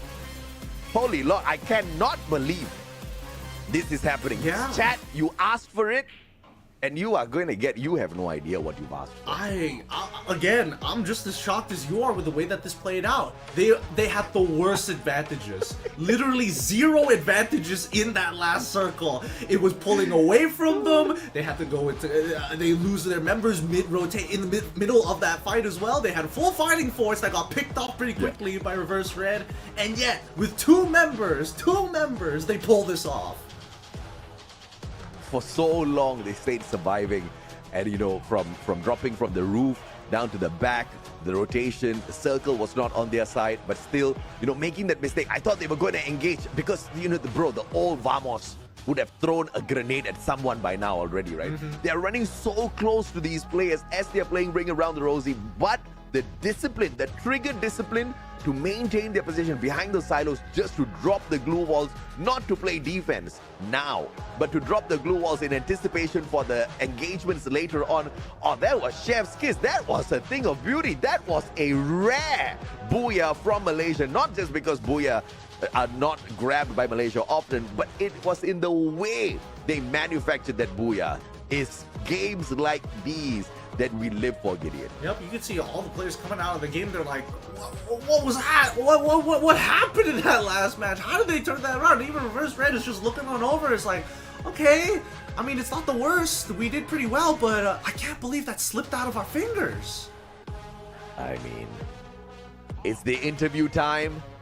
Y'all, be careful what you manifest. Be careful what you wish for. Because we present to you Malaysia. Sesi interview kita bersama pasukan Vamos. Congratulations.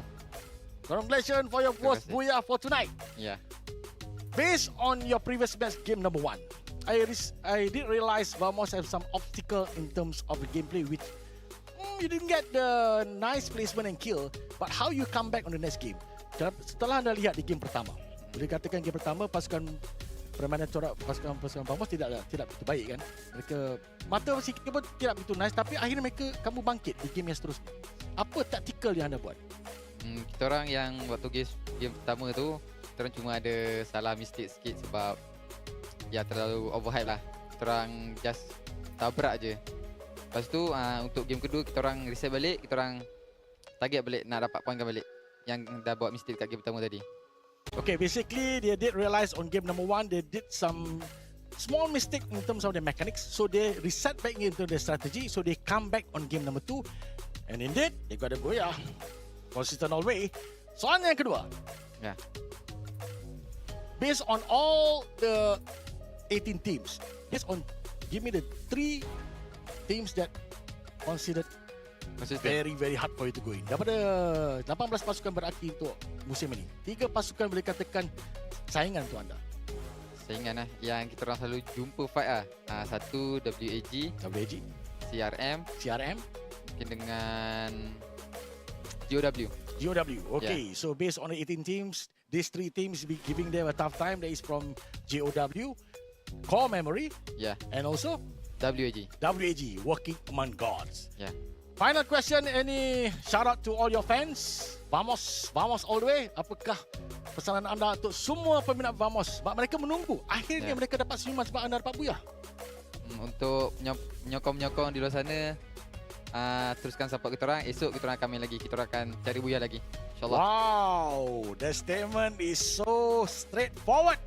Thank you for the support, and they will try again for the next booyah, for the next game, and again and again and again until the whole knockout is done. Betul? Yeah. Alright, so nampaknya congratulations to our team from Vamos which they got the first booyah. So anyway, let's go to the game highlight. And that's the mayor from Kota Tua, Shark Gaming himself. I was expecting to see both of them, but fortunately we only get one. Considering all the modern technologies of our day as well as time, the set looks beautiful as ever. But what a game this was. What a game this has been. So for those of you who do not understand Bahasa, Kota Tua literally means old city. So we hope you can pull that. Not only was it unexpected, it was such a beautiful booyah for Vamos. I don't think it was a massive game in terms of eliminations. It was all about how they manufactured it, right? They had dropped onto the roof of the factory very early on after they had got initially wiped. And who else but Gade to come through as the MVP of the squad? 6 eliminations, 3,364 on the damage, 7 knockdowns. I mean, one of the few people that has had the guts to bring in the Steffi to block away all of those detonating nades over their heads. He didn't have to use that much, but my oh my, I'm pretty sure he called the shots towards the last end of that game, and he did it phenomenally well. I mean, he probably told Ozzy, hey, I need you to die for me, sir. I need you to initiate so that Evol's Divine has a reason to run into them. We finally get to see the loadout that they're actually running, and even today, again, it looks like a very Snowball-esque style of player, using the Alvaro on his side, expecting himself to be able to find at least a couple of knockdowns and eliminations to start stacking him up as early as possible. But even for the rest of the team, pretty standard loadouts all across the board. I still can't believe they got away with that. And it was a pretty huge game for them. Jun, 3 eliminations, 2 assists, 1,172 on the damage. You don't really see high stacks of numbers coming through with the damage, but you can see the numbers through eliminations, which is very impressive actually. A total of 14 eliminations. I was not expecting a lot out of Vamos in terms of numbers. But look at this, man. It is very impressive. What a booyah for Vamos. I'm telling you, they got the god spot when they were on top of the factory. They could see everything that was happening in that very last circle. That's why positioning is so key in battle royales. But let's look at our key players. Top eliminations obviously going over to Gade, but even Rasha was able to pull up some hefty numbers, 4,063, and even Ray coming up pretty big with the assists as well. Oh yeah, of course. And the 9 assists out of Ray just shows you the fight that I mean, what do you see right now? Maybe Malaysia, Indonesia, but technically it's just Indonesia, right? Gade has been a phenomenal import from Indonesia that I think could just be what gets the Malaysian teams to exactly where they want to go in terms of communication. Because Gade, he's just got that aura, you know, that boss vibes on him. He knows how to lead a squad, and leading this team up to victory is a huge possibility because at its very core, Team Vamos has got a lot of talent on the roster. They really do. You can't rock, unfortunately, you can't rock a mullet without some kind of aura around you, but that just means we've come to a close for today at EVOS Divine sitting big time, 90 points right on top, with right next to 2 points behind actually. It's RRQ in 88 and even Reverse Red catching back up 2 booyahs with 80 points to secure third. Yeah, and expand down at the bottom, only 30 points picked up today. But PE Sports, man, they started things off with a fantastic climb to the top with a good amount of eliminations, and then they just didn't show up for the rest of the games. All their luck just pretty much ran out after they ultra manifested a good start to the day. There were some other teams that kind of like had those ups and downs. Teams like WAG just did not find the right footing today. But look at this, so impressive. Even though WAG had a weak day, week one's performance is still keeping them in a decent enough position on the overall leaderboard in form. A really decent position. Actually, it's allowing at least a lot of mistakes happening in week number one to be made up for, right? It does mean that they still there is a little bit of catch up to be going, but at least for Vamos, they make it over to the 7th spot, overtaking AG ever so slightly with an extra 11 points. Reverse Red now making it over to the first page as well. And this is a phenomenal day overall for EVOS Divine. 90 total points, 1 booyah of the day, 47 eliminations, 39,264 on the total damage secured. If this was a day where we were going for champion rush condition, they would have scored it by now, but they have not secured a booyah to call themselves champions of the grand finals just yet. And this is just an example of how the day can drag on from not just 6 games, but to go all the way to game number 10. I mean, you gotta give it, they were playing a strong game. They're not doing their early contests like they usually do. They find their safe spots, and then they start snowballing from that point onwards. My goodness, it's great to see that EVOS Divine is coming into their own. I told you guys that there's no host in Malaysia. We just have our casters. Alright, so now I don't know if or not you're going to be manifesting for more booyahs from Malaysia, but I definitely want to see more of this version out of Vamos. You have to agree with me, even though many of you guys are not a fan of the Malaysian squads, Vamos just pulled off a very interesting broadcast finisher for us. But of course, ladies and gentlemen, boys and girls, that's it for us here at the desk. Ladies and gentlemen, this is the end of the day. Mustachio and Gideon signing out.